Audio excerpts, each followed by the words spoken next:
Inside a loud, non-stop professional kitchen where everything was moving at full speed. A knife slices through the air with the smooth, practiced speed of someone who's done this 100 times. Ingredients hit the blazing pan and sizzle like they mean it. A bright-eyed young chef beams as he unveils the finished dish, then barks, "Order up for table 3." Meet our protagonist. He hails from a tiny town in Hiroshima, where his family keeps the lights on by running a diner. And of course, cooking isn't just a hobby for him, it's the fire that fuels his soul. He's been dreaming of taking over his dad's diner since he was a kid, so back in 3rd grade, he started practicing by making his own bento boxes. His dad slammed down the rules: if you're gonna work here, you better start making your own lunch. For a while though, his attempts crashed hard, every single day over and over again. Too scared to go to his merciless father for help, he threw himself at cookbooks and bugged his friends for advice, anything to get answers fast. And just like that, his bento boxes turned into a full-on feast, so insanely good that he packed on 2 whole kilos. He caught the cooking bug hard, and by high school he could whip up anything, from Japanese and Western dishes to sweet, simple treats. His dream of taking over the family diner burned hotter than ever before. But when he finally spilled his plan to his father, the old man hit back with a cold, blunt answer. If you want this job, you start as a grunt.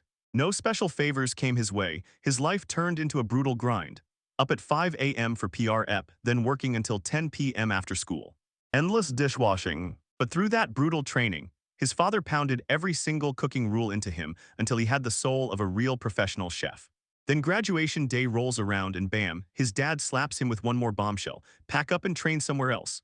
Good news, though, I already lined you up with a contact in Tokyo. He poured every lesson he knew into his son, and now it was time to chase the kind of secrets only the big city could teach.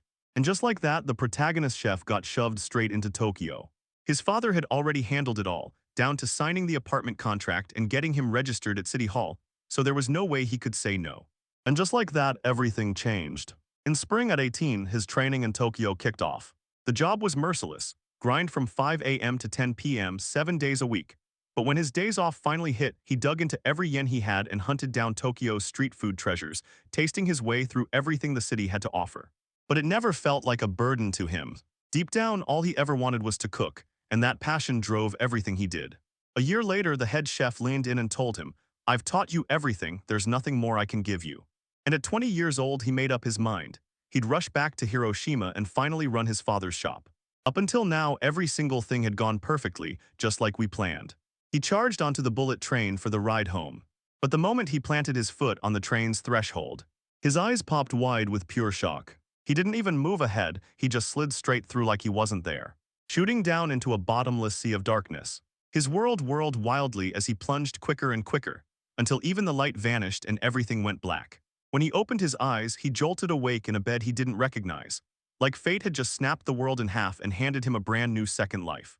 A voice thundered down from above, "Hey, you're awake." Yeah, he could only squeeze out a confused "huh." His foggy mind strained to understand the scene. This striking blonde was hovering over him, staring like, "What kind of outfit is that? Why are you dressed in armor?" he blurted. "Tell me, are you just doing some cosplay thing for a play?" That good-looking man tells you to your face, "You toppled into the camp of my unit with zero belongings at all." He leans in and snaps, "Come on, don't you remember a single thing?" Shuri's thoughts are spinning, unit camp. He grabs his head and freezes, like his brain can't even begin to make sense of those strange words. Finally, he jolts upright and blurts, "Wait, where am I?" The man shoots back, "This is the Rinbel Hilly region, and you still don't remember, do you?" Rinbel, Shuri blurts again, utterly stranded, like the name is slipping out of her hands. Confident it's somewhere he's never even heard of, he leans in and blurts, "Oh, what prefecture is that in?" The armored guy's face scrunches with pure confusion, like, "What do you even mean?" "Rinbel is a region on the Sabro continent. Seriously, what are you talking about?" Shuri's left speechless. This guy talks perfect Japanese, yet he can't even grasp what a prefecture is. A voice from the entrance calls out, asking if the lost child is awake, and the commander sweeps them inside. The flap swings open, and an entire squad of fearsome warriors marches into the tent like they own the place. Shuri stammers, cheeks burning as she nervously blurts out, "Are you my companions?" The group is a mismatched band of tough, stone-faced fighters, right alongside one with unmistakably pointed ears. His thoughts scramble for a logical reason, because seriously, why is everyone so outrageously good-looking? Are they some kind of idol crew, or is this just insanely elaborate cosplay for a play? But then his gaze snaps onto the giant, menacing warrior lurking in the back. And that massive, gleaming battle axe blazed in his grip like a weapon made for war. The moment it clicks, terror spikes. This axe is taller than him, and this isn't some cheap costume stunt. The commander slices right through his fear, Alright, lost child, what's your name? Snapping to attention, he throws out his name with confidence. Yeah, I'm Shuri Azuma. He steps forward and straight up introduces himself. I'm Gan Live. I'm the commander of this mercenary crew. Yeah, he's totally stunned by the mercenary company. His thoughts scramble for an explanation. Wait, is that really the name of an idol group? And what on earth is he even saying? A dark-haired woman leans in with a hushed whisper to Ganleaf, and then she asks, do you think he smacked his head? Ganlai's bigger-than-life presence made the confused boy stop cold. All right, I'll spell it out for you. Let me explain. He's telling the whole story. Then suddenly you burst into our camp, staggered a few steps, and collapsed like the lights went out. You were barely awake when we found you. Does any of it even sound familiar? Shuri stares down in total despair when I wake up. And suddenly I'm here, like the world just yanked me into this nightmare. The whole squad leans in, hanging on every word. The rest of the team just stares, and their doubt keeps swelling by the second. GAN Live just slashes straight to the truth. So tell me, where are you actually coming from? Shuri squints, totally thrown off, and demands where well from Japan even comes from. Ganleaf has never even heard of it. Nihon, where is that? Shuri's totally stunned, right? I mean, this is Japan, an island nation. The dark-haired woman snapped into the conversation and demanded, Island nation, where did you come from out past the outer circle sea? Gan pressed a hand to his temple. No, forget it. Let's stop wrestling with this. Shuri finally feels it. The horrifying truth hits like a shock. This is the Rinbul Hilly region, not Japan. He panics, no Japan, then he blurts, where am I in the world? And realizes there's no Saburo continent in Japan. Reality suddenly lurches, like the whole world just starts spinning out from under him. Ganleaf steadies him and snaps, don't you dare push. When you showed up, you were a wreck, drenched in sweat and caked in mud. Now breathe and rest. A friendly-looking squad member leans in and goes, oh, by the way, yeah, I'm the one who wiped you down. But Ganleaf, drained and stumbling, pushes through the chaos. Didn't I tell you, we're a mercenary company? So yeah, this isn't just drama. We're smack in the middle of a war, you feel me? The dark-haired woman cuts in with her own warning. You're a total mystery to us, and trusting someone like that is a massive gamble. The weight of their words slams into Shuri, like she can feel every syllable. Horror hits him like a flash. He realizes they've got me pinned as a spy. A colossal battle axe inches toward him, grinding closer with every heartbeat until there's no doubt left. Jen blurted out, cutting through his whole speech, if you're just some confused villager with amnesia, we don't need to mess with you, trust me. He insisted, we can't hurt you or we'd turn the locals into our enemies. So I need you to answer every question I ask. No lies, no games, just the full truth. Ganlev admits, honestly, I don't think you're a spy, but I can't risk it. I've got to make sure my company stays safe. If you cooperate, I'll make sure you get home safe. Got it. Terrified out of her mind, Shuri snaps to attention and quickly agrees, yeah, I swear, I won't lie. He kicks off his testimony by running through every word he already said. My name is Shuri Azuma. I'm 20 years old and I'm from a quiet rural town in Hiroshima Prefecture. But Gan punches holes in that claim right away. He's like, I've never heard of a Hiroshima Prefecture or even Japan. And then he drops this bomb, you look like a teenager, not like you're 20. Shuri can only stare because, hey, it's not her fault she's stuck with a baby face. Shuri insists it's not a lie. She grabs your attention and says, I don't know how I ended up here, but I'm telling you the truth. I'm from Hiroshima, Japan. Ganlev rubs his chin like it's a puzzle, then blurts, so you're a foreigner. He whips around, totally confused, like a foreigner just appeared out of nowhere. The rest of the squad just freezes, faces full of hard suspicion and pure, stunned disbelief. The whole squad isn't buying a single word of it. Of course they don't believe me, Shuri fumes, because even I can't make it make sense, so how in the world are they supposed to understand? He throws his hands up and begs, trust me, I'm not messing with you. I swear on everything this is the truth. Genlev's eyes lock on and won't blink. Finally, Shuri stammers, okay, I'll tell you the real truth. Ganaleves jabs his hand up to stop him cold and tells him, I'm not here to hurt you, just trash talk, don't be scared. He lets out a heavy sigh, eyes flicking to the mess that's become of everything. Then he turns back like, your memories are all over the place, so tell me, what are we supposed to do with you? Shuri snapped his gaze upward, voice trembling, so what's gonna happen to me? Ganlev's answer hits like ice, pure no-nonsense logic. We can't afford to back someone who's useless to us right now. Shuri's heart drops like a stone in her chest. Desperately, he grabs the one word he can control. So if I work, will that be okay? Ganlive is weighing that in their head. Yeah, even if it's nothing but pointless chores, if you can still do something, they'll let you stay. But he wastes no time and drops the brutal truth. This is wartime, and if you can't prove you're useful, he'll toss you some food and send you to gamble at the next village over. Shuri's body goes rigid as horror crashes in. This isn't a drill, they're really at war. Genlive stared him down, eyes locked in, not backing an inch. Shuri's brain spins. If a war-'s about to break out, which village could possibly afford to feed and shelter a total stranger? He finally gets it. His only shot is to stay close to the ones who actually remember him. He's made up his mind, plays, just listen to him. I'll do anything, please. He's on his knees, begging, screaming, don't leave me, I've got nowhere else to go. Ganleaf stares, clearly thrown off by how calm he stays, then nods and says, all right, I'll let you work, but under guard. With guards looming, Shuri's mind races. Yeah, I guess they'd need to keep a close leash on me. Genlave snaps the question right on him, so tell me, what can you actually do for work? Shuri's face tightens as he studies his situation, and then he snaps in his mind, all right, I've got it. Now I know exactly what to do. His first move is crystal clear. Stay with this crew, because if he bolts, the war will swallow him and he'll die for it. He remembers the brutal truth he once heard. On the battlefield, there are no rules. Walking away with all that raw fighting power would be suicide, so he has to grab a roll, keep moving, and fight to survive. Panic slams into him, because he can't even name one useful skill that could help a mercenary company. What do I even do in a moment like this? He blurts it out in panic, desperately trying to recall how he's handled pressure before. A sharp memory hits him like lightning, and his hands move with expert precision, whipping up that meal. Then bam, his eyes shoot open like he just cracked the whole thing wide open. Ah, that's it. Shuri grips his resolve tight and announces his real one true talent.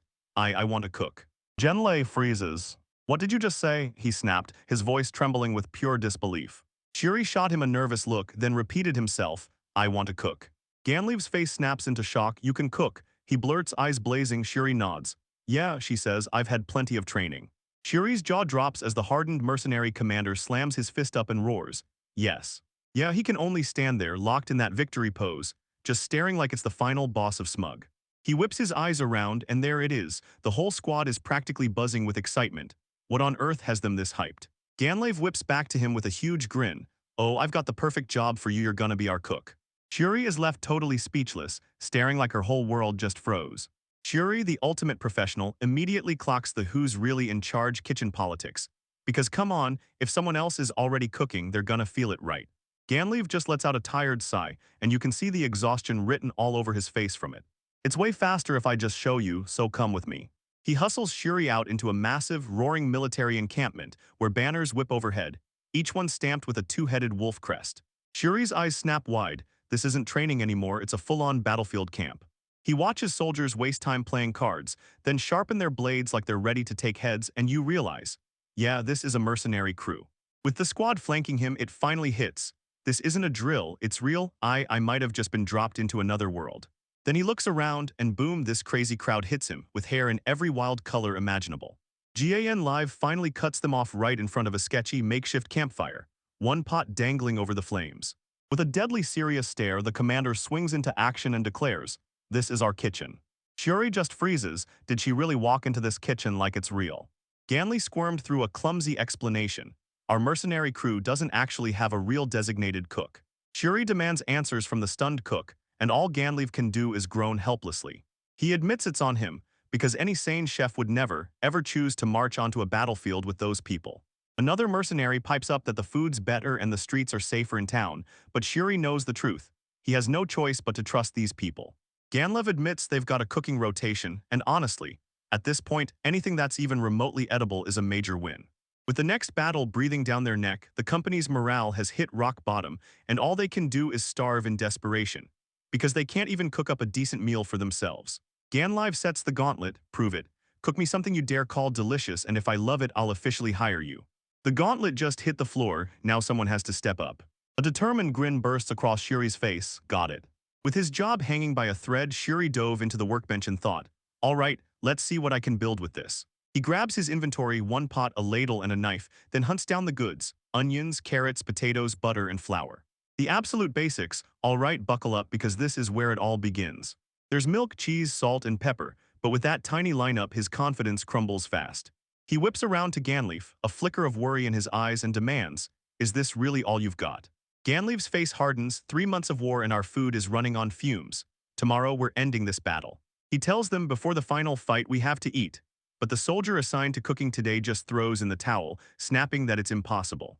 Ganleaf leans in, slams his company's hopes onto Shuri and tells you point blank, this is the ultimate test, prove what you can do right now because it all comes down to you. That pressure is crushing. He can't stop thinking, seriously, they've handed me a responsibility this massive. His gaze slides to an empty crate and the grim truth hits hard, every last slice of bread, every jar of preserved food gone. Genlive snaps the silence with a grin, his eyes blazing with anticipation. All right then, what kind of dish are you gonna cook up for us? Shuri snapped a hand to his chin and started thinking hard. Then it hits him, why not some cream stew, he says, flashing a confident grin. But Genlive just freezes, completely baffled. Tea cream stew. Shuri froze, fully caught off guard. He asked carefully because you've got no idea what those creams can do, and that's the scary part. Shuri says it's a creamy milk stew, but Ganlev just stares like he has no clue. Yeah, he stumbles into something totally bizarre. No clue where he even is, and to top it off, cream stew here might as well not exist. And once again he pauses, staring into the unknown. Because the real mystery isn't what they're saying, it's how they can understand each other at all. Even though they look totally different at first glance, every single word hits perfectly clear, and the craziest part, the ingredient names match the ones he already knows back in Japan. The more he broods on it, the more he spirals into panic, like his own thoughts swallowed him whole. Where in the world is he supposed to be? But no time for that, he snatches a knife on the spot and snarls, "Go ahead and judge me after you've eaten." He scans the cooking setup, noticing the tools look nothing like what he's used to, but he shrugs it off and decides they'll work just fine. He straps on a janky apron, locks into that focused mindset, then he's like, all right, time to start making the cream stew. He's got the sauce lineup missing, no consommé, no soy sauce, but he's still grinning like, I've got this. And he's sure he can make it work anyway. Training takes over as he dices the veggies into perfect little cubes, then tosses onions into the pan and lets the butter sizzle. A chef's secret is this: no real broth, no magic, so you have to load in the extra onions to build that deep, rich, melt-in-your-mouth flavor. As soon as the onions turn glassy and translucent, he starts dropping in the other vegetables one by one. Ganlev watches, hooked, so you're really adding them in a specific order. Shuri grins and explains that each vegetable cooks differently, all because of how hard it is and how its texture feels. So he grins and says, now watch, everything comes together right when you control the order, like it's just the most basic cooking move. Once the vegetables are cooked, he whips in flour and stirs hard until the roux comes together. Then he yanks the pot off the heat and slowly pours in the milk, stirring it all together until it's perfectly combined. Ganlev freezes. Wait, is that soup actually insanely white? Cream stew, Shuri says like it's the most obvious thing in the world, because of course it's white. The commander is totally flustered, yet somehow. Shuri swings in for the final touch, slicing up some cheese and tossing it with a shake of salt and pepper. And that's it, it's all finished, now go enjoy it. Ganley locks eyes on the bowl, still in shock. This isn't just soup, it's way bigger than any bowl I've ever seen. Shuri just holds the bowl out in front of them, says the same thing over and over. It's cream stew, that's why. Ganlev is totally baffled, like seriously, but then it hits, what in the world even is cream? Shuri can't even wrap her head around how to explain cream, so she just sighs, tells him to eat it and shuts down all the complaining. Ganlev hesitates, takes one bite, and the flavor explodes in his mouth like a thunderbolt. The whole company stares, frozen in dead silence. He slowly chews like he's savoring every second, and then gulps it down. His eyes snap open, blazing with a sudden revelation. This is it. Shuri froze, totally stunned by what just happened. Ganlev leans in over the bowl, and the look on his face is pure, jaw-dropped awe. With all decorum gone, he snatches another massive spoonful and shoves it into his mouth while his soldiers stare in stunned silence. The dark-haired woman and her comrade are left completely speechless in the crushing shock. The whole company just freezes, staring in stunned silence. Their stoic commander, Ganlev, hungrily shovels the stew into his mouth like he's possessed. Even the top female officers are left utterly speechless. He refuses to slow down for a single second. A calm, curious warrior watches the chaos unfold, eyes locked on every move like it's about to change everything. Ganlev gets swallowed by a world of pure, untouched bliss, like reality just melts into heaven. The other soldiers can only gawk, jaw hanging open like they can't even breathe. And just like that, the bowl gets scraped spotless clean, like the last bit of food never stood a chance. Shuri tiptoes forward, trying not to spook him, Ganlev-san. But Ganlev whips around, lunges with the empty bowl, thrusting it forward, panic blazing in his eyes as he barks, all right, give me seconds. Shuri jolts, stammers, all right, okay, yes. Ganlev glares into that empty bowl like it's replaying the whole memory in his head. His thoughts slam back to that first hesitation, yeah, the soup, the stew. That weird whiteness alone made him freeze up like, nope, I'm not even trying this. But he'd taken one spoonful and slammed it to his lips. The whole squad is stunned. Turns out that rich, creamy flavor comes from good old milk, and worst of all, it doesn't reek the way they hate. Back in the present, not a single drop is left, it's all gone. Ganlev throws his weight back and lets out a satisfied sigh like everything just clicked perfectly into place. With fresh energy blazing in his eyes, he grins, thrusts out his hand and yells, all right, come on, give me another bowl. But then he leans in close to a stunned Shuri, right in the middle of the test. He snaps back into the moment, caught off guard for a second. Right, my apologies. He sucked in a deep breath, like the whole world was about to explode. With a bright grin, he drops the verdict, you pass, and not just barely, you absolutely crush it. And yeah, that dish was pure masterpiece. He says it with real gratitude. It's been forever since I had a proper meal, and I'm genuinely happy. Shuri finally lets out a breath of pure relief, thank goodness. Gunlave laughs and says, I figured I'd be let down without any meat. But the moment I tasted how insanely good these veggies are, I was blown away. Shuri smirks like she knows a secret, meat alone won't cut it. You've got to load up on vegetables too, or your nutrition goes totally out of whack. Ganleve's eyes sharpen like he just caught a clue. Alright, wait, what's this nutrition you keep bragging about? Sure, he's thrown off, you do know. And he blurts it out before snapping back and thinking, I guess that's not so surprising. He starts breaking it down. Nutrients are the lifeline your body needs to stay healthy, like fuel that keeps the whole machine running. Shuri's eyes snap wide, completely baffled. Genlave's thoughts snap to one answer, wait, are you a doctor? The rest of the squad leans in, hooked by this weird, head-scratching conversation. Shuri stammering, then a doctor, seriously, what's going on? He shoots his hands up in panic, no, I'm not a doctor. I can't treat illnesses or injuries at all, I just keep an eye on health through what we eat. Ganlive taps his chin and ponders hard, like some far-off dietary doctor trying to diagnose your next meal then. He shoots the idea down in a heartbeat. Nah, I can't see this guy fitting into any country I've ever heard of. Then out of nowhere he erupts in a scream, Shuri. Ganleave snatches the shocked chef by the shoulders, flashes a grin and growls, let me say it again, work here. Then he whirls on his whole crew, barks out with booming confidence, listen up.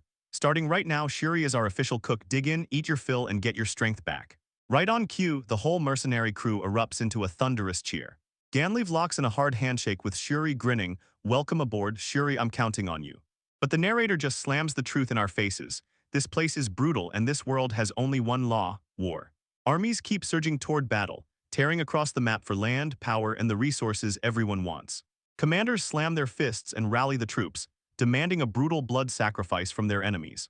On the Saburao continent, a swarm of tiny nations keeps clawing for power, trapped in an endless fight where nobody ever gets to rest. This showdown burns with the ambition of ruthless lords who crave conquest and won't stop until they've taken everything. Battlefields erupt into total chaos. Steel screams, arrows streak through the air, and devastating magic tears everything apart. In a world like this, human life feels almost worthless. They throw their lives away for just two things, money and fame, and the fight never lets up. In a world torn apart by war, there's one job that eats chaos for breakfast, the mercenary. The story slams us straight into a brutal flashback, ripping open the worst memory imaginable. Did you finally learn your lesson? A nasty local thug marches in, tries to grab his turf, and doesn't realize what he's about to start. But this younger, fiercer GAN life isn't letting it slide. Don't you ever get cocky with me again. My name's Ganlave, yeah, I'm the narrator, and I used to run a whole gang in that town. I was the leader with my 7 childhood friends. We ran wild, doing every kind of trouble we could think of, everything except murder and arson. But I had this special talent of my own. That's what kept me alive, because he had a natural gift with the sword. His speed and precision hit a whole different level. No one else could even come close. His blade became a blur, and in the blink of an eye, he stripped his opponent of their weapon. The stunned knight gaped in disbelief, so this was real swordsmanship. How dare a lowlife brat like you? Young Ganleaf blinked and said, I just watched it happen and I already learned. He could lock in every single detail he saw or heard after just one glimpse, so he crushed everything, from schoolwork to battle strategy. As the days piled up, Ganleaf finally clocked the cracks in his gang, and realized there was a much bigger game unfolding. So he and his 7 insanely talented friends ditched their town and forged their own mercenary crew. At first, everything ran like clockwork, but once the company ballooned to nearly 100 members, the cracks started showing. Operations began to fall apart fast. It all kicked off with cold, ruthless stuff, money, salaries, equipment, and supplies, because every single thing cost a fortune. This mercenary crew keeps bleeding money non-stop, just existing costs them a fortune. And right at the start, Ganlave starts talking, and I swear I didn't see that one crucial truth coming. That one thing, this is the moment everything hinges on. Was a decent cook, but his food was so awful it crushed everyone's morale. Burned by those brutal battlefield meals, his men would sprint to the tavern the second they got paid and torch every last coin on food and drinks. This crippling blow shattered their finances so hard they couldn't even shell out for brand new equipment. He needed a chef who could take the front lines, but he had no clue how to find one and zero money to hire. That crushing pressure almost made him want to quit every day, but he clenched his teeth, refusing to stop until his company could truly thrive. Because for Ganlave, this wasn't just survival, It was his lifeline with a heartbeat. He craved a kingdom of his very own. A war orphan like him, trapped in a place that never lets anyone forget. He wouldn't have had to slide into crime just to survive. He wanted to flip the whole world upside down. He vowed that not one more kid would have to choke on the same poverty he and his friends survived. He'd tear the corrupt ones' hoarded wealth right out of their hands and forge it into a brand new world. For that dream, he fought like hell, carving a bloody trail through his enemies again and again. He got slammed again and again, crushing defeats piling up until humiliation tasted like poison in his mouth. But no matter what hit him, he never cracked. 8 years later, his mercenary crew had ballooned to almost 100 fighters. But just like that, their momentum flatlined. Self-doubt hit him hard and he started wondering, did he really reach his limit? Then despair crept in, cold and unstoppable. And right then, everything snapped into place. When Shuri Azuma crossed paths with a mysterious man who flipped his destiny upside down. Then the flashback slams shut, yanking us right back to the Ganolv mercenary camp in the Rimble region. In the strategy tent, tension bites hard as Ganlave leans in and growls, "What the hell are we supposed to do?" He lays everything out to his officers, and I thought this would be a cakewalk, until I got completely blindsided. The dark-haired woman delivers the brutal news. "We've been trapped in this fight for 3 whole months." And the woman with the circlet snaps back, "I never thought it would turn into this grueling grind where nobody can break free." The price of this standoff is brutal. His men are wiped out and shattered, our unit is running on fumes, our money's almost completely gone, and if we get crushed in the next fight, the whole company is done for. He freezes over the map, and the only thing it shows is a brutal reality. Out here in the open, there's no room to play smart, so we've got to charge straight into it. The dark-haired woman lands the final blow. "Report from our scout, sir. The enemy is gearing up for a full-scale mobilization tomorrow morning." She doesn't sugarcoat anything. She straight up says we should bail now, because hanging around here any longer is a dumb, dangerous move. Her logic holds up. There's no winning route, just a plan that keeps stacking pointless deaths. Even Kaguya, the shrine maiden from the Divine Palace, can spot the danger, and forcing our battered soldiers into that fight is straight-up madness. Ganleve's expression turns cold as her words hit him. Maybe they should fall back to the next battlefield before their strength runs out. But Ganleaf whips around to face that hulking horned warrior Orthros. "What are you about to say?" The giant goes completely silent. But Ganalave knows his old friend like the back of his hand. Orthros barely talks, and ever since our gang days, he's let his actions do the talking, because I already know what he's trying to tell me. He's the type who hunts down the most brutal missions out there, no matter how ugly they get, just so his comrades can live and breathe. His silence roars. If they pull back now, all the deaths of their fallen comrades will have been for absolutely nothing. Ganleave turns to Katsuragi, the woman wearing the circlet, and says, "I get it. I understand what Orthros is feeling." But she tightens her grim expression and snaps, "If we stay here, the whole company gets wiped out." She whips around to the silent giant and snaps, "You really think we'd be dishonoring the dead if we backed down? Tell me, who cares about our comrades more than you?" She snaps back, "Recklessness isn't courage," then whirls toward Ganlave. "We're mercenaries, an independent crew, and we choose our own moves." Her point is crystal clear. If we bail out now, our employer will come down on us, and they won't let us stop. Ganlave locks eyes with Katsuragi and gives a sharp nod. "You're right." Even Orthros, stoic as stone, finally breaks his silence and says, "This war's gone on way too long. Our boss won't love it, but he'd still allow us to pull back." But Ganlave snaps his eyes. He slams his hand on the table and his voice erupts with sudden fury. "While I snap back, I'm not backing down. We're settling this right here, right now." He explains his stance, remembering the fallen behind him, because for a mercenary company, strength is everything. If we can't crush them right here, our men will bolt, and our enemies will laugh at us. If that bad reputation spreads, he warns, it'll put our survival on the line. A tense silence grips the air like a held breath. Kaguya breaks first, shuts her eyes, and gives in, "Got it." Orthros shoots a silent, unwavering nod that screams, "Let's go." Katsuragi locks eyes with him, her debate's over. "Yep, you're the commander, we've got zero objections." With his command staff locked in behind him, Ganlev flashes a tiny, confident grin. "So that's how it is, huh?" He whips his gaze to the strategy map, locking in for the next phase. "All right, we'll hammer out every detail of our plan right after we eat." But the meal they served was this grim, nasty sludge that made you want to turn away. Katsuragi drops her head in shame. "My apologies, Commander, my unit has 0 skilled cooks." "Look, I'm not blaming you," Ganlev snaps back fast, trying to calm the guilt pounding in her chest. But you can practically feel his frustration blazing through the air. He rakes his hand through his hair, and it hits him. The real problem isn't mystery or drama, it's the missing cooking staff, and it's a serious one. He vents to his officers like, "I had no idea it's such a brutal curse for a mercenary crew to have nobody who can cook even a decent meal." Back at the camp, the soldiers all feel the same, spirits crushed as the slop drags the life right out of them. And out on the battlefield, a decent meal is basically the only joy we get, because this one just murders the mood. If they could just stuff themselves with that delicious food, they'd feel their strength surge, and their courage would finally lock in. And he's got the whole blame pinned down, right on me, it's my fault. I never even tried to hire a real cook, thinking they were just salary thieves, and now it's too late to find anyone. Right then, a voice cut through the air and called his name. Ganleaf snaps upright, his resolve turning iron-stiff, because in a mercenary company, strength is the only language. If we blink here, they'll smell weakness, mock us to our faces, and our own men will walk out on us. If that bad reputation keeps spreading, he warns, our survival could be hanging by a thread. His words linger like a blade in the air. Kaguya's the first to fire back, got it. Orthros shoots a silent, ironclad nod, like he's made up his mind for good. Katsuraga's crew shouts in perfect unison, yes, you're our commander, no complaints, not a single one. A tiny smile flickers across Ganleaf's lips, like he already knows the answer. With his command staff locked in, he swings around to the strategy map. All right, after we eat, we'll nail down the details. But the second they sit down, reality hits like a truck. Their meal turns out horrible. Katsuragi drops her head in pure shame. I'm sorry, it's just that my unit has 0 good cooks. Ganleaf shoots in a quick reassurance. No, I'm not blaming you, but she can't shake the guilt. Deep down, she still feels responsible. He rakes a hand through his hair. The truth hits him like a truck. This isn't a small issue, it's the fact that a whole cooking staff even exists. I had no idea that when a mercenary crew can't find anyone who can cook real good food, it turns into a brutal disadvantage overnight. Out at the camp, the soldiers' morale has crashed to rock bottom. Out here, the only fun is gambling or pigging out, and when the food's this miserable, it doesn't just disappoint. It straight up drags your spirit through the mud. Ganleaf knows the deal. If the food hits right, his men gorge themselves, reload with strength, and march straight into the fight.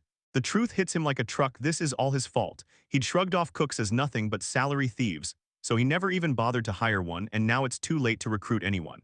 But right as regret swallows him whole, a voice snaps through the haze, Commander. A dreadlock soldier storms into the tent like something's hunting him, eyes wide with panic. Ganleaf, are you in here?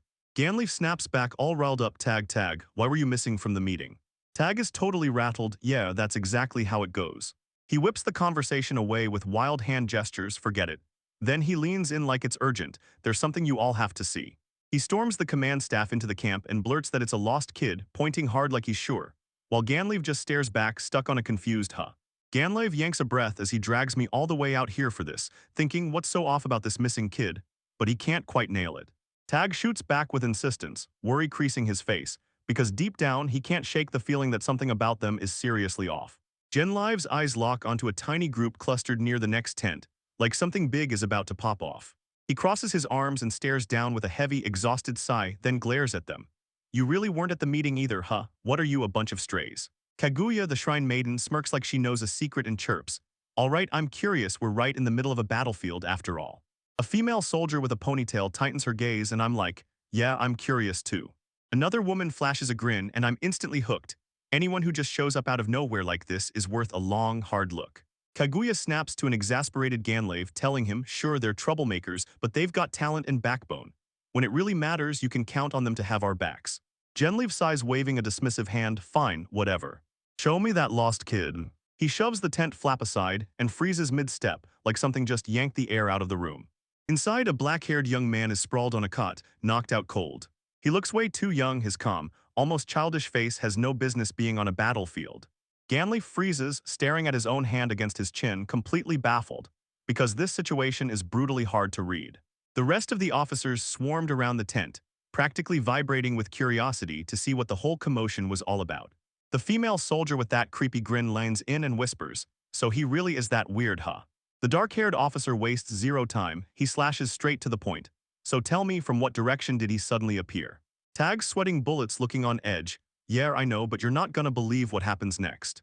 He flings his hands up like a showman, and my subordinate swears the kid literally just appeared out of nowhere, straight out of thin air, right in front of him. The whole squad just freezes, silent, shell-shocked, while Ganleaf can barely blurt out, huh. Katsuragi spun toward her commander. Could this be it? The rumored sage magic teleportation everyone's talking about. But she shuts her own theory down on the spot. No way, impossible. Ancient magic, nobody can pull that off anymore, not in this day and age. Ganleaf weighs every word. If even a magical genius like her shuts it down that hard, then it has to be real, so tell me, what on earth went down? But Kaguya, the shrine maiden, just flashes a smile. And wow, this situation is downright bizarre. Kaguya keeps watch over Shuri as he sleeps, and whispers that he looks just like the folks back in her homeland. She leans in and tells Ganlave that the Asagi originally came from the eastern regions, and that he's got the very same look as them.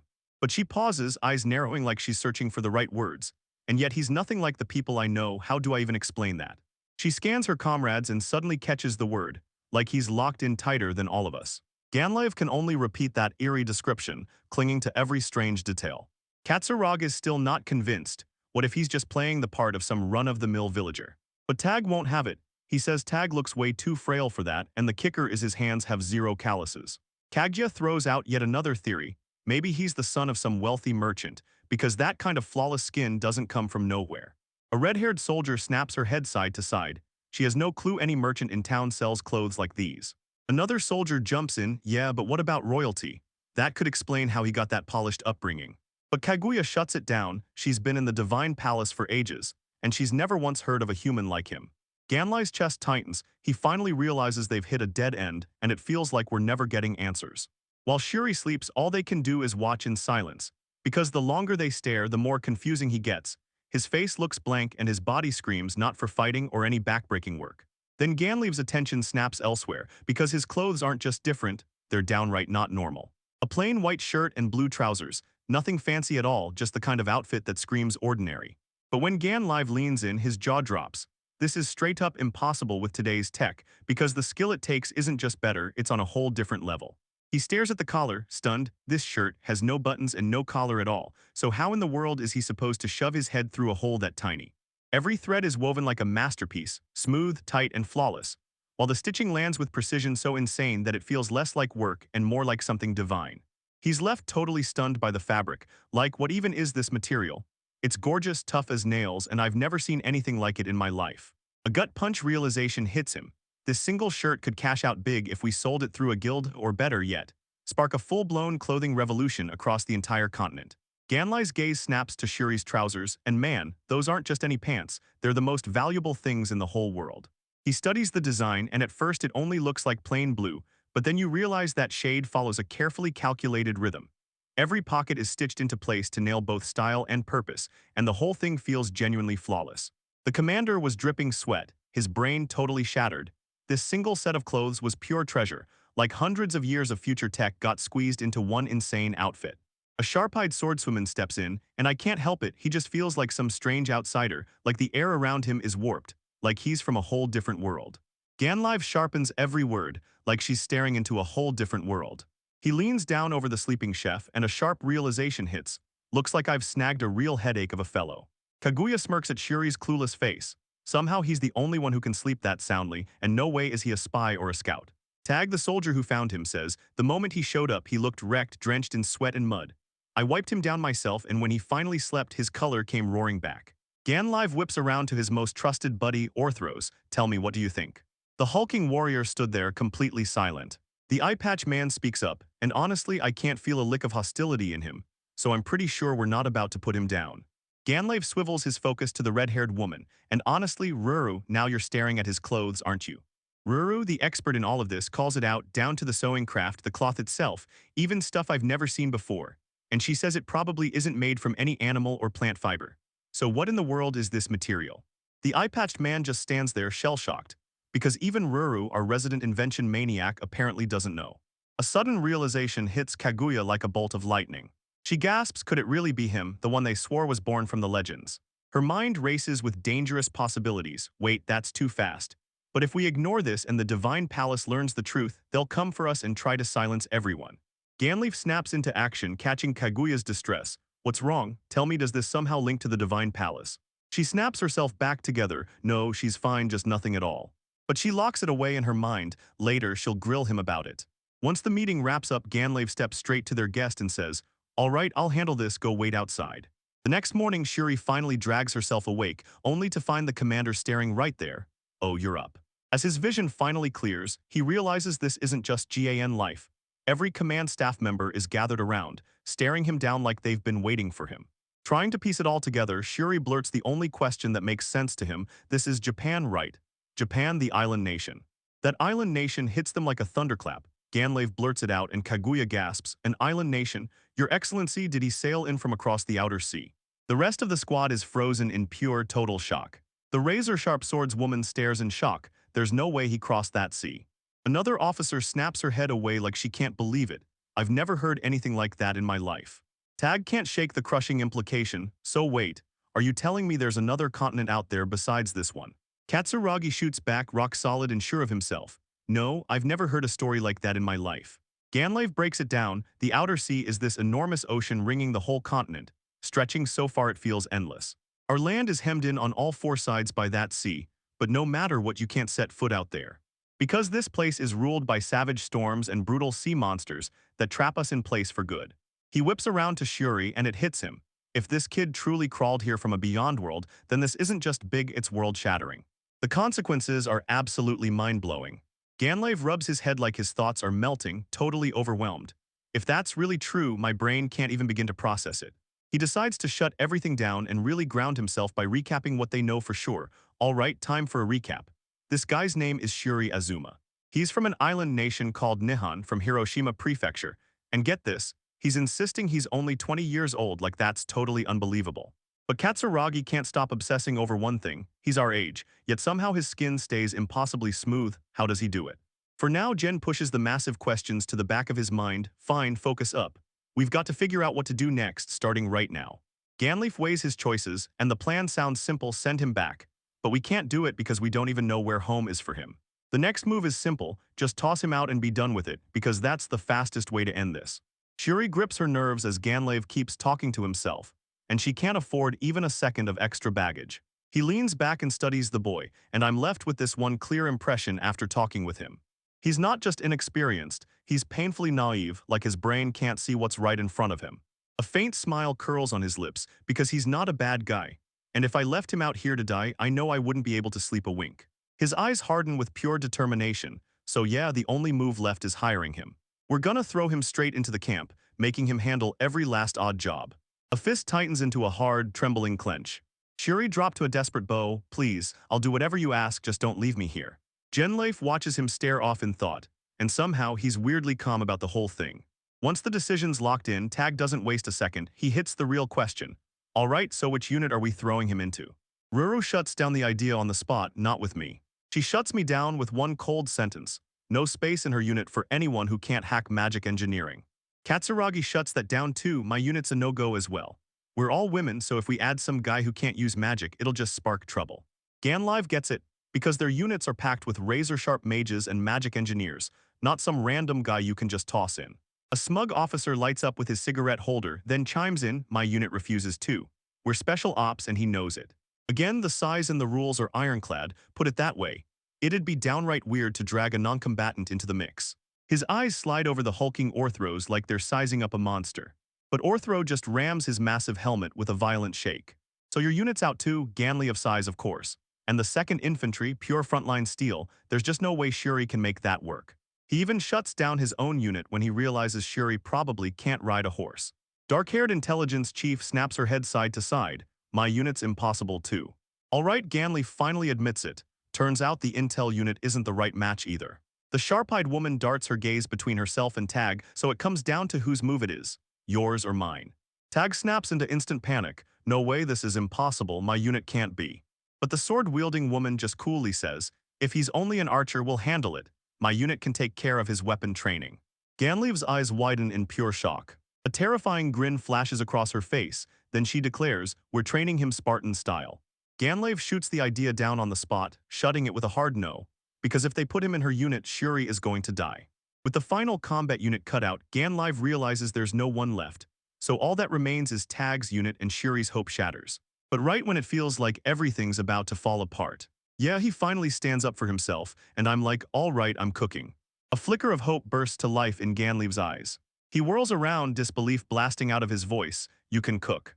With new fire in his chest, Ganleve charges ahead and Shuri nods, saying, yeah, I've got plenty of training. Shuri grips his apron and gets ready for whatever comes next. They drag him up to a huge, battle-scarred camp cauldron, right as it's about to do something unforgivable. Kaguya and Katsuragi just stare, completely frozen, because this twist hits them out of nowhere. Shuri offers to whip up some cream stew, and Ganleve takes one cautious bite, like he's bracing for impact. A burst of pure flavor hits him like lightning, then he can't help it, he goes, that's delicious. This has got to be the wildest shock of my life, he thinks, totally overwhelmed. He leans in and starts tasting the soup. It's mellow and silky smooth, with a sweet little hint that lingers. And right at the end, that cheesy little twist ties the whole thing together perfectly. His verdict booms across the camp, "You pass." Not just pass though, that dish was straight up magnificent. Soon enough, the whole company is tucked in and eating, and it's unreal. One soldier jerks up and shouts, "This is the first good meal I've ever had on the battlefield." Ruro's completely enchanted. She raves that this meal is wonderfully mysterious and absolutely delicious. Tag is fired up and swears that with food like this, they'll have the strength of 100 men. Even the toughest, most stone-faced warriors get rendered speechless. Kaguya, the shrine maiden, is totally stunned, she admits. "All right, I've got to level up my own skills after all this."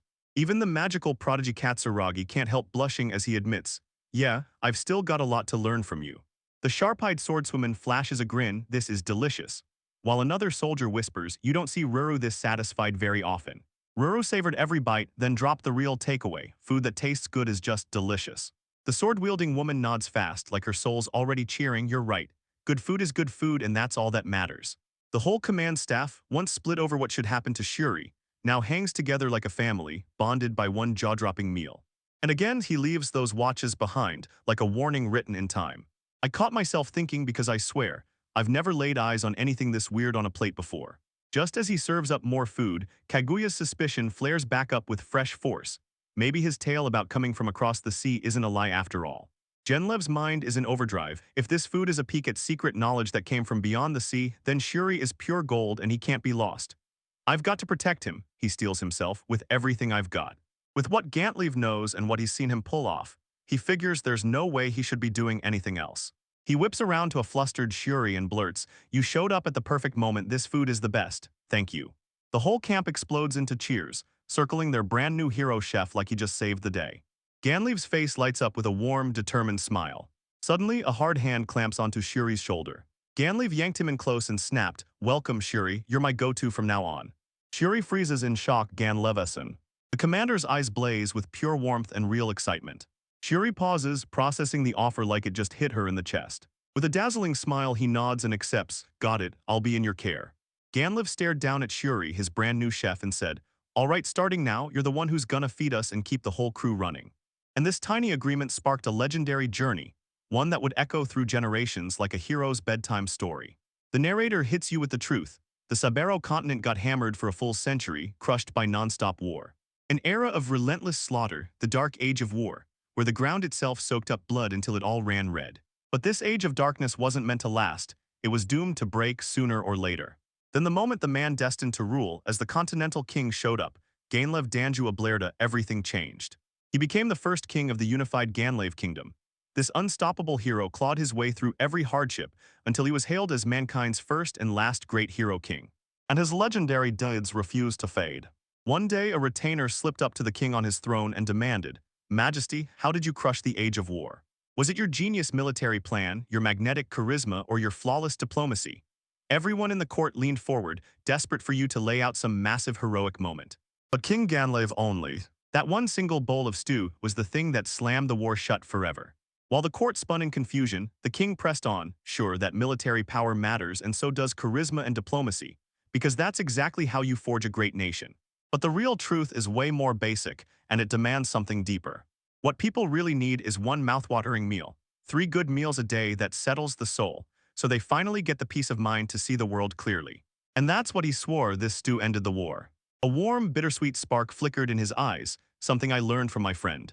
This is the wild tale of King Ganlev Dangus Abelida and his companions, destined to be remembered as the 9 heroes, who clawed their way out of a world ruled by war and famine. And just like that, the tale kicks off back in the Rinbel Hilly region, where Ganlev hacks a bloody trail straight through the battlefield. Amid all that chaos, his men roar with victory. We broke through their main force. Their lines shattered, the enemy soldiers stumble backward in full panic. Fall back now, this is bad, it's over. Ganlev tightens his grip in the saddle, driving the attack harder. All right, now we're rolling in for the mopping up. He and his cavalry hammer after the fleeing enemy without pause, and in a blink, the whole battle flips, turning into an unstoppable, undeniable rout. Later, back at camp, a triumphant shout erupts, everyone's back. We just pulled off a massive victory. Bruised but grinning, the returning soldiers burst into cheers the moment they spot their brand new chef. One of them clutching his blood-stained armor threw the credit where it belonged, straight to Shuri's cooking. That's exactly what lit a fire under us. Shuri is completely frozen in shock. Right then Gunleaf Orthros and the sharp-eyed swordswoman burst into view, caked in battle grime, grinning like they just won the fight. But the sight of them splattered in blood hits the young chef like a punch, sending him reeling with dizziness. He yanks himself back together and flashes a shaky little smile. Hello, I'm Shuri. After Shuri got yanked into a whole new world, he was thrown straight into the spotlight and ended up officially becoming the chef for Ganleaf's mercenary company. Now that the fight's done, the soldiers are already itching for some well-earned R&R in the nearby town. Later, Shuri and Ganleaf dig into a shared meal, and the commander steps forward to praise his troops for their brutal hard work. But he raises a real concern. Since you came from across the outer sea, he's got me worried about you rolling into town. Shuri knows that if anyone notices his weird behavior, they'll sniff out the truth in a heartbeat. He blurts out, no wait, I'm not some outsider from across the outer sea. Fed up with everyone misreading him, he finally throws honesty at the world. No filters, no lies. Shuri shot back, I'm not from this continent, and I'm not some stranger from beyond the outer sea. I'm not from this world, I'm from somewhere else entirely. Just as that shocking revelation hit, a bottle slammed onto the table. Then I blurted, what did you just say? Gan slams his hand into a tight clench on the table. He leans in and his mind crashes straight into the only answer he can think of. So tell me, did you really come from the village of the Divine Seat? Shuri is totally freaking out. She can't even find her way, and it sounds like the village of the what? Genlev drops the truth. It's the legendary story everyone on the Sabarao continent talks about. Long ago, once the gods who shaped this land vanished without a trace, supernatural chaos erupted everywhere. People would vanish out of nowhere, like the gods had snatched them away to a divine realm. Then, moments later, others would pop back in from that very same place, delivered straight by the gods. And that's how it all ended up being called the Village of the Divine Seat. Shuri can't stop replaying the mages he's seen, so magic really is real, huh? Ganlev keeps going. People say even the sages who originally brought magic to this continent now call that same village home. It's a wild theory, but for the first time, Shuri's world snaps into place. Shuri's brain just exploded, so you're telling me this whole world runs on magic. The second he snaps into that new reality, his mind goes full riot, swords, sorcery, and magic all around. That's the absolute fantasy for anyone unlucky enough to be transported and lucky enough to live the dream.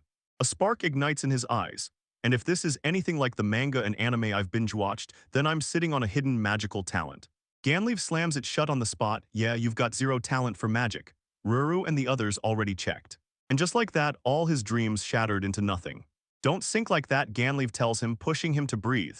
Because your cooking skills are pure magic, and that's more than enough to get you through. Ganleaf took a bite, and the moment it landed, his voice went razor serious. Because people tied to the Divine Seat village were suddenly a huge problem for a certain organization. Shuri suddenly hits a wall of tension. Her organization is on edge for reasons nobody can explain. Ganlev explains that down south sits the so-called Divine Palace, a religious state where, in plain terms, a ruthless band of continental supremacists has latched onto one belief. They're the only ones who should ever be worshipped. Shuri clicks into place and suddenly the whole truth hits. So if I'm from beyond this world, that terrifying realization slams into him, only for them to look at me like I'm a monster, a ticking target in their purge. No way.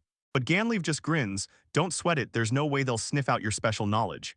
To them, you're nothing more than a cook. Then he shoots out his hand, offering you a deal, work for us at least until you can finally go home. Shuri snaps her head up, stunned by the sudden offer of protection.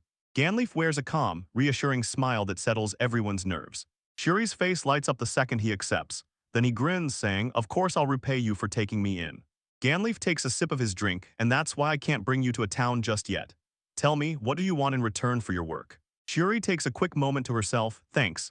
Then she tilts her head like she's about to crack a mystery. All right, let's see. Suddenly, that familiar sneaky voice slices through the air. What's got you rattled, Shuri? It's Kaguya, the mysterious shrine maiden.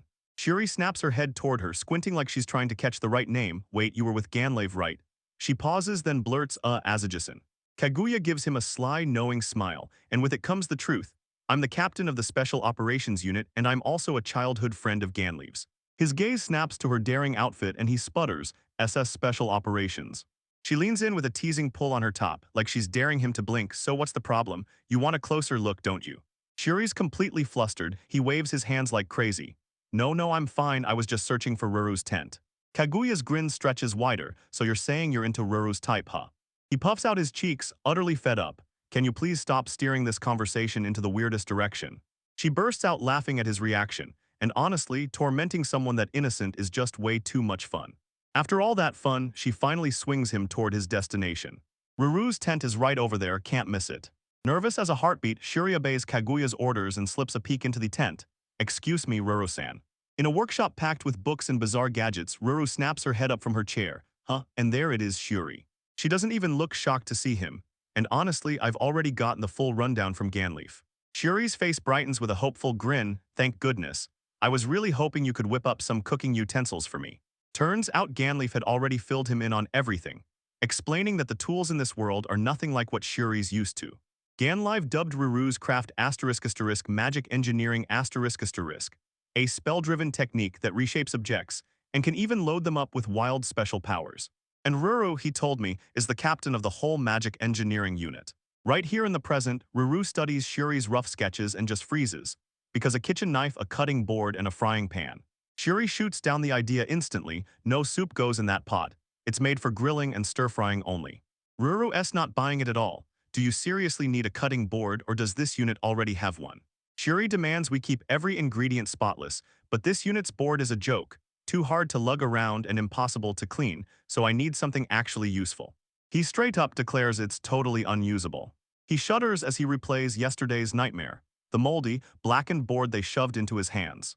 That memory alone tears you apart, it's pure trauma. Ruru cracks open his sketchbook and stares at his designs one more time. A smirk crawled across her face like she already knew how this would end. Alright, she winks and bam, my whole body lights up with excitement. Shuri's eyes snap to life. Really, so when can you have it ready? Right now, she declares it, and right on the spot, she launches into motion, zipping around her workshop like a storm.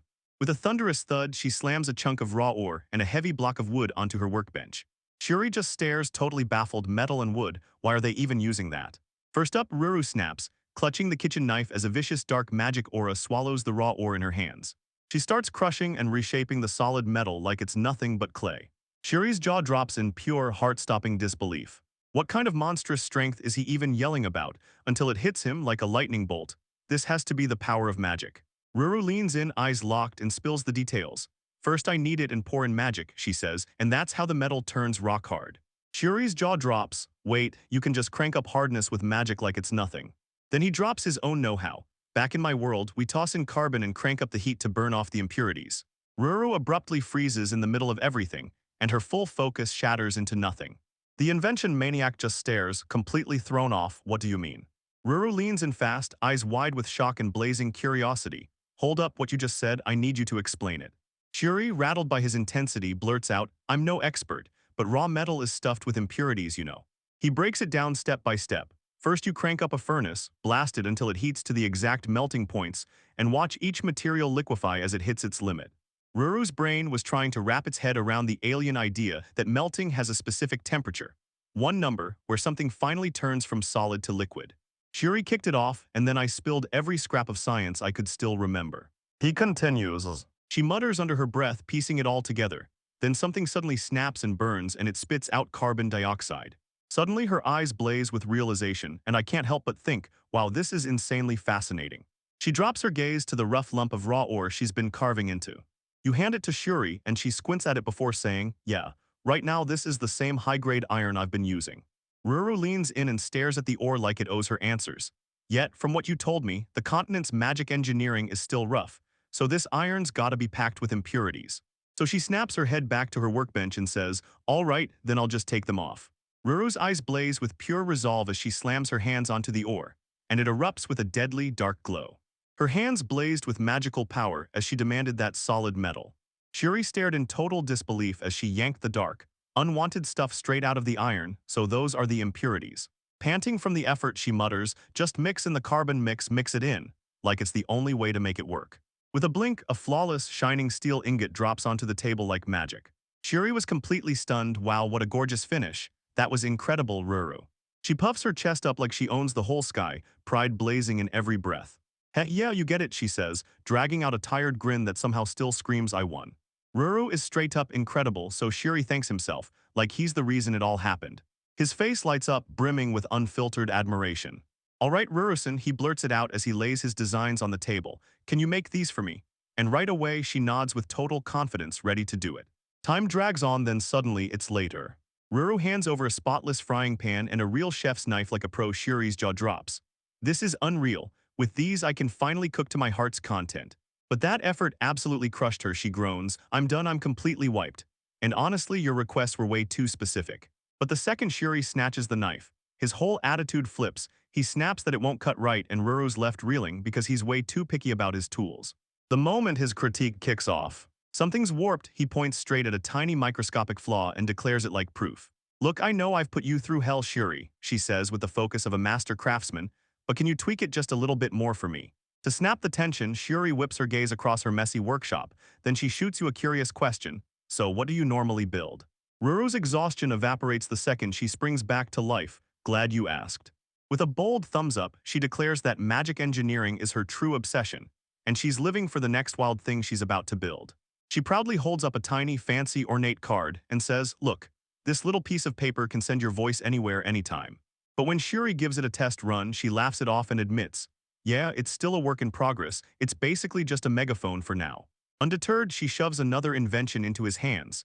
This one lets magic summon fire at will, so you don't need a tinderbox at all.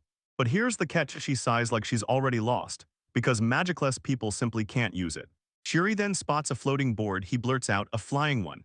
Until it clicks and he realizes, no way, these are all unfinished prototypes, right? But as he scans the items, one word snaps into his professional sight, Rurusen. He jabs at a bizarre symbol that keeps showing up on her inventions, then he leans in like, what is this character exactly? Ruru leans in and says, this is a mega spell. Its magic character is painted with pigment ground from crushed magic crystals. She explains that these crystals soak up the ambient magic, and the pigment brewed from them can supercharge the characters with special powers. This is the heart of a magic engineer's craft, scribbling spells that reshape objects and forge enchanted tools from thin air. Shuri, the queen of practicality, looks totally baffled. Why only one character? Wouldn't it make way more sense to write a whole bunch of them? With a sly grin, Ruru warns him. If you stack a whole bunch of those, they snap and go berserk, and that's why magic engineers like us pour our entire lives into dreaming up new, stable combinations. Shuri's brain snaps into gear. Wait, so you're not just firing off multiple magic spells at once? Ruru stares at him, totally dumbfounded. He smirks. So isn't the real goal to find two maga spells you can fire off together, cleanly, without triggering any disaster? Then he tosses her a brand new idea from a world she's never seen, like an electronic circuit. Because if you want two functions to cooperate, you don't just press buttons, you need a switch that flips between their commands. Ruru suddenly shoots out and clamps onto his arm. Her eyes glitter like a light bulb just flipped on Shuri. She blurted, you might honestly be a genius. Ruru snapped, by your logic, tossing multiple magics at once would drive them wild. But I never even thought about a way to switch between them and keep their power stable. She stops mid-sentence, swallowed by deep thought, because that complicated mechanism is way too big for just one sheet of paper. Shuri stared in pure confusion. Paper. If you stacked it all like that, wouldn't the whole point vanish? Her eyes suddenly blow wide in pure shock. That's it, she snaps and screams, finger jabbing straight at him. Ruru starts pacing in pure excitement, her thoughts sprinting, because if you stack paper, it'll work. You can slap multiple jobs onto one object, then fire off superstable commands to make it come alive, and by layering sheets or boards, you turn it into one massive, all-in-one tool. She throws her hands up and soaks in the rush of her breakthrough, then it hits her. Why in the world didn't she see something this simple before? Shuri just stares back at her with a knowing smirk. But man, whatever she's seeing is spiraling her into pure, intense rage. Ruru whips around out of nowhere, Shuri. She yells, slamming into him like a surprise bell, and he just blurts, huh. With that fierce spark blazing in her eyes, she snaps, let's do it, and declares it's finally time for a brand new technological revolution. Ruru stares at him like he's a miracle, stars blazing in her eyes while Shuri just freezes, panicking in his head. What does she want from me? I know nothing about engineering. Then it hits him, an idea ignites in his mind. If a technological revolution is even possible, there's something I need you to help me make. They finally take their seats to hash out his request, and a conro, Ruru says, what is that? Shuri grins and breaks it down. It's basically an advanced upgrade of a traditional stove. Let me map it out with a diagram for you. And just like that, they plunge into the schematics. Shuri lays it all out, piece by piece, from an adjustable heat mechanism to full waterproofing, capped off with the safety devices that could make the difference between a disaster and a win. Once Shuri lays out his whole vision, he closes the deal, and that's the final word. Ruru stands there frozen, her brain totally wrecked by the insane wave of innovative ideas he just unleashed. Seeing the sky getting darker by the minute, Shuri nudges Ruru-san and says, come on, dinner first. We'll pick up tomorrow. But she cuts him off instantly with a razor-sharp, no. She yanks his arm, eyes blazing like she's on the edge of a breakthrough, and my brain is going full throttle. Because if I blow this moment, I might never get another shot to make it real. Yeah, we're doing this right now, she snaps, slamming her hand down on the schematics. Shuri's jaw drops as her intensity hits like a punch. But the moment her passion hits, it spreads like wildfire. He flashes a grin and blurts, "All right then, I'm with you all the way." Under the moonlight, their all-night forging session kicks off. No stopping, no sleep. Billed by sheer grit and exploding waves of magic, the two just keep pushing non-stop, no breaks. Ruru carefully inks those tangled magical circuits, her eyes locked on every shifting line. Finally, with a tired smile and a look that screams, "We made it," she bursts out, "It's done." The moment her words slip out, her strength gives out completely, and she crumples on the spot. Her last ounce of energy crumples out of her. Shuri grins warmly, "Get some rest, Rurusen. I'm gonna use the incredible tools you made and whip up something so delicious you'll swear it's magic." Ruru finally gets to rest, so Shuri strides out with a steely smile, ready to whip up a special meal and properly thank her for turning his vision into reality. Right after their last battle, the company scored a fresh restock of ingredients, and it saved them. But the second he starts checking the supplies, he freezes dead in his tracks, takes one tiny taste, soy sauce, mirin, and sake. He just freezes in disbelief. Why in the world are Japanese seasonings showing up here? His mind snaps back to Ganleve's warning about the Divine Palace. Wait, are you telling me this whole thing came straight from one of their villages? That implication hits like a truck. Wait, is it possible I'm not the only one who sees this? But he shoves that thought aside, because right now he's got a promise to keep. Now it's showtime, time to put their creation to the test. He stands tall and proud in front of their brand new, custom-built Conro stove. With a thunderclap of magic, Ruru's masterpiece finally roars to life for its first-ever test run. With a perfectly controllable heat source, he kicks off step 1, slowly sautéing minced onions in butter. He tosses them in the pan and keeps sautéing until they turn perfectly translucent, then yanks the pan off the heat. After the onions cool down, he tosses them into the bowl with minced beef, minced pork, and an egg. Then he seasons everything and mixes it all by hand, pounding it together until it's perfectly blended. He keeps mixing until it turns thick, sticky, and ready to use. Then he expertly shapes it into a patty, slams it between his hands, and presses out every last air pocket. All right, get ready, because the main event is about to explode. The patty slaps into the hot oil and the sizzle roars like music. He slaps the pan shut, dials the magical flame down, and lets the food simmer for 5 intense minutes. Once that side turns perfectly golden, he flips it fast and hammers the other side into a sizzling sear. Once that patty is cooked all the way through, he tosses it aside and starts whipping up a sauce, using every drop of the leftover meat juices. Then the mysterious sake, mirin, and soy sauce hit the pan, and they sizzle into a thick, slow-bubbling glaze that tastes absolutely rich. He drizzles that rich, glossy sauce over the perfectly cooked patty like it's made for the spotlight. And just like that, the hamburger steak is finished off with roasted veggies and sweet corn. Shuri gently rouses the exhausted Ruru and slides her a meal like a proud reward for all her hard work. Still half asleep, she asks for the new dish, and Shuri grins, telling her she'll be the first one to taste it. Fully awake at last, Ruru slid into his seat, fork and knife clutched tight, staring wide-eyed like he'd never seen that meal before. She hesitates. Then boom, he hits the chef with a total bombshell, "I don't like meat."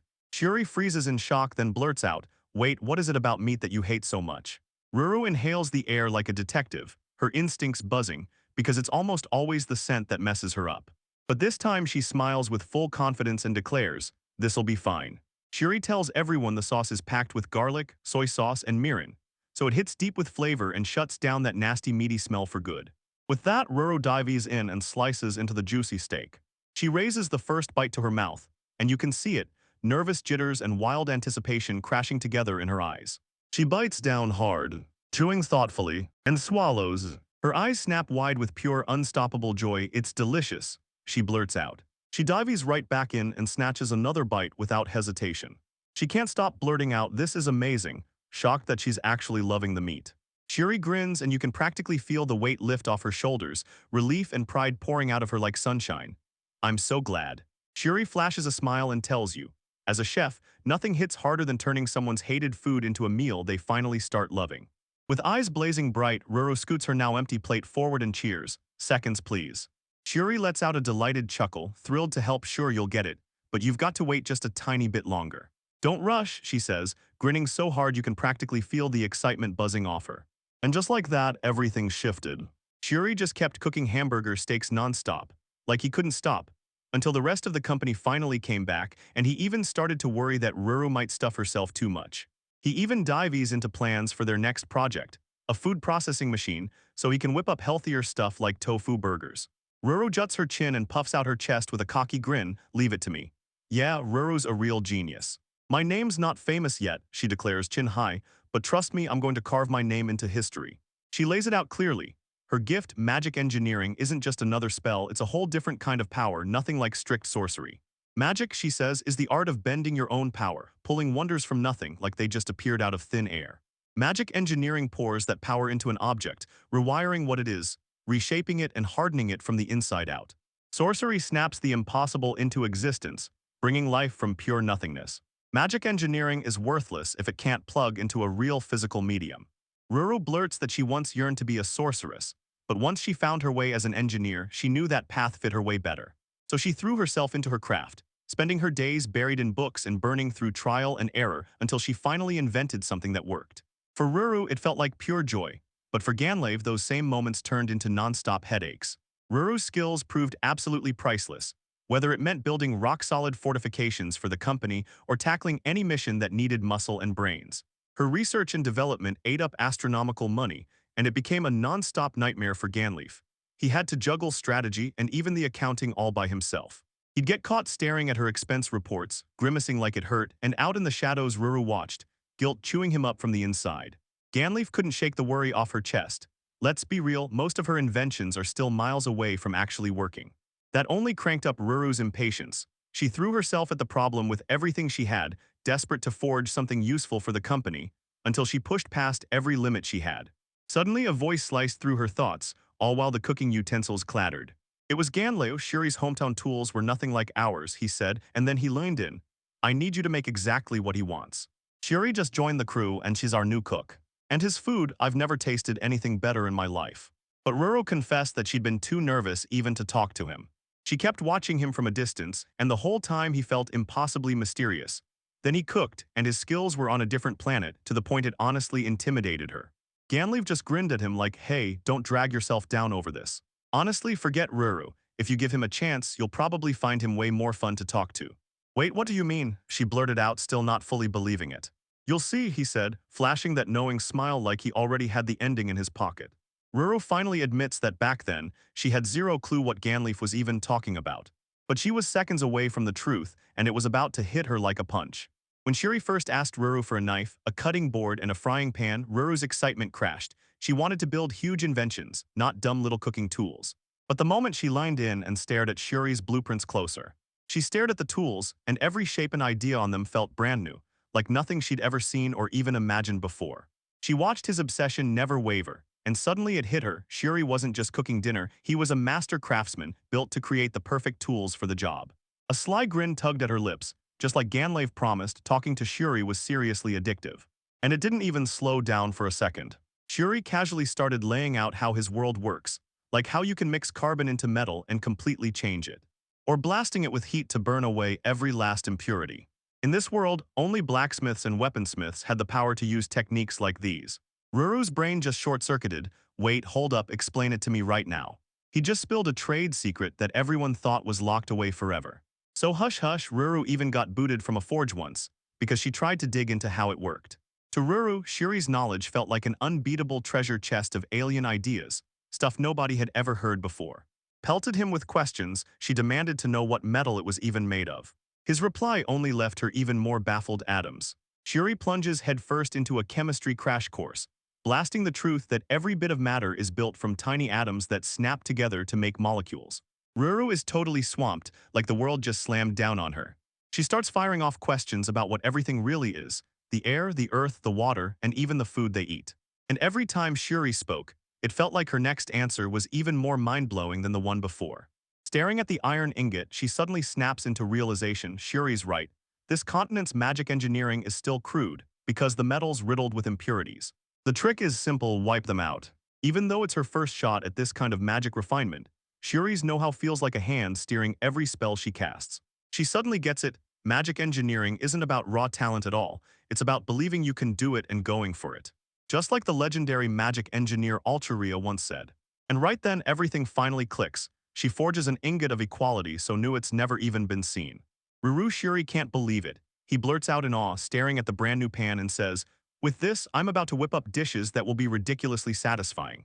Ruru stared at the process, realizing Shuri's standards were so insanely high it felt like she was fighting just to keep pace. And that's when she realizes this is exactly what a real genius looks like. Someone who refuses to settle and keeps clawing for perfection, no matter what. Yeah, she stares up at him with pure awe and thinks, Shuri's a total genius, and her imagination blows mine out of the water. She's completely hooked, like she can't look away. After all that grind, their masterpiece was finally finished, done. Ruru's hard-earned know-how sparked the creation of the magic engineering stove, a game-changing device that keeps the ideas flowing like it'll never run out. Ruru realizes Shuri's input keeps flooding her with fresh, never-before-thought stimulation, something she's never felt in her life. For the first time, she's hit with an unmatched rush of triumph, pure fulfillment that blows every invention she made before out of the water. Sure, she might have borrowed the knowledge, but the real masterpiece got forged from her own two hands. Shuri grins and says, Ruru-san, you nailed it. This stove is perfect. Now watch me whip up all kinds of delicious food. Ruru leans back and flashes a smug, satisfied grin because she finally gets it. That rush of crafting the ultimate masterpiece isn't just about having better ideas or sharper techniques. This stove isn't made for war. It's built for everyday life, and it'll stay in the culture and history even after the fighting finally fades. It's the kind of legacy she's been chasing her whole life. She poured her entire life into magic engineering, burning everything she had just to keep chasing her research. But now wait, that's not right at all. It was Shuri, and he was the guy who handed her this jaw-dropping chance. A soft, warm glow surges through her heart. Right then, Shuri plopped down a brand new dish, making it the first meal ever cooked on their revolutionary stove. She sinks her teeth in and takes a bite, and he's utterly stunned by how ridiculously good the flavor is. For the first time in her life, Ruru tastes meat, and it hits her like, wait, this is actually delicious. The tender meat just melts the second it hits her tongue, and rich, savory juices flood her mouth. But the real magic is the sauce, one bite, and it tastes like it was cooked specifically for her. She finally gets it. Ganleav's pointless rare spice obsession wasn't waste at all. It was the real plan unfolding. As Shuri's hands mix soy sauce and a swirl of seasonings, that amazing aroma fills the air and somehow turns into pure magic. Ruru's jaw drops as it finally hits her. This isn't just about whipping up exotic food, it's real skill, the kind you can't fake. He mixes what's already there, nails the perfect golden ratio, and somehow turns it into something brand new. She realizes that's exactly what creation is all about. She devours that meal with a grin, savoring every single bite like it's pure joy. Once they're done, Shuri wastes zero time. More orders pour in as people beg her to forge fresh tools for processing ingredients. Ruru flashes a confident thumbs up, and the moment it's about crafting something even more delicious, she's all in, no hesitation, just teamwork. But she's got one burning question she just can't ignore. Shuri, how in the world do you keep cooking up ideas this incredible? He pauses, then finally lets out a grateful breath. Yeah, he'll admit it, at first, all I ever did was crash and burn. Ruru froze in shock. Failures, but you're the most amazing cook I've ever seen. Shuri gets hit with memories of his early days. His strict father would force him to swallow every last one of his burnt, failed creations. She can barely believe it when she finds out how brutal his childhood really was. But that's the dad I looked up to, Shuri grins, and she credits that brutal training, because it's the whole reason she has every skill she's got today. He keeps going, insisting that a solid foundation alone won't cut it. So he's always locked in his head, testing and tweaking nonstop to discover fresh ways to make everything taste even more mind-blowing. He calls it pure ingenuity, and I swear I try to cling to that spirit, because the moment his words hit, they slam straight into Ruru's heart. I'm just pushing through every single day, then he ends it with this soft, gentle smile. In Ruru's head, ingenuity keeps ringing as she locks eyes with him, totally speechless from the starstruck shock.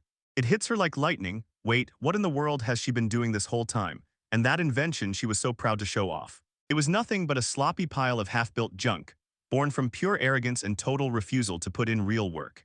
So she just kept cranking out tool after tool that went straight into the useless pile. Her non-stop high-priced experiments turned everyday logistics into a full-blown nightmare. And this decision is going to smash the company's whole budget to pieces. She finally sees the truth. She was never chasing progress. She was chasing something bigger than what was already there. Giving up on fixing things for good. She'd whip up something just to chase the rush, grab that quick hit of satisfaction, and never look past the moment ahead. Ruru's sin turned into a pathetic monument, an ugly shrine to her arrogance. While she spirals in self-pity, Shuri suddenly pops up. Ruru, quick question, this thing is insanely convenient, right? He jabs a finger at one of her failures, that flying board. He tells us stick cargo in it, and it'll soak up every jolt like a shock absorber, shielding fragile stuff and making even heavy loads feel almost weightless. Her eyes blow wide like she's just seen something impossible. What's she thinking? Shuri a real genius, huh? Her first sketch for the board was locked on one wild idea, a personal flying machine. With just one twist in perspective, Shuri turned her flashy toy into a revolutionary logistics tool, an actual shock absorber that cuts down labor and stops damage before it happens. She stares at the boy who just flipped her whole world upside down, then whispers, "Thank you, Shuri." And Shuri, totally clueless about the bomb he just dropped, just blurts, "Huh, what for?" Ruru blurts, "I thought it was just another failure, but turns out it was you who gave that tool its purpose. So thank you." This is where Ruru's whole world flips. She swears every single tool she makes will have a purpose, even if it looks pointless at first. Her ambition burns bright now. She refuses to stop until her tools keep getting stronger and build stuff that actually helps real people. Later on, a voice slices through the stillness. "Ruru, what did you need me for?" It's Gan Live, summoned by an engineer who's practically vibrating with energy.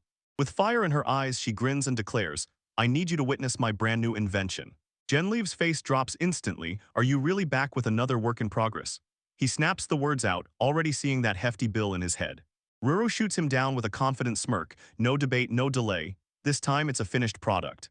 Ruru hands over a tiny dark orb, "And I've got two first, come on, take a look at this." Ganlave squints at the rock, suspicious as ever. "What on earth is it?" She grins like she knows a secret. "Just watch, okay." With a fierce scream, she whips it through the air and launches it into the distance. And it detonates into a thunderous explosion. Ganleaf is completely stunned, words just won't come out. He blurts out, "What is that? An exploding stone." She tells them the second the command word hits the air, it detonates, and 3 seconds later it's all over. Ganleaf's panic erupts. "This is way too dangerous. What if it detonates right in my pocket?" But Ruru just winks at him, tells him, "Don't sweat it, I've already put safety measures in place." Like she's got everything handled. Ruru breaks down the first safety feature. This stone only clicks into action when it senses a grip, and it refuses to arm unless you hold it tight. Second, the countdown won't start until it's already out of your hand, so it can't blow up early. And third, it's got a proximity failsafe that spots when you're too close and stops it from blowing up. So where did these smart, real-world safety upgrades come from? She pulled every single one straight from Shuri's ideas. Ganlave is totally stunned. "Whoa, I had no idea this was even a thing." But Ruru's presentation isn't done yet. She whips out her next creation, the timed incendiary stone. She jabs her finger toward a far-off rock in the distance. In just 5 seconds, she says it cool as ice, then swears that spot is going up in flames. 4, 3, 2, 1. Right on cue, the target detonates into a massive pillar of fire, and Ganleaf is left staring, stunned, speechless again. He's so stunned he can't even find the words. "Well, Ganleaf just stammered. You're a magic engineer, so how are you even using magic?" Ruru tells him the stone's timer can be cranked up to 2 hours, but the fire it spits out only lasts for a few dozen seconds before it wipes out completely. Ganleaf murmurs, eyes locked on its wild potential, because for covert operations it would vanish without a single trace. A grin finally bursts across his face. "I got it.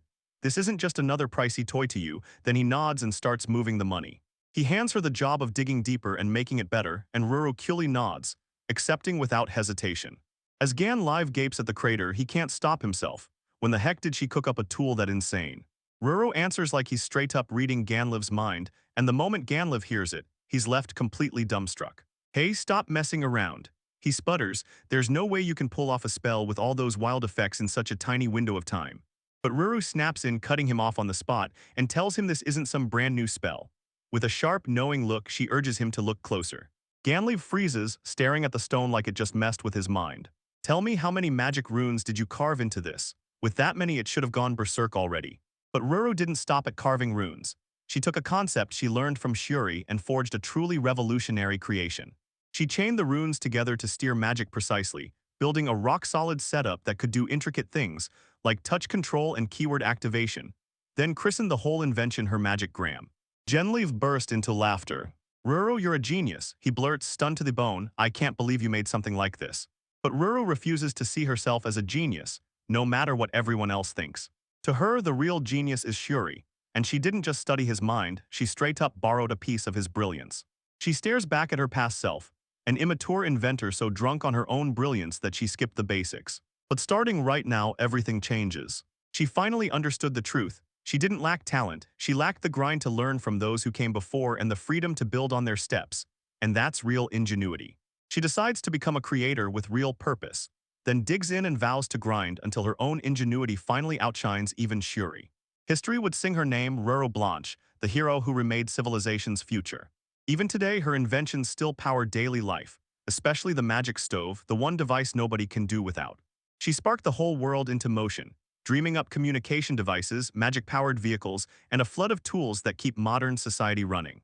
Soon, word spread so hard they started calling her the mother of invention, because her techniques became the backbone of the age's technology. While war raged and chaos swallowed everything, Ruru Blanche forged countless tools, not only to fight, but to lift people's lives with every single one. Once the kingdom was finally up and running, she was crowned Chief Royal Magic Engineer. But before long, she slammed in her resignation and stepped away from the throne's magic. So she ditched the ordinary life and opened a private magic engineering school, teaching her hard-earned knowledge to countless students while still pushing her own research even further. And just like that, it turned into the Blanche Magic Engineering Academy, still the biggest, most cutting-edge research powerhouse on the entire continent to this very day. Ever since the academy was founded, it's been steeped in history, but somehow, only a handful of departments even touch weapons research. Then Ruru Blanche left a final message behind. My tech isn't built for war, because if it's made for nothing but fighting, it'll turn conflict into something even uglier than before. Every reason for the fight would keep changing, the stakes would skyrocket, and soon a nightmare future would follow. An entire continent reduced to ash with not a soul left untouched. Ruru Blanche dreaded that fate, and the ideals she carved into her heart lived on, passed from one generation of magic engineers to the next. At the very core of this philosophy, where peaceful technological progress is the whole point, are the words that lit up the Academy's guiding spirit, fueling pure ingenuity. History even slips in a sweet detail. She absolutely adored Hamburg steak, and the moment she saw everyone taking a bite with big smiles, it made her heart soar. A wave of pure bliss washed over them. But there's a theory that her love for that dish runs deeper than a simple passing crush. To tell her story, you've got to start with a man named Shuri Azuma.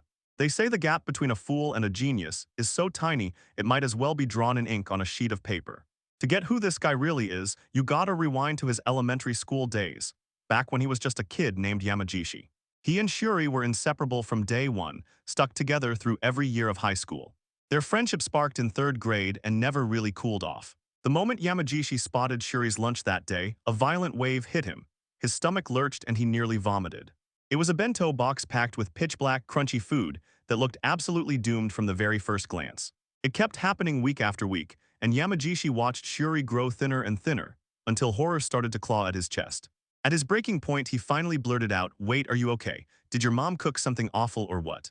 "No, I did this, and I'm saying it with full seriousness. This is my own fault." Yamagishi's totally thrown. He just blurts, "Did you read a cookbook or something?" Shuri goes completely speechless, like someone just yanked the words out of her mouth. But those simple words were the spark that jolted the young chef awake. A brilliant idea hits him like lightning. "That's it, I just need to read a cookbook, thanks." Yamagishi flashes a grin. "If you're gonna make something good, don't hog it, share it with me." And the moment those words hit, everything changed from that day on. In just 2 months, Shuri went from wrecking bento boxes to turning them into absolute culinary masterpieces, and Yamagishi couldn't believe what he was seeing. That shared love of food lit the spark, and in no time those two boys were joined at the hip. As they closed the distance, Yamagishi suddenly clocked something strange about his new friend. Outside the kitchen, Shuri was basically forgettable. Nothing special, no standout talent, no real flaw, just average all the way. But during a school trip, panic explodes, teachers are screaming, "Have you found him?" And the answer hits like a punch. No, he's nowhere to be seen. Shuri's been gone since this morning. Teachers are losing it, shouting that he's missing. They finally track him down, but it only cranks his teachers' stress through the roof. Turns out Shuri slipped into the hotel kitchen and the chef snapped, "So kid, you've been in here all morning. Who are you? Are you one of your students?" And Shuri is absolutely glowing with joy. While his buddy got hammered by the teacher, Yamagishi clocked it instantly. This guy was definitely not normal. And it kept happening. Yeah, even at a theme park, Shuri was totally clueless, spinning around and blurting, "What is this place for?" When Yamagishi realized his buddy needed a guide for the normal world, he stuck right next to Shuri through every single day of middle school. Because of his friend's push, Shuri's attitude slowly cooled down, and before long, everyone started treating him like an ordinary kid. For high school, he signed up for a nearby local school. And right there, Shuri's name exploded. Suddenly, everyone was talking about her. It all kicked off at the culture festival, when his class decided to crank up a simple yakisoba stand. But Shuri snapped, "We're not making some random yakisoba, watch this." And she promised she'd whip up a 5-ingredient enkake sauce just for it. Ignoring the confused stares from his classmates, He grabbed every tool and ingredient he needed by himself. He snapped that if we're selling anything, it can't be run-of-the-mill, especially when it comes to my cooking because I'll never cut corners. He immediately seized control and barked orders for everyone to fry the noodles until they hit that perfect, crispy golden crunch on both sides. And the stuff he brought, it was on a whole other level. First, he chopped up the meat and veggies and got everything ready for the cookout. Then carefully peeled the shrimp cleanly down to the vein. He tossed the pork and veggies into the wok, then slicked the shrimp with potato starch, before slamming everything back together and cooking it as one. Then he poured in the sauce, Chinese soup stock, oyster sauce, and a medley of seasonings, and let it bubble and simmer until it turned rich and irresistible. He whips it into a glossy cornstarch slurry, then drops in a quick dash of sesame oil to make it smell impossible to resist. He devoured the cake yakisoba, 5 ingredients piled high, and the moment the noodles hit his plate, it was finally complete. The students are totally stunned. This is insane. That sauce hits so perfectly it feels like we just got served at a real restaurant. Even with basic noodles, that sauce turned their humble stall into the festival's biggest must-see spot. The Enkei yakisoba, this legend of flavor, is about to hit harder than you think. It exploded in popularity, an absolute massive win. With graduation closing in, Shuri got handed the food stalls for the last 2 festivals, and he turned every single one into a total slam dunk. For those 3 years, Yamagishi stayed glued to his side, whether they were cracking open textbooks or just kicking back and hanging out. He even got promoted into the official taste tester for Shuri's wild cooking experiments, and Best Friends barely covers how close they were. And yeah, Yamagishi didn't skate through it either. Trouble found him right on schedule. Like that wild high school chapter when Yamagishi jetted abroad alone, stumbled into some kind of mess, and vanished from everyone's radar until the very day before the closing ceremony. He laughed it off and claimed it was just gambling, but with Yamagishi's insane talent for cheating, Shuri couldn't really press him for answers. Before anyone could blink, high school was already over. On the phone, Shuri lays out his plans with full confidence. Yamagishi leans in and asks, "So you're really headed to Tokyo, right?" Lazily slumped on the couch, he smirks. "Don't worry, no matter where you run off to, your drive won't disappear." Shuri nods in quiet agreement, and yeah, she's basically saying, "No thanks, I'm not doing that. Yeah, I know this training's brutal, I might even run, but don't worry, I'm pushing forward and I'm seeing it through to the very end." A knowing smile cracked across his friend's face. Yamagishi says, "Of course you will, because you're the kind of guy who said he wanted to make miso, then actually did it from scratch, starting right from the soybeans." Shuri bursts into laughter. "Yeah, I totally bombed more than a few times getting there. But in the end, he remembers how I whipped up something way better than anything from the store." A warm memory that hits like a punch to the heart. "All right, I'm heading to bed," Yamagishi says, and Shuri nods along like, "Yeah, same, I've got an early start tomorrow." A tense, breath-holding pause stretches between them.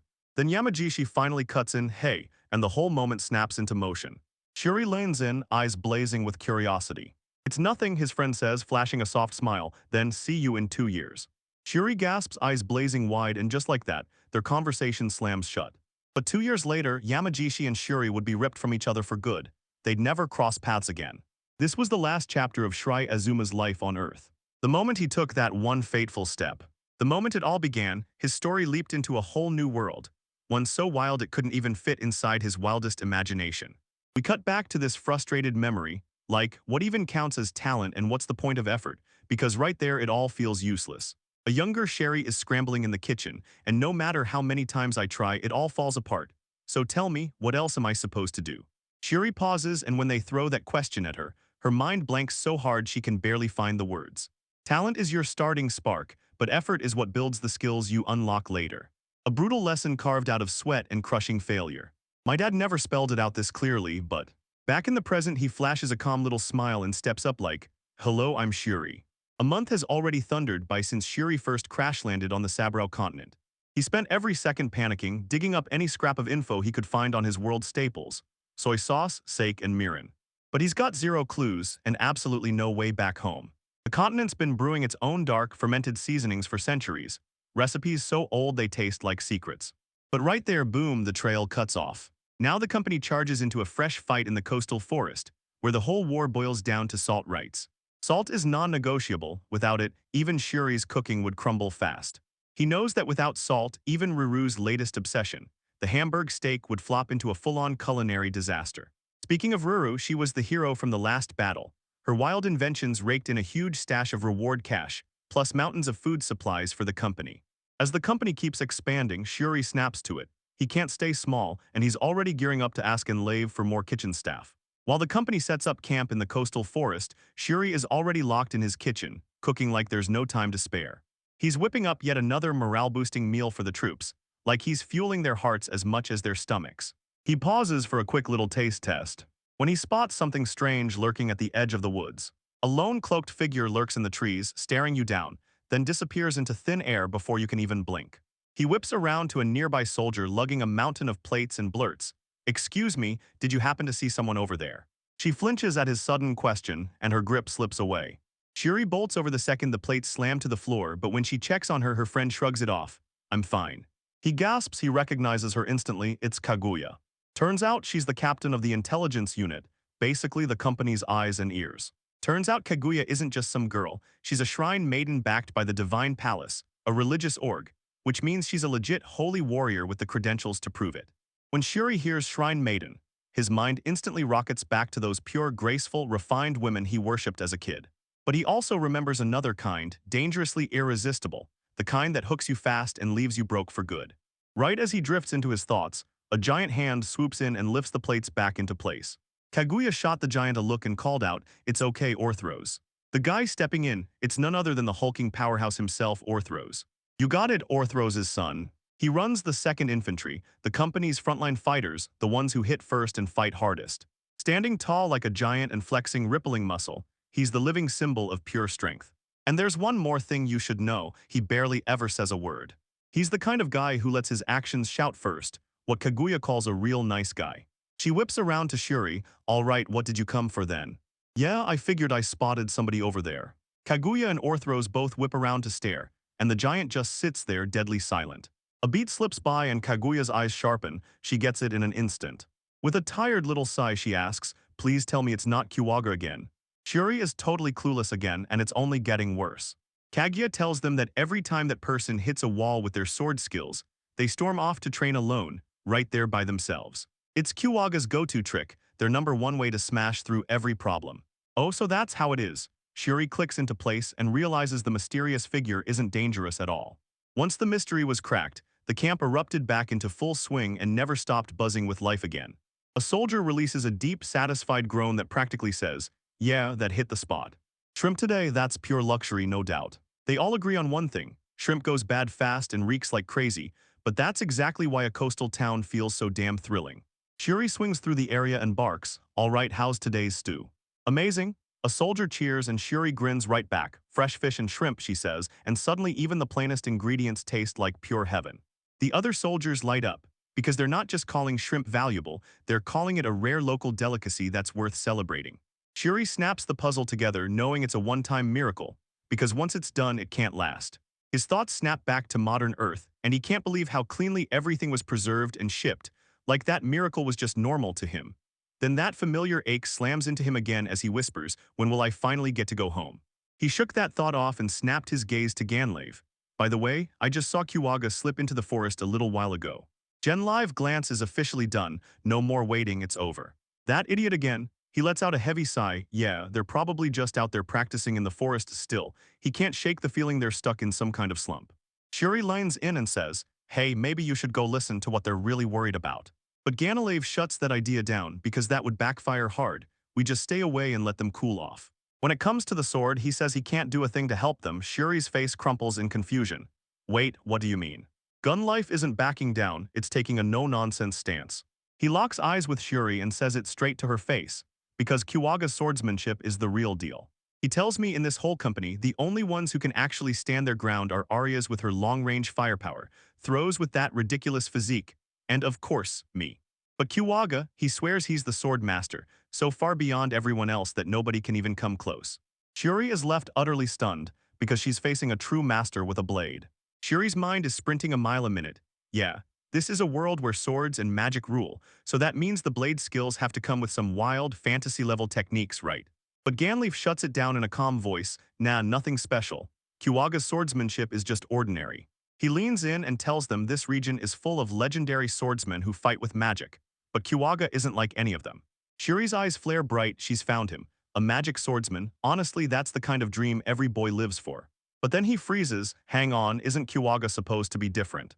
Finally, we get a clear look at Kiwaga, the mysterious kid standing there like trouble's about to explode. Ganleaf insists it's just a regular human underneath the mystery, and there's no magic backing them up. No spells, only insane sword skills and raw physical strength, the kind that makes them a real, true child of the sword.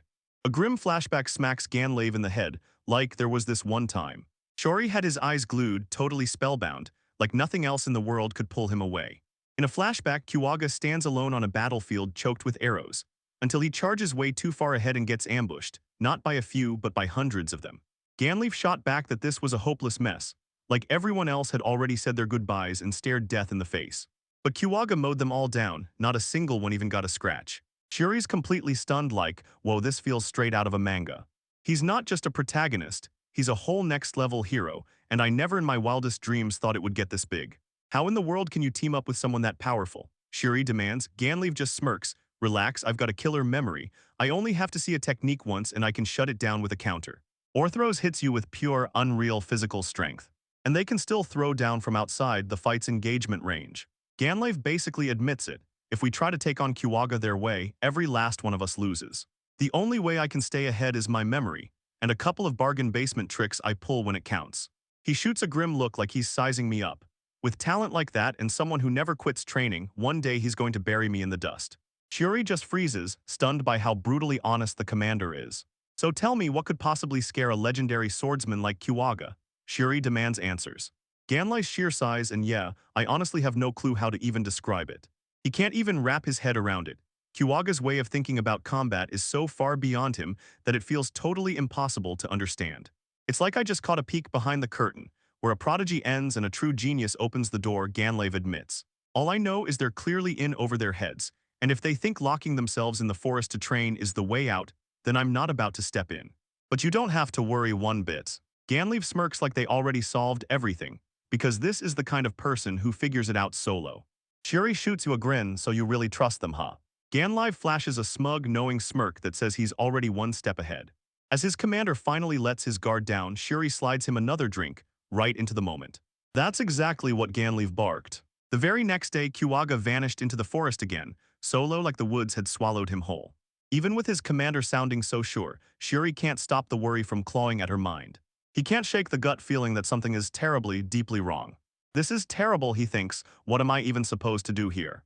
Ripping through his doubt, he steels himself and makes the choice. That night, Shuri slips into the dark woods alone, lantern blazing in his hand, and whoa, it's way darker than he ever imagined. That eerie quiet and those creeping shadows start messing with his head. Okay, I'm officially freaking out. He keeps driving forward, mind racing back to one crucial detail. There's a clearing just up ahead, I'm sure of it. Then something snaps his focus and grabs his attention. He strides into the clearing and immediately goes still. Bathed in a razor-thin ribbon of moonlight, Kiwaga stands there with his sword blazing high above his head. A razor-sharp breath ripped through the air. Their eyes narrowed sharply and their grip crushed tighter around the hilt. Shuri is frozen in sheer terror. In the blink of an eye, Kiwaga detonates into motion. They pivot with blinding speed, like lightning snapping direction mid-fight, and then unleash a bone-crushing slash. The blade sliced through the air in a crisp silver blur. As the strike lands, Kiwaga's eyes burst wide with shock. Stunned and frozen, he could only stare, trying to process what he'd just witnessed. Pure raw power, perfect form, no hesitation. He can't stop thinking, this world really is something, because there's no way it could hold such a perfect display of martial arts. I've watched other mercenaries drill and grind, but this is a whole new leg. Suddenly, a razor-sharp voice slices through the silence. Who's there? In the blink of an eye, Kiwaga snaps their head around, the wild intensity melting into a cocky smirk. Oh, so it's you, Shuri, don't jump me like that. Shuri fidgeted and said, I wasn't trying to start trouble, I just kept panicking because you kept slipping into the forest alone. But then Shuri glances at his comrade and bam, another thought hits her. Because Kiwagasan is seriously a gorgeous young man. Yeah, he catches himself thinking, those androgynous looks could belong to a beautiful woman, but on the battlefield. They're a warrior worth 1,000 men, damn it, he's just too cool. Kiwaga flashes a sly grin and goes, is that so? I just knew Ganleif sent you. Oh no, Shuri blurts out, he's just frustrated he can't fix your troubles all by himself. Kiwaga's smile turns gentle, yeah, that's it. All my worries are just too much weight to carry, and Ganleif doesn't deserve that burden. He cut her off with one last word, then went silent. Kiwaga drops to the ground right beside you, so yeah, you'd better sit down too. As Shuri sits there, Kiwaga leans in and says, come on, if you're so focused, you should have noticed me sooner, because you're sharper than I expected. Kiwaga admits, laughing, that he was so locked into his training he didn't even notice it. But then their faces go dead serious. Still, I don't think you can fix my problems. Shiri's soft smile never slips, maybe it won't. But if we talk about it right now, I swear it'll make you feel lighter. Kwaga weighs Shiri's words, so you think just talking will fix this? A faint smirk tugs at their face. Alright, it's been a while, let's see if you can lift this burden. Their faces harden as the truth finally spills. Listen, I've been stuck in a slump. Yeah, he's completely stunned. Kwaga leans in and asks, you've seen Ruru, right? She's been grinding nonstop, forging all these incredible tools that fuel the war, while all I can do is grip my sword and swing. But that's a must-have skill, right? Shiri asks, totally thrown off. Kiwaga's stare turns ice cold, and I can't just swallow that. They admit it right away, tools matter. Because as they stare up at those towering trees, you can see they're ready to put them to work. Their hand cramps into a clenched fist, but a tool that's stronger than its own user is just plain wrong. Because in the end, you've got to stand on your own skill and trust your power. Their eyes narrowed with pure frustration. And still, my sword couldn't beat her, because every time I struck, she answered with a barrage of exploding stones. Kwaga blurts it out, those stones suddenly showed up out of nowhere and stole the spotlight. And that whole thing just made me lose my patience. I knew I had to crank myself up, faster, stronger, no excuses. But the second I thought it, my sword went dull in my hand. Shuri leans in, trying to get the full picture. Wait, I don't catch every detail, but is this some kind of mental block? He snaps the problem into focus. Your anxiety and impatience blunt your swordsmanship, and that blunted feeling only spikes your panic again, a brutal loop that won't let you breathe. Shuri's stuck in helplessness. Just listening won't fix this, and since I've never even been in a real fight, I've got nothing solid to say. Still, determination flashes across his face, and he pushes forward, thinking there has to be something I can do for Kiwaga too. A sudden memory detonates in his mind. A voice from his past echoed up from the kitchen. And just like that, an idea ignites like a flash of lightning. With the plan locked in, Shuri bursts into action and shouts, Kiwagasan. He flashes a blinding, charming smile and asks, aren't you hungry? Kwaga is totally thrown, caught completely off guard, huh? Shuri breaks it down with razor-sharp logic. Once you're hungry, every worry hits harder, so before your brain spirals, eat first. The master swordsman is completely thrown off, totally baffled. A moment later, back at the camp kitchen, Shuri slaps down a sizzling spread of ingredients. Thanks for waiting. Kwaga blinks at the supplies, still stunned. Whoa, you hauled in a whole mountain of stuff again. Now totally in her element, Shuri grins and says, all right, since it's late, I'm whipping up a dish with horse mackerel tonight. Kiwaga looked totally stunned by that pick, fish for a late-night snack. That's straight-up fancy, isn't it? Shuri flashed a confident wink and she was like, Ganlave won't lose it on me. I'll still serve a feast to someone who's fighting tooth and nail just to get through their troubles. All right then. I hauled in horse mackerel, sparked it up with Sancho pepper, and brought my secret tartar sauce to seal the deal. This tartar sauce is my own signature, made from egg, onion, mayonnaise, vinegar, salt, pepper, and a punch of fresh parsley. Even the mayonnaise was a headache to crack here, yet the ingredients are totally simple. Egg yolk, oil, vinegar, lemon juice, salt, and sugar. But this isn't some lazy condiment. You've got to pour it with real patience and razor-sharp technique, because if you rush the oil, it curdles in an instant. But just wait, I'm about to show you every ounce of effort I poured into perfecting these two wasn't wasted. Kiwaga stares at him, all curious. So tell me, what are you planning to do with that fish? Shuri's eyes practically light up. She's already grinning like she's about to fry it. Kiwaga's face instantly lights up the moment fried food hits. Honestly, I'm just as obsessed, and yeah, that's amazing. Shuri's bright smile drops like a curtain, and in its place, pure focus like she's stepping into the kitchen as a master chef. Well then, let's begin. First, he skillfully climbs to the catch, and fillets the horse mackerel with razor-sharp, practiced precision. He carefully strips away every little bone, taking that tiny but deadly step that guarantees every single bite is absolutely perfect. Next, he hammers the fillets with salt, then slicks on a sharp splash of ginger juice. Then he whips out a custom-made portable refrigerator, special gear built by the genius inventor Ruru. He remembers every ounce of effort she poured into his request, burning the midnight oil to bring his idea to life. He paid her back the only way he could, by ramming out an enormous batch of her favorite hamburger steak like a love letter from the heart. He slides the seasoned fish in and chills them down fast. And now we hold our breath and wait. Kwaga's totally baffled, so you're telling me we're not cooking it right away? Shuri just smirks like she's in on the secret. Relax, patience, it needs a little time. To burn off the hours, Shuri yanks out a bottle of wine, so you up for a drink while we wait. Kiwaga's mood shoots up instantly. Yeah, a drink after training feels totally unreal. Shuri flashes a grin, so you've got experience with this kind of mess, huh, Kiwaga? Nah, Kiwaga just smirks and shrugs it off. Good wine stays good wine, that's all there is to it. Shuri rubs the back of his head, awkward as hell. Yeah, I get it, but honestly, I can barely drink either. Look, he says, I'm a chef, I can't let my taste buds go numb. And with a mischievous wink, he shrugs like, sometimes you've gotta let it all go. He locks eyes with Kiwaga, so come on, why don't you finally cut loose too? When you feel stuck, stop spiraling, let it all go, heal your mind and body, and then the answers start clicking into place. I can't really hand you any solid advice, Kiwaga. So for now, just kick back and relax. Because once you dig in, you'll crack the answer for sure. Shuri's gaze drifts as his mind tumbles back to those brutal training days. I just couldn't crack it. I kept training harder and harder, but it never clicked and I was totally stuck. Hey Shuri, right at a moment like that. My head chef. They told me to down a bunch, knock myself out with a good night's sleep, then wake up and think it over, and sure enough, they made me chug a ton. After I caught my breath and shook the fog out of my mind, I finally hit a breakthrough. Turns out I'd been overthinking myself into a corner, and my hands went stiff from it. That was the real problem all along. And the next morning, that hangover hit like a truck, pure brutal misery. He wraps it up with a warm, fond smile that lingers like a promise.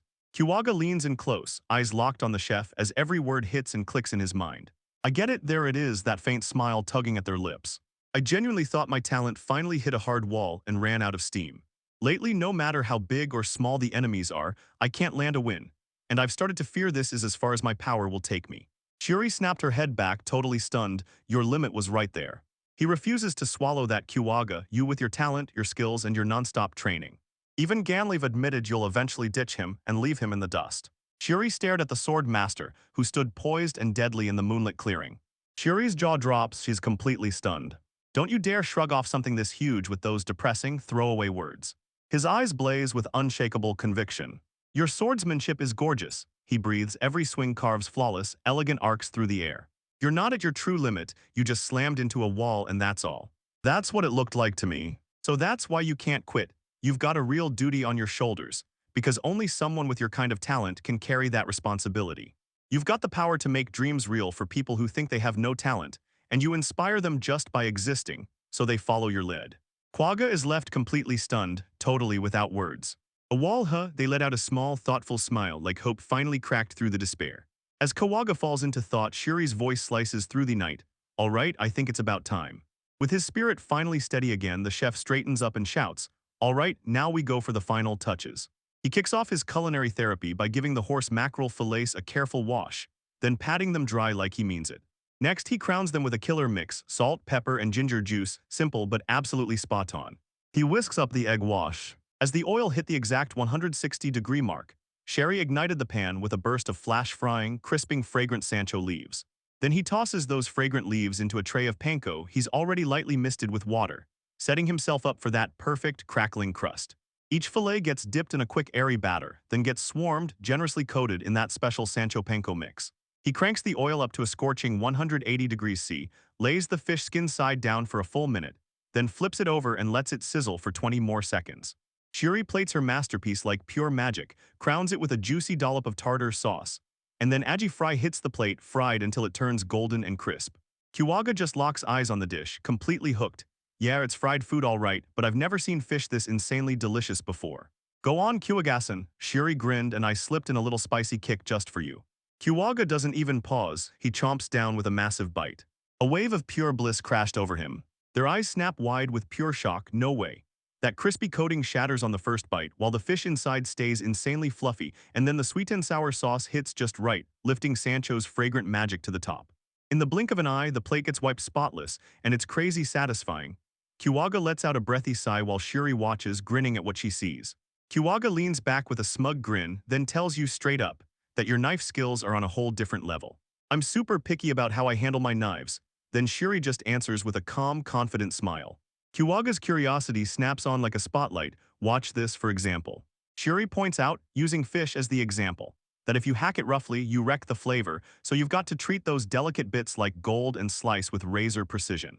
Kiwaga murmurs Shuri's words under his breath, then snaps to it, handle it with care, cut with razor precision. And right in that instant, it all clicks into place.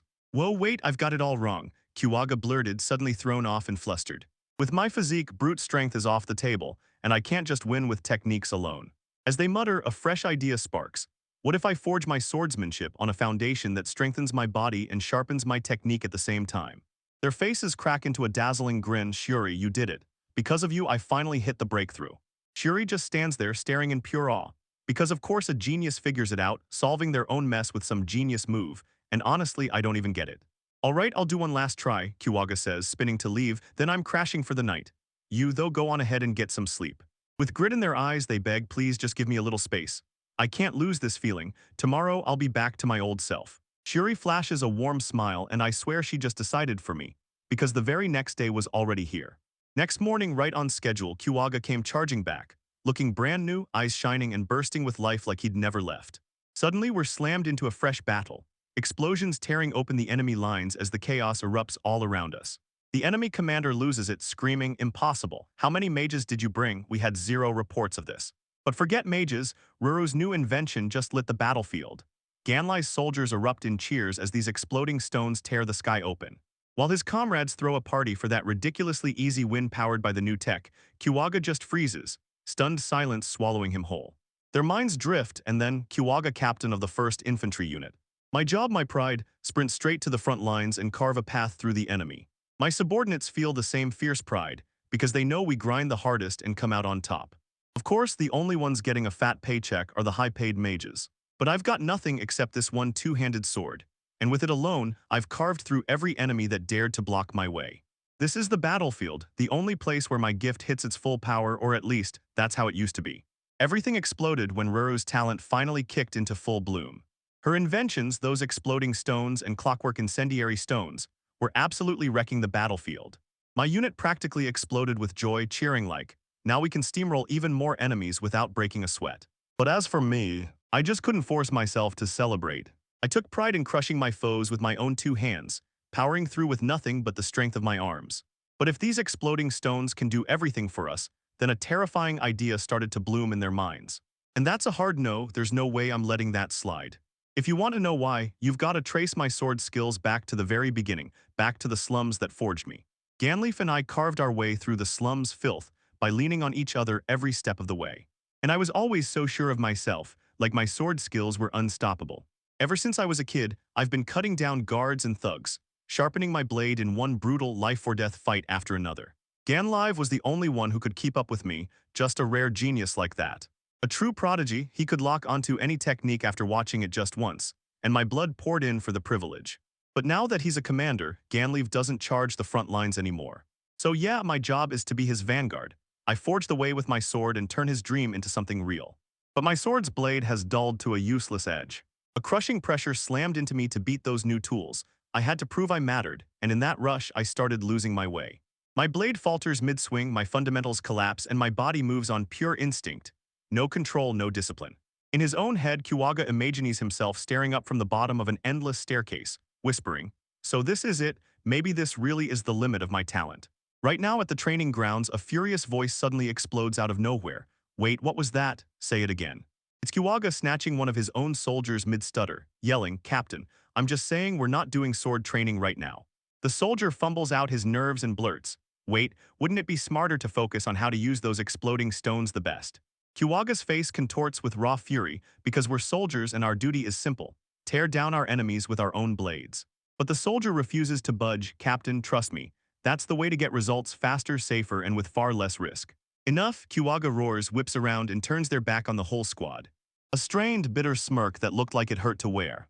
For days on end, Kiwaga has been hitting the woods alone, every single meal fueling the training. The next battle is only days away, and I've got to sharpen my sword skills and slam my confidence back into place before they decide, because this moment is coming fast. Kiwaga dares to shove past every limit with a brutal training session. He squares up against a phantom opponent deep in the woods. With sheer focus, they force an enemy to crawl out of their own mind. The version of themselves they worship, the perfect warrior they swear they're meant to become. The duel kicks off and the whole world holds its breath.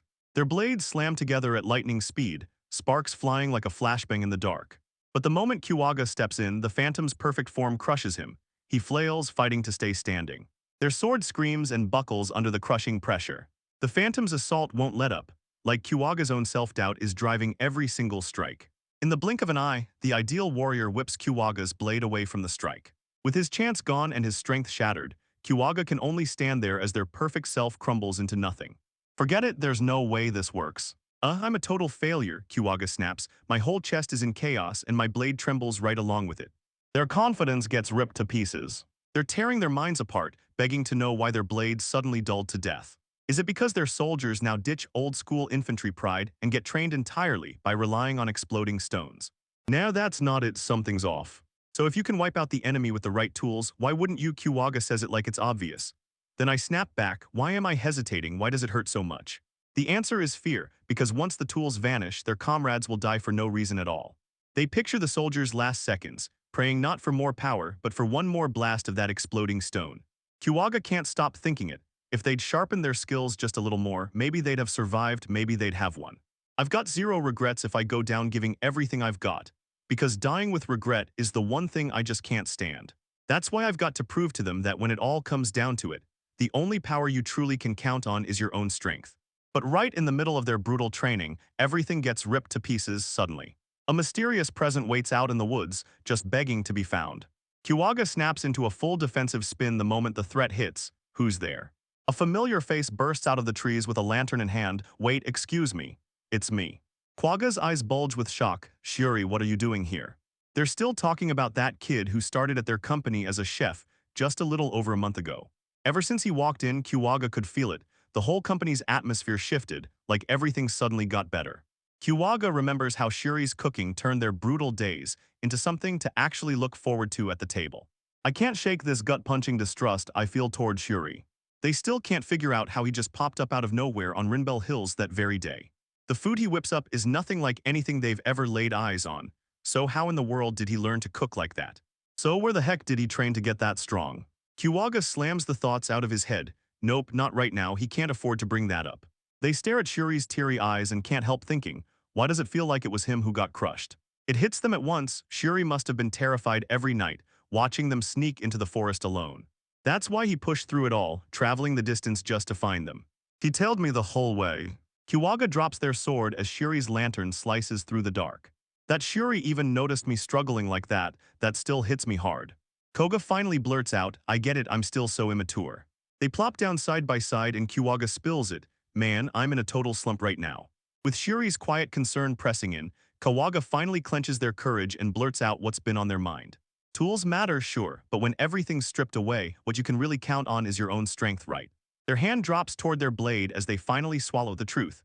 Those exploding stones did what my sword never could. They tried to keep it cool, but the tension still leaked through every word. The second those floodgates cracked open, I couldn't shut them again. I had to get stronger, faster, and keep going. The words just kept blasting out nonstop. The second I thought that, Kiwaga blurted out his confession, and my sword suddenly felt like it was gone dull. With a heavy heart, they finally spit out their deepest fear, and that's when I realized I'm weak. One thought swallowed them whole.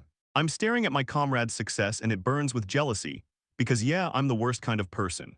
But then Kiwaga showed up when they were at rock bottom, and in that moment, he only had one message to deliver. With a soft, teasing smile, he leans in and asks, Kiwagasan, aren't you hungry? Kiwaga is absolutely speechless, right? And just like that, Shiori crushed every single one of Kiwaga's worries, and decided to hit back with a meal. Kiwaga lets out a smug little scoff in his head, like, you really think I'm just some starving kid? But Shiori knows her craft inside and out. She's already sure even Ganlave couldn't have cooked up this solution. As Kiwaga watches, everything starts to feel different, like my worries have been ripped out and thrown away, and suddenly they don't matter at all. A tiny smile blooms on their face. Wait, is this another one of Shiori's wild skills? Their gaze snaps to his hands. Kiwaga, the master swordsman, can't look away as Shiori slices with knife precision, watching her moves like they're a legendary blade brought to life. They scrutinize every single move he makes, like it's a clue to something bigger, something deep and meaningful hidden in his motion. Shiori stuffs the prepared fish into a weird box-shaped contraption. He whips around to Kiwaga with a bright grin. Okay, now we just have to sit tight and wait a little longer. He yanks out a bottle of wine and asks, so how about a drink while we wait? As they sit side by side, Shiori tells Kiwagasan, I can't really hand you advice. I just want to carve out a space where you can sort everything out and think clearly. Kiwaga just turns that simple kindness into something powerful. Like the moment I bring it up, my shoulders finally drop and I feel totally at ease, huh? Kiwaga's mind kicks into gear as his inner monologue starts, while Shiori proves shockingly that she's razor sharp. He's the kind of guy who actually feels your pain like it's his own. A brutal wave of regret crashes over the swordmaster, and I can't help but doubt him. As Shiori beams with pure innocence, Kiwaga winces. Meanwhile, my conscience is screaming in my head. Kiwaga sank into his thoughts about Shiori's journey, because ever since he arrived here, he's been through hell, and the only thing I managed to do was look at him with suspicion. Back then, he won Ganleaf's trust and got so close with Ruru that it felt like they were family. A flashback kicks in and there's Shuri hanging out with his brand new friends. Nice as can be but physically frail, sharp as attack yet clueless in fights, just an everyday guy with no special power in combat. That realization slams into Kiwaga like a punch to the gut. And suddenly I'm realizing I'd been wrong to think my own talent was already maxed out. As Kiwaga trembles, I can't stop my thoughts from spiraling, and man, I was terrified I'd hit my limits. Those were the words I never dared to face. I don't have the body, the strength, or the raw gift for a sword. And still every brutal life-or-death clash, I fought tooth and nail, clawing my way into becoming stronger. That was my pride, but now everything's flipped. I've hit my breaking points, but Shuri slashes right through the despair. Don't just toss something that heavy aside like it doesn't matter. Your sword skills are unreal, Kiwagusen, but you're not capped out yet, you've just slammed into a wall you haven't broken through. Quagga is left completely stunned, so speechless he can barely breathe. Their minds snap back to the brutal truth of what life has become, because sure, a sword is just a tool, but my hands are soaked in blood. To call something that beautiful, when all I've done is smack into the same wall. Shuri's words cut through the room, and Kiwaga freezes in stunned silence. Kiwaga murmured as a wall, then, against all caution, chose to trust Shuri's view just this one time. If my blade really slammed into something solid, then there has to be a way, an actual technique, to shatter that wall to pieces. I just realized there's something I've been ignoring deep inside me. Shuri jolts upright and shatters the silence. All right, time to talk. With a bright grin, he hops right back into his groove and whips up the meal like a total pro. It's ready, he declares, sliding over a plate of perfectly fried shrimp. Go on, Kiwagasan, dig in. Kiwaga bites down hesitantly, then crack. The perfect crunch explodes through the air and both their eyes snap wide. They can't believe what they're seeing, pure shock hits them all at once. The outside snaps to a crisp crunch, but the inside stays cloud-soft. Then the rich umami of the shrimp detonates in your mouth. Kiwaga blurts out, the outside is razor crisp, but the inside is pure fluffy magic. And then he swears this sweet and sour sauce makes it absolutely perfect. With a real grin, they look up at the chef. And damn it, Shuri, your knife work is on another level. Shuri breaks it down like it's nothing, just slice through the soft parts like you're stroking them. Kiwaga can't shake those words, they ring in his head, sharp as a blade, cutting like he's stroking the truth. And then it all snaps into place. Kiwaga finally realizes they've been trying to beat strength with brute force the entire time. But that was never their road. Brute force wasn't the answer for them because their real weapon was deadly swordsmanship. After a lifetime of battles, they hammered their techniques into something sharper, pure skill, no brute strength. Shuri Koga grabs him, eyes blazing with revelation. Thanks to you, I think I've finally found my breakthrough. Right after sending the worried chef back to camp, Kiwaga yanks their sword free again, and a fierce new spark ignites in their eyes. Their thoughts are razor sharp, and right now, I'm realizing I've been fighting with nothing but raw muscle this whole time. Now I'm gonna swing with my whole body all in. They fire power straight from their legs, knees, hips, shoulders, arms, and wrists, then sling it into the blade in one smooth, seamless hit. But it's not only muscle, it's bone too. You've got to read the range of motion, feel the tension, and lock in the center of gravity so every move clicks into place. Born from nothing, built from the very first breaths. Power surges through him right to the bone. Right then, when everything clicks, a familiar face steps back into view. What the heck is going on? Their old, shining ideal self steps back into view, right in front of them. Steel screams as their blades collide in a blinding flash. The phantom sneers like, big deal, being just an ideal isn't enough to impress me. But this time, Kiwaga doesn't crack, he digs in and they slam right back. Then boom, realization slams into them like a punch. With a sudden surge of raw power, Kiwaga blasts out a crushing, devastating strike. Every ounce of their strength funnels into one flawless, razor-sharp strike. But the backlash hits like a thunderclap. A brutal shockwave rips up their arm like lightning. A blade gets yanked straight out of their grip, like the moment was stolen. Kiwaga can't believe it. This hit is unreal. It smashes straight past what my palm can even measure, and that numbness has crawled right up to my shoulder. They freeze in shock, staring like they can't believe what they're seeing.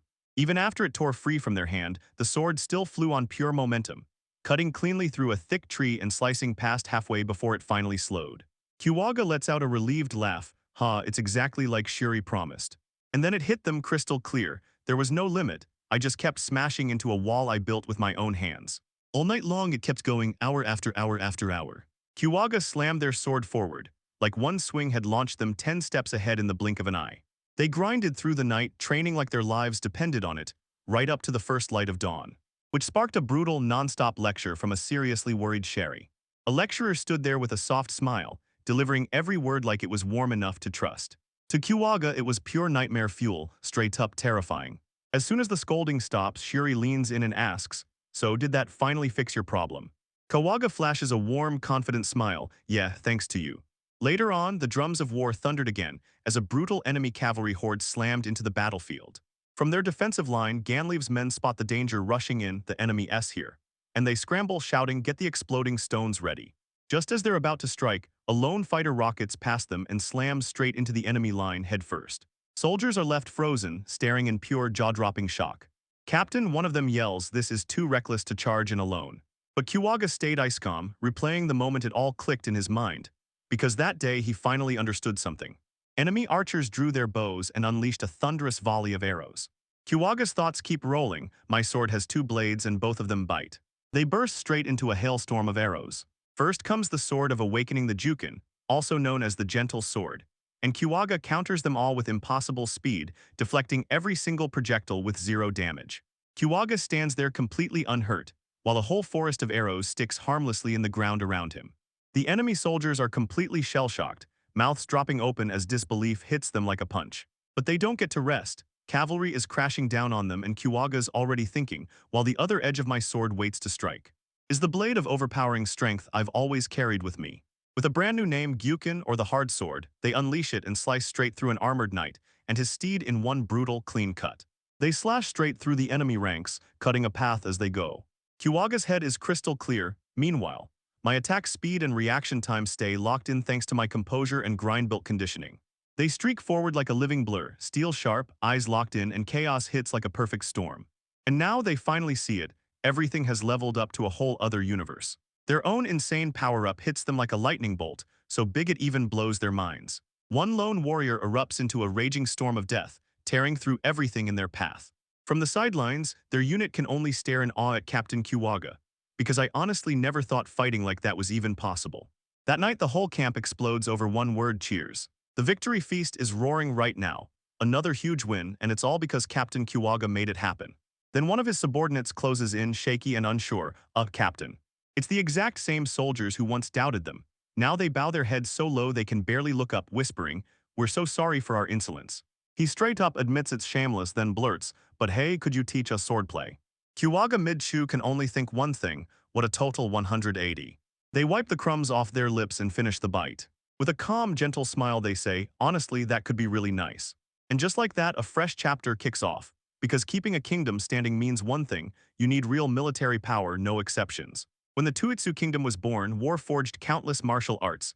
But in the last 10 years, nearly all of them vanished into dust, and only two survived. One of them was the Kuga style, built by one of the greatest heroes, Kuwageyanagi.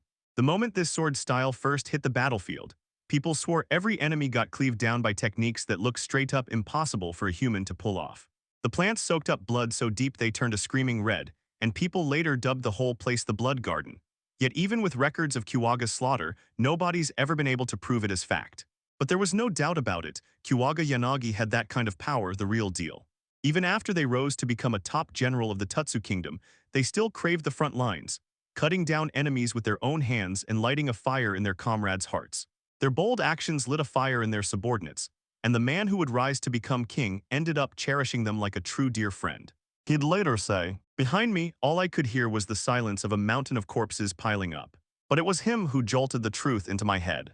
And behind me, there are tens of thousands of lives we've yanked back from the edge. That's why I will always be the first one sprinting in, charging head-on to become their living shield."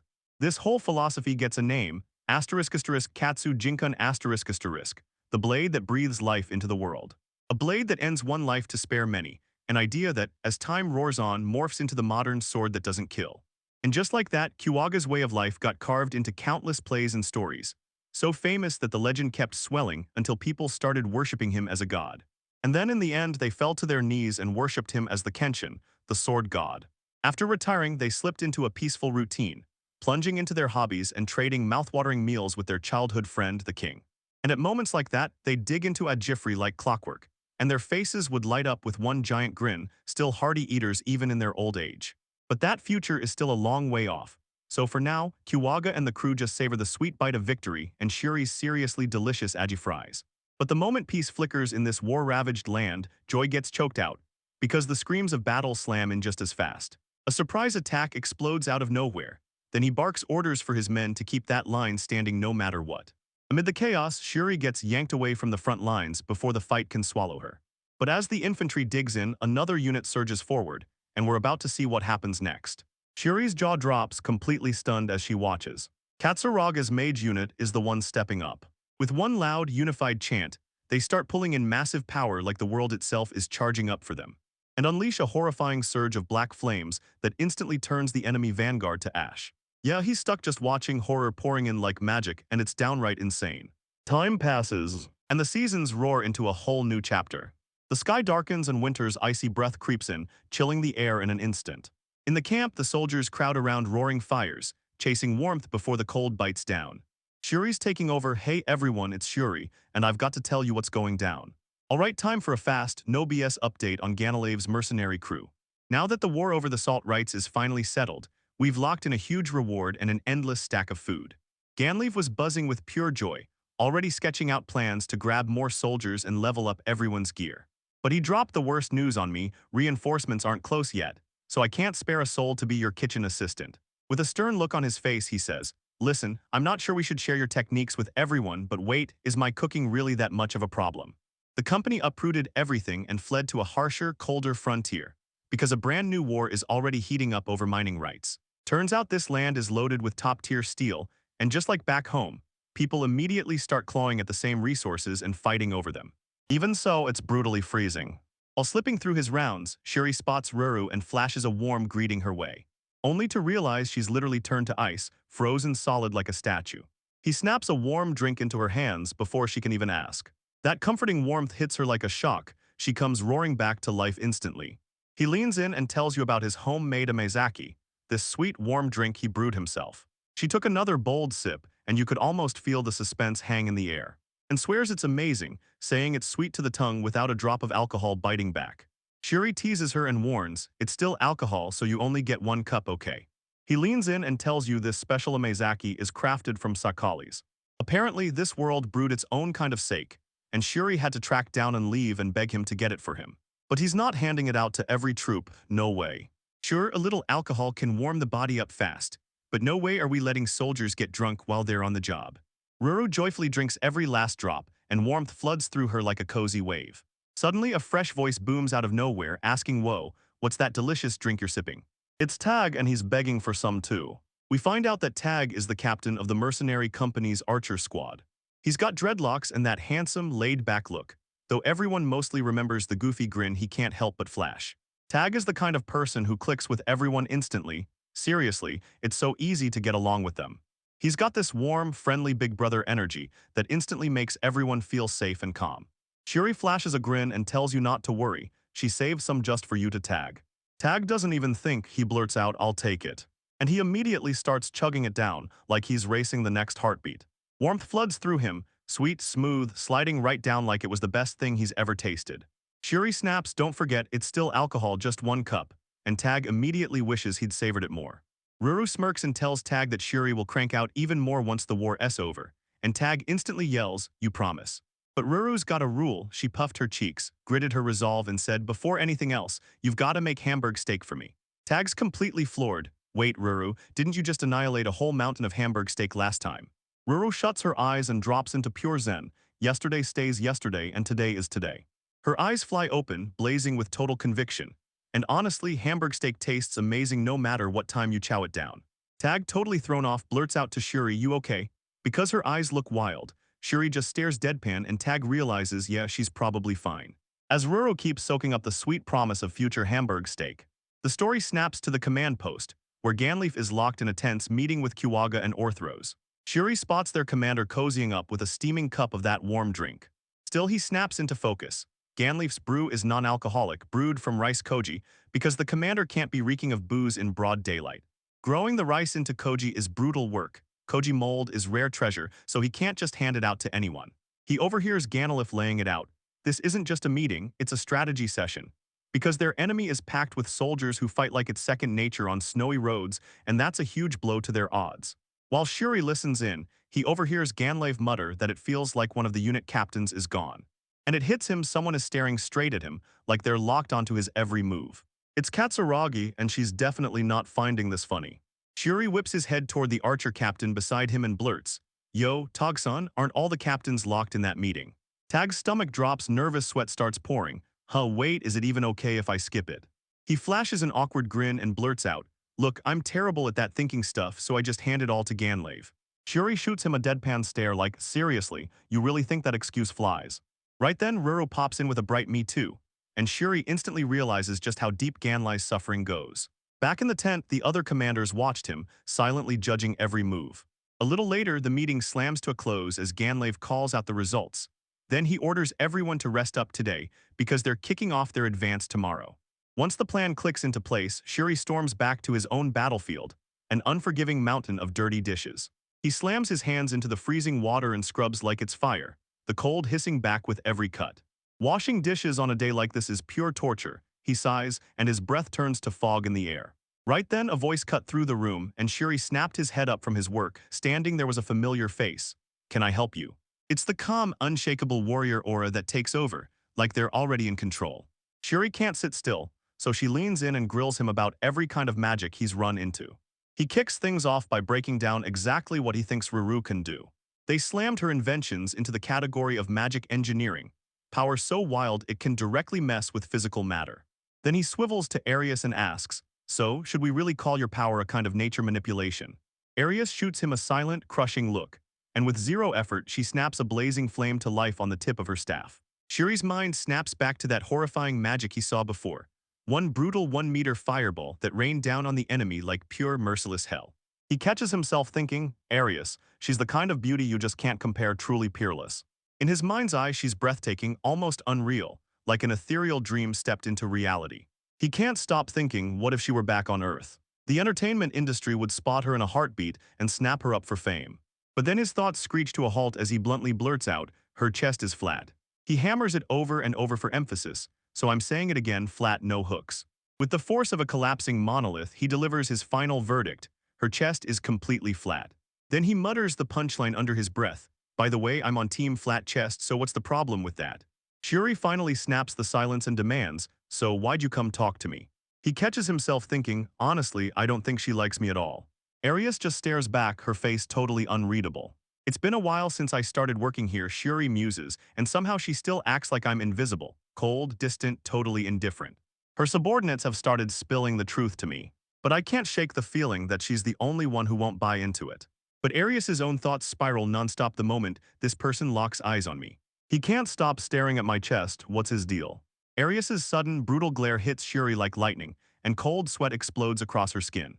He totally misreads everything. Slumped in defeat, he convinces himself, "I'm a new guy with no clear background, so of course I look suspicious to her." Right when Shuri braces for the interrogation, Arya cuts in. "Wait, I need to talk to you about something." She can't stop fidgeting, twisting her hands like she's bracing for bad news. Her cheeks are burning red, and she can't quite look him in the eyes, leaving Shuri completely baffled. He's like, "Wait, why is she suddenly acting all shy and hesitant?"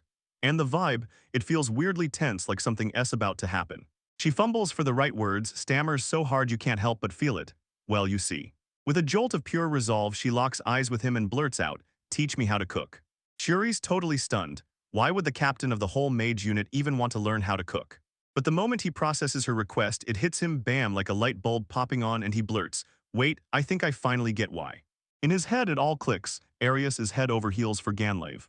He still remembers that rare, radiant smile she only ever flashes for the commander.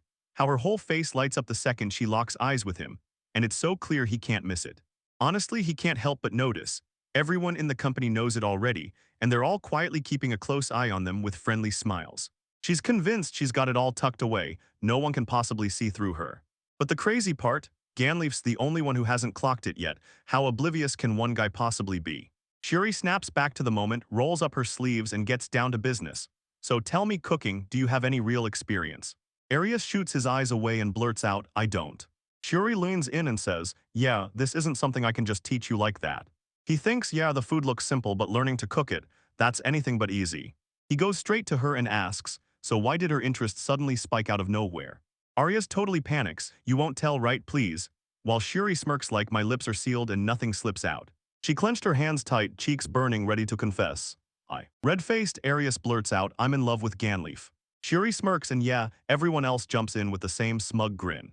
A dark aura clings to him as he sinks into his thoughts, and somehow watching a beautiful woman fall for that handsome guy only sends murderous rage flooding through me. And just like that, the days keep rolling on. Lately, I've been catching Ganleaf grinning like crazy while he digs into your food. Her expression twists darker as she finally confesses, and jealousy suddenly sparks in my chest. Shuri's head snaps to this wild daydream as panic hits, and he can't help thinking, wait, does she seriously think this is some BL thing? But now there's nothing like that going on here. Arius straightened me out and said, I get it. You thought that if you fed him too, he'd finally look your way. I just want to do something for Ganleaf, she says with a heavy sigh. Because even though I'm always right by his side, I can't shake the feeling that I've done absolutely nothing for him. Shuri leans in close, eyes locked, hanging on every word. Arias keeps shrinking back, but she blurts out, for the person I love, I want to become someone who always thinks, how can I be useful to them? Shuri flips the script on his first impression of her. Yeah, he admits, he used to get nervous about her glares, but now he can't deny it. She's genuinely compassionate. He stares up at the sky, totally lost in thought. Then it hits me and suddenly I realize something. Arias stared at him, totally thrown off. Because everyone's got their own battlefield, she said. Exactly, Shuri snaps back, eyes locked in. My battlefield is the kitchen, but yours is the real arena. So if you actually want to be useful to Ganleaf, why wrestle for a different role when he's asking? Shouldn't you fight where you can hit hardest and be the most effective? Arias' jaw drops and he can't even find the words. Sure, he backpedaled fast, flailing his hands and shouted, I mean, I don't mind teaching you how to cook, but... It clicks for him, Arias isn't just a fighter, he's a true warrior. Shuri's eyes narrow, only she can see it. That girl has a rare magic talent, and she's the one who can wipe out the most enemies on the battlefield. Arias finally snaps out of her silence, she sounds rattled. Why would someone like me suddenly try to step into a whole new role, and what's the point really? She pauses for half a heartbeat, just enough to make everything feel dangerous.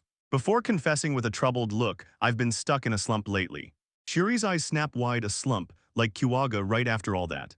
Arias tells her the brutal truth. No matter how hard she trains her magic, her power and skills still refuse to get better.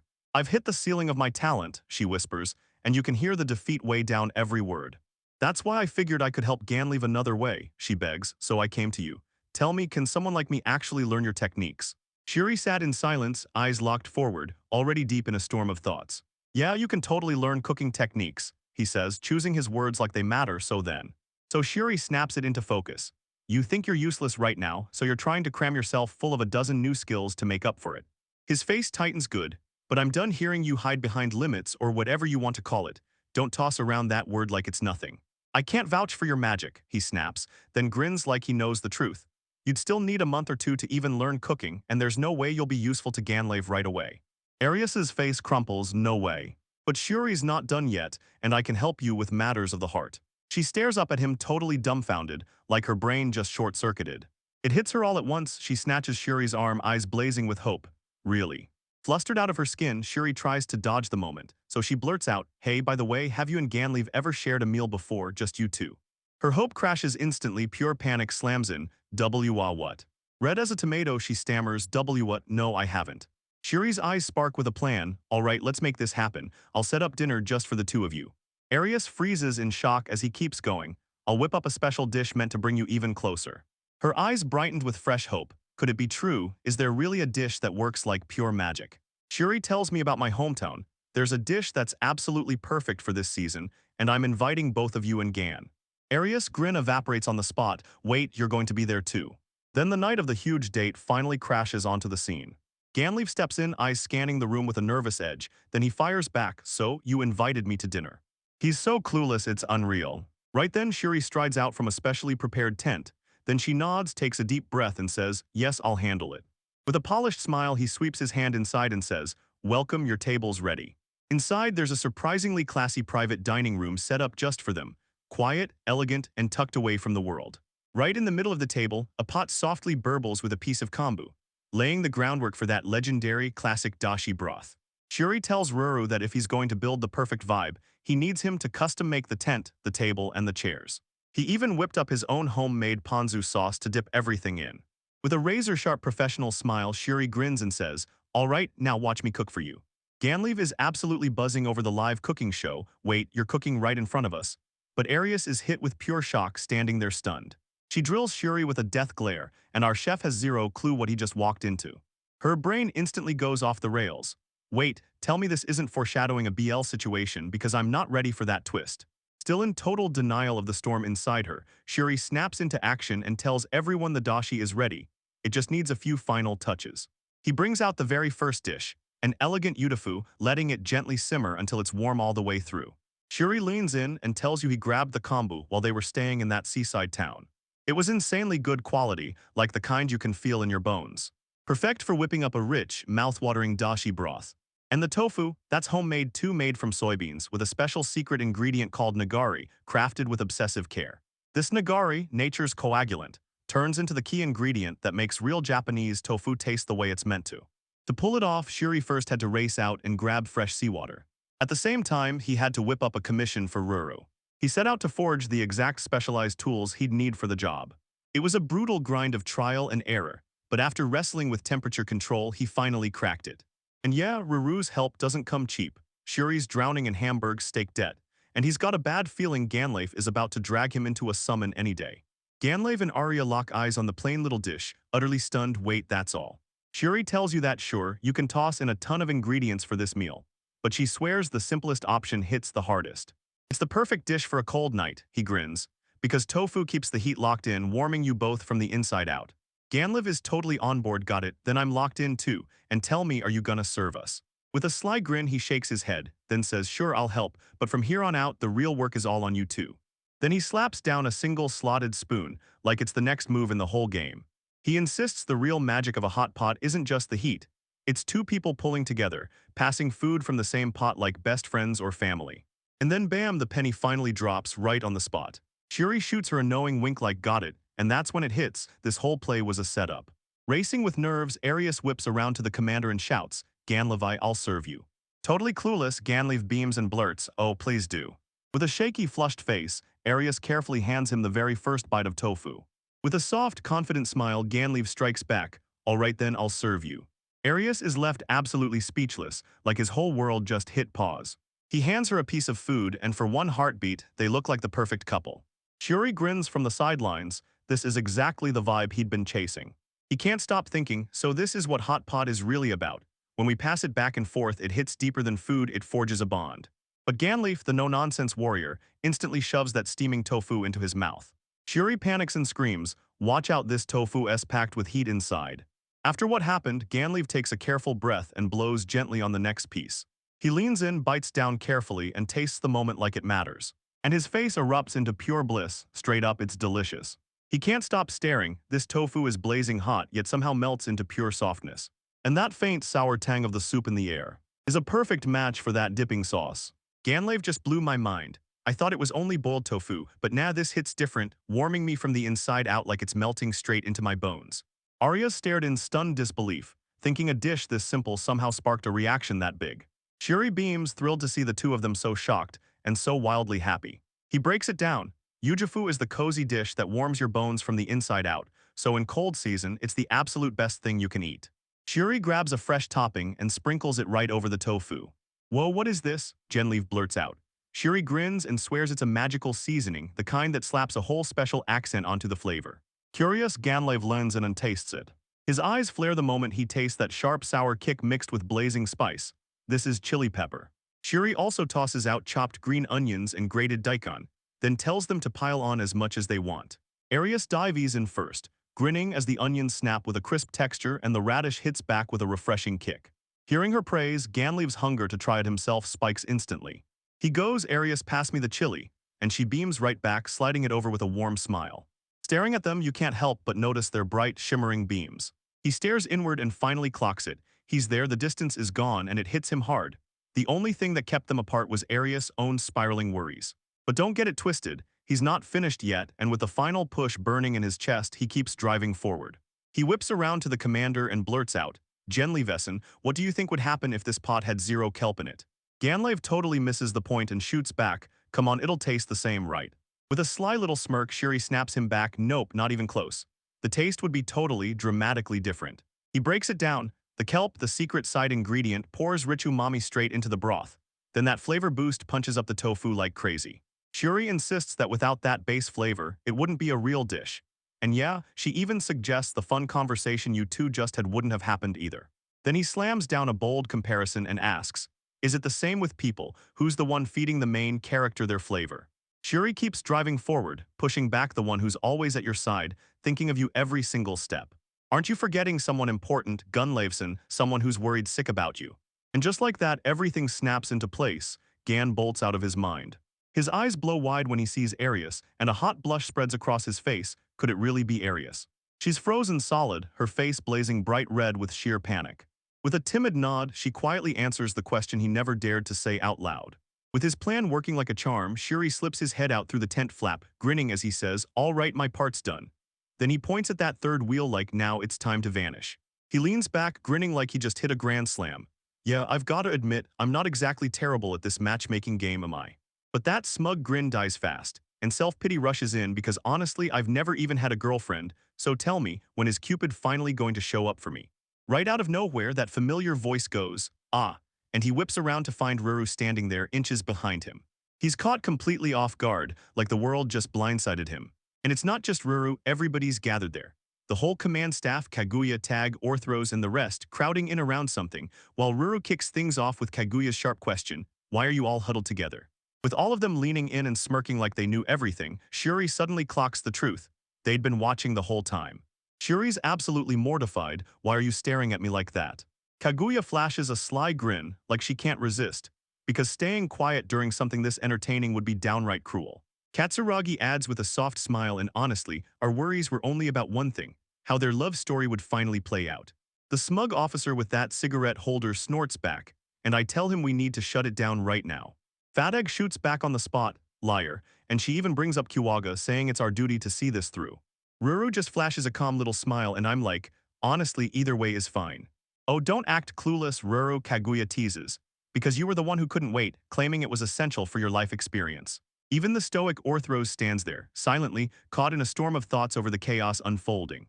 Shuri lets out a breath and thinks, I should probably tell them to cut it out, but yeah, they're not here just to snoop. He figures it out, every single one of them is here because they truly care. Because they're watching close comrades who have been through years together finally step into something real, and yeah, it's hard not to worry how it all turns out. With a cheeky wink, Shuri calls for a tactical retreat. "Don't worry, I'll step out so I don't get in the way." Kaguya and the others smirk at him as they wave him goodbye.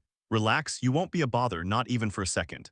Next morning hits, crisp air, bone-chill cold, and everything feels like it's just waiting to explode. Man, he shivers out there and rubs his hands non-stop.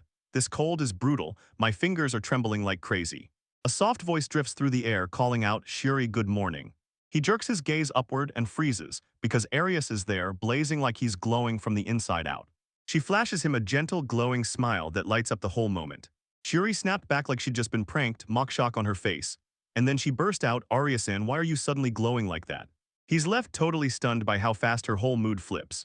Arias whips around to face him, and her eyes shine with pure gratitude. "Thank you, because of you, I finally managed to say the feelings I've kept locked away for years."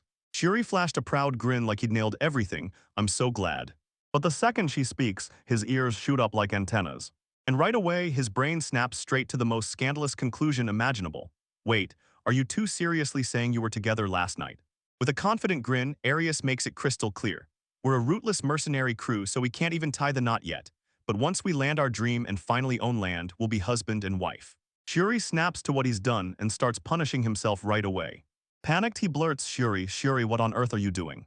With a swollen face, he mutters, "I'm sorry, I was just trying to cleanse the corruption inside my heart." He tries to act unbothered, and honestly, that's totally fine, mademoiselle. Your thanks mean a lot, and I truly appreciate it. As you two walk along, he explains it plain. Once you find a place to settle down, you'll officially tie the knot. But for a wandering mercenary crew, staking a real, permanent home on this gigantic continent is anything but easy.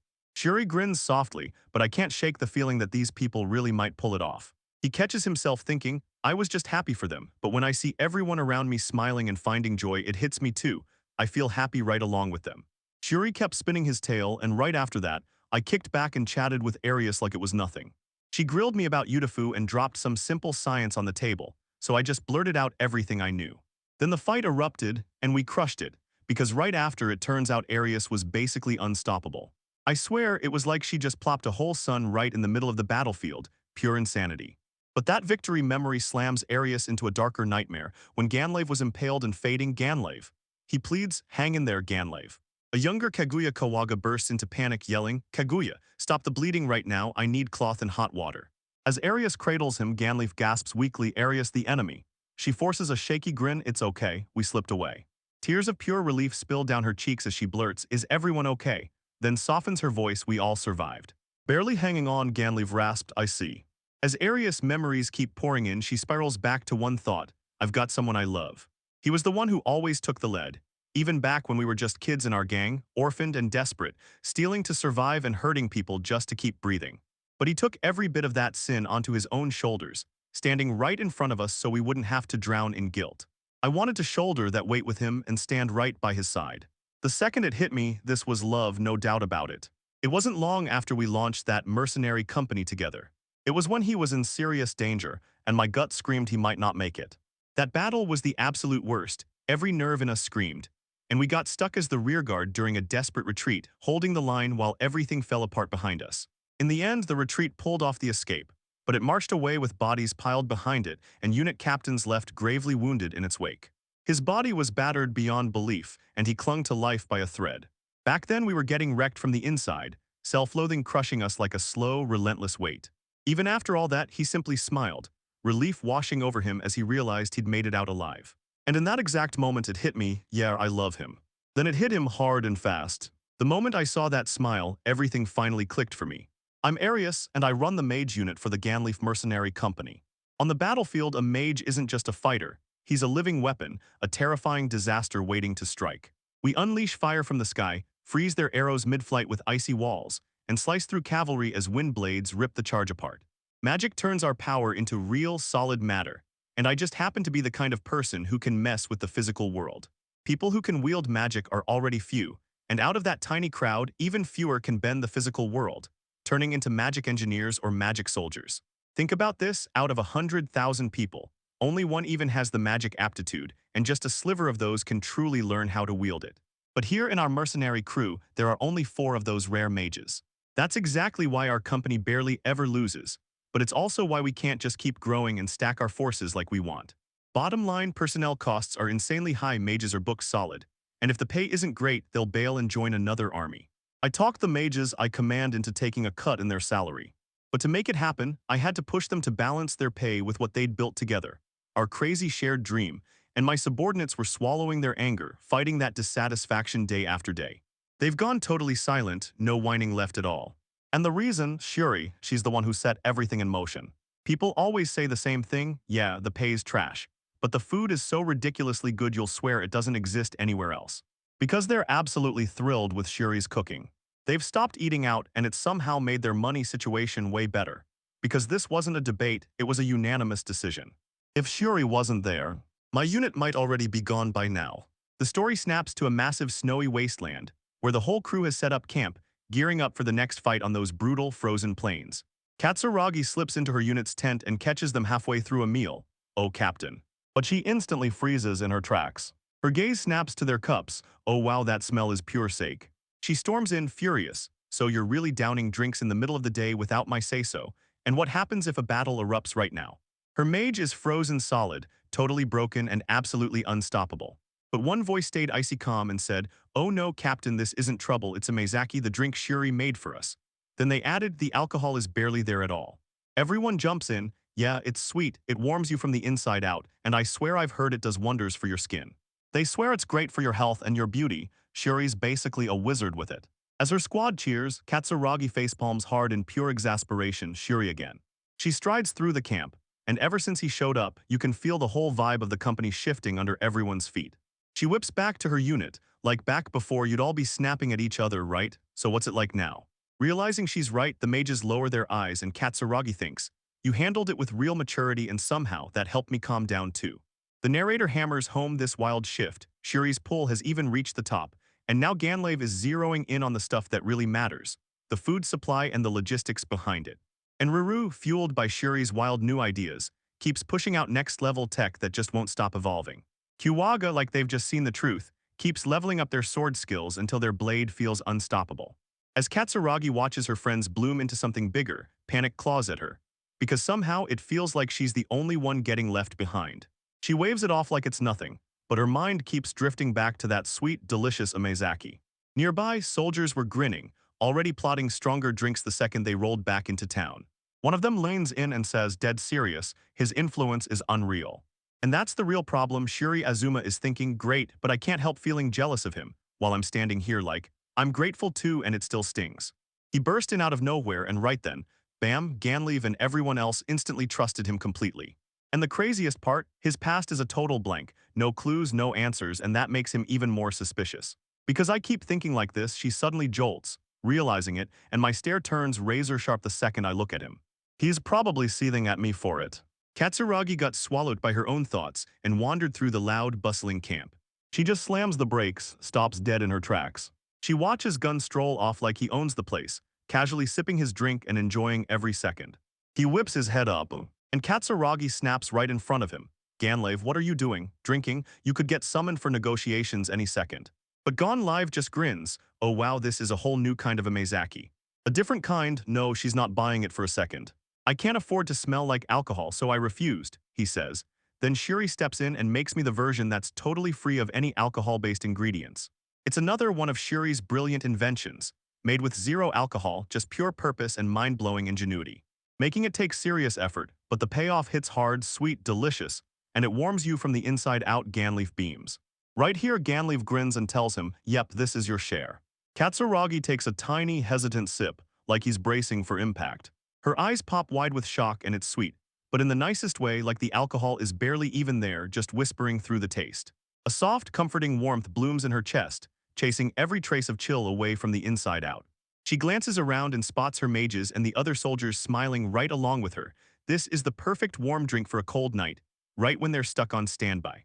Even Ganleave looks totally calm and effortless, like nothing can rattle him.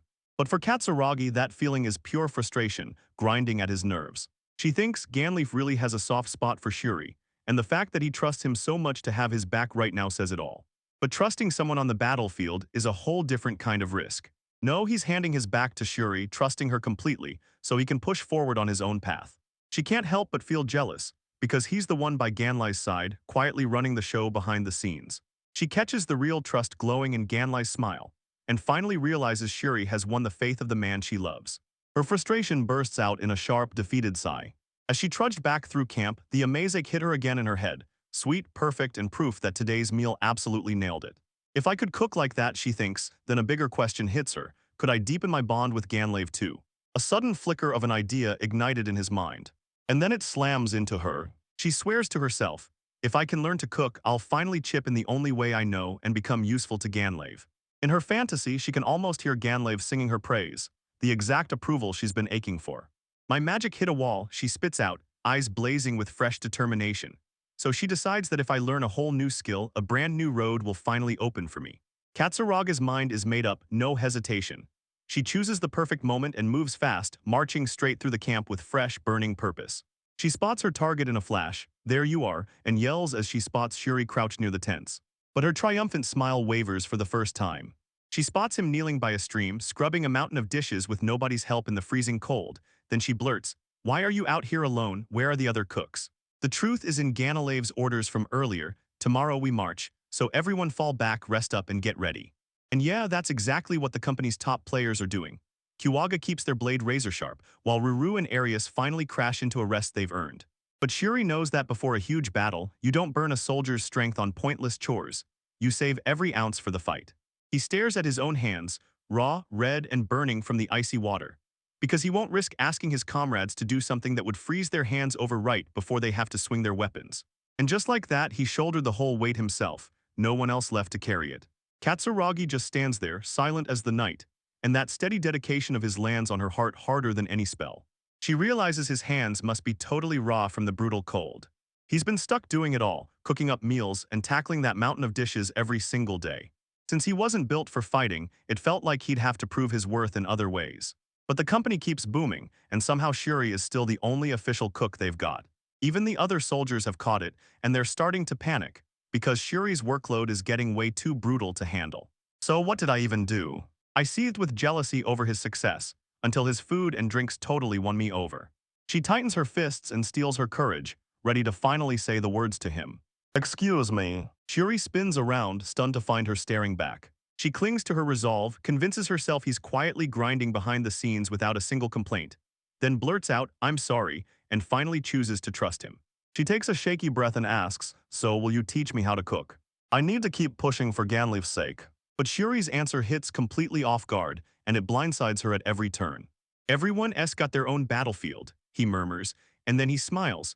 "Don't you think it's smarter to fight on ground that makes you unstoppable instead of dragging yourself into a place where you won't hit as hard?" His brutally honest words smash straight through her, hitting her right in the soul. As they talk, her heart hits the brakes, because his sincerity is so real it practically shakes the room. She finally sees the truth. He was kind all along, and I was the only one too blind to notice.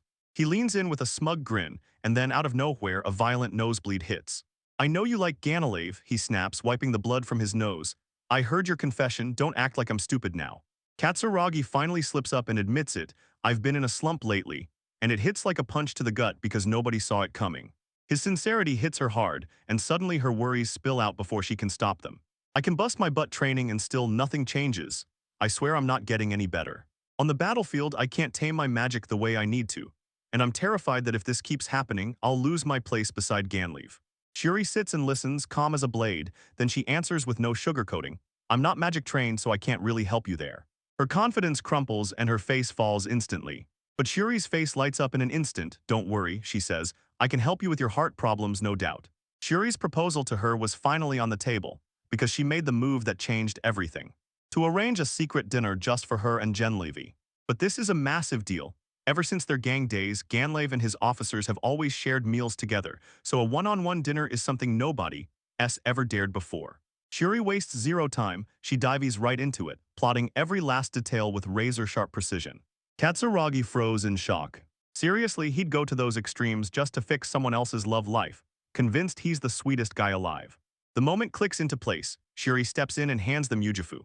Plain tofu simmered in hot water, a simple bite made to be passed around only between close friends. This simple meal and it changes everything. It creates a rush of pure bliss for Katsuragi. When she shares that food, it feels like they're a real married couple, and for one brief moment, she's genuinely wildly happy. Then boom, unexpectedly, something hits them, and it totally blows everything open. It slams into her the second it touches her tongue, so simple to make, yet the flavor is straight up divine. The hot tofu floods her whole body with instant, cozy warmth. The real reason this flavor hits so hard, that jaw-dropping dipping sauce. It seeps into the tofu and turns it into pure magic, boosting its natural sweetness with just the right punch of tang and a mouth-watering aroma. Swap the toppings and watch the whole dish flip, new flavors explode, like it just unlocked a brand new dimension. It was the most exquisite meal she'd ever dared to imagine, and it hit her like pure perfection. As they pass the pot around, the talk starts sliding into place like it's effortless. No awkward pauses, just smooth, unstoppable momentum. In that cozy little bubble of warmth, Katsuraga's grin is so bright she forgets. Totally, she's standing on a battlefield. Shuri pulled the strings the whole time, nudging them exactly where they needed to go. It's one of those gut punch flashbacks, back when he pulled the exact same move for Arius, praying her feelings would finally get through to Ganleif. And right then it all clicked. He finally saw her, shouting her name like he'd just understood everything. Arius is drowned in emotion as he thinks, "After all these years, my feelings finally reached him." And lurking from the sidelines, their matchmaker Shuri is watching every move. Ganleif shoots her hands forward. Arius leans in and snaps, "Listen to me right now. I love you too more than you'll ever know." Tears of pure joy pour down her face as she finally tastes a happiness she's never felt before. But Ganleif's face falls into something colder, and "We can't be lovers right now." Her smile crumples and disappears. "He tells me tomorrow might be the day I don't come back. And it's not only tomorrow, this could hit the next day or even a week later. I never get to relax, because one day I could drop dead without warning." Heartbroken Katsuragi sprints while crying, begging, "Please stop." But Ganleif snatches her wrist and growls, "Listen to me." He yanks her back, pouring pure passion into every word. "And still, I've got a dream I can't shake." Tears brim in her eyes as she stammers, "A country right." It's the one thing Ganleif has always been talking about, like it's burned into his soul. His dream was to forge a nation where nobody goes hungry, nobody stays broke, and every single person lives for happiness. He says it like a vow. "Yeah, I don't know when the battlefield will take my life, but as long as that dream isn't done, I'm not dying. Not today, not ever. I'm pushing forward no matter what." That's why he holds her gaze and finally tells me with his own words that I'll have my own country. "So will you let me be the one who proposes to you?" Katsuragi is totally frozen, he can't even get a word out. Tears of pure joy spill down her cheeks as she smiles and she whispers, "That's just not fair, Ganleaf." With her voice shaking but her hope blazing, she blurts, can I really believe you?" Genleaf cups her face so gently but the certainty in his eyes is ironclad. "Yeah, I'll become a king worthy of you."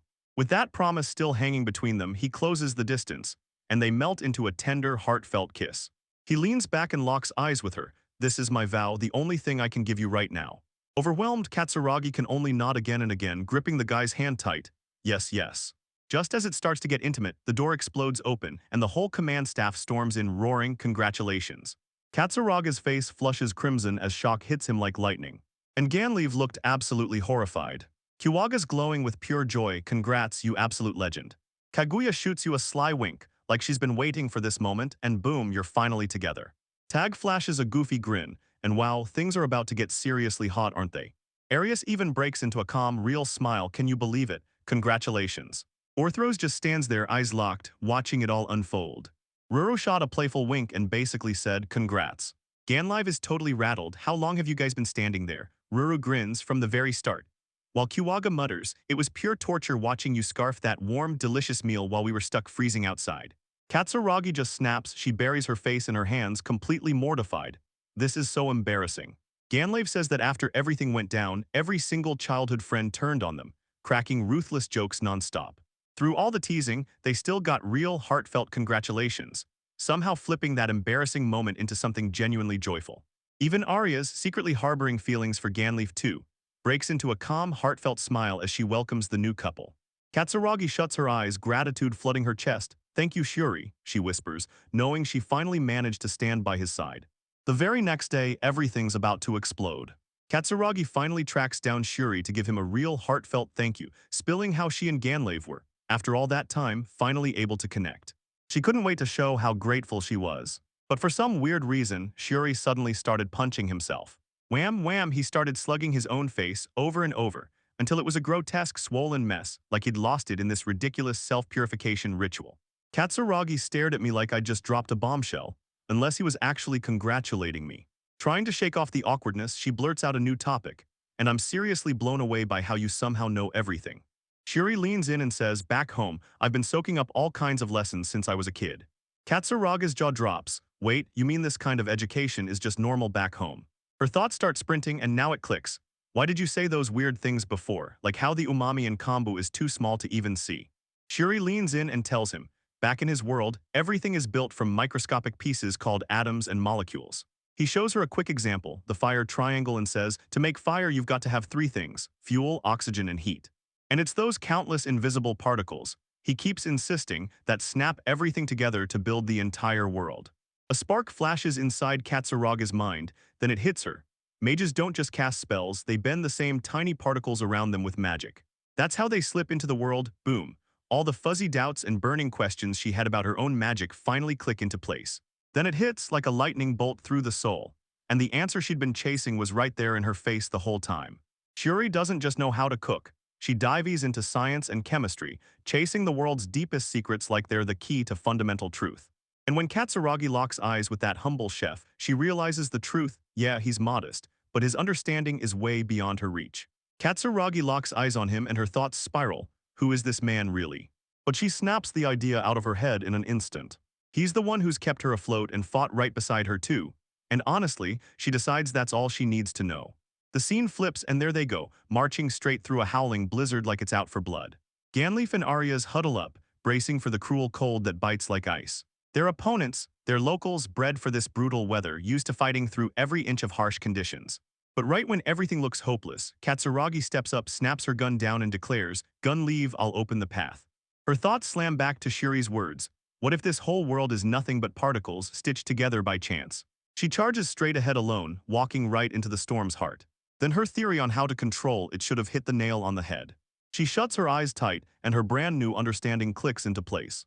On the far side of the pass, the enemy army's already lined up and smirking, totally sure they'll win because they're fighting on home ground. But for Katsuragi, everything flipped, info slammed into her senses, letting her feel the air, the ground, the snow, and every single person out on that field. She can now see the tiny particles that stitch reality together, and all she has to do is reach in and mess with them. She remembers Shuri's simple truth. To forge fire you need heat and you need oxygen. Her own troops stare dumbfounded as she summons scorching heat from out of thin air. Then she cranks the whole spell up, using her own mana like fuel and driving the reaction higher and higher. She siphons the oxygen around her, shoves it straight into the spell, and rips off a brutal chain reaction that detonates with raw power. What she unleashes isn't just magic, it's pure nightmare fuel, and the enemy soldiers scream as a tiny sun ignites in their faces. Arius's own mage unit is completely stunned. No one's ever seen power hit like this. Even Katsuragi can't help but stare. This heat she's throwing out is absolutely brutal. But she's totally in control. She slams up a massive wall of air, shielding her allies from the blast.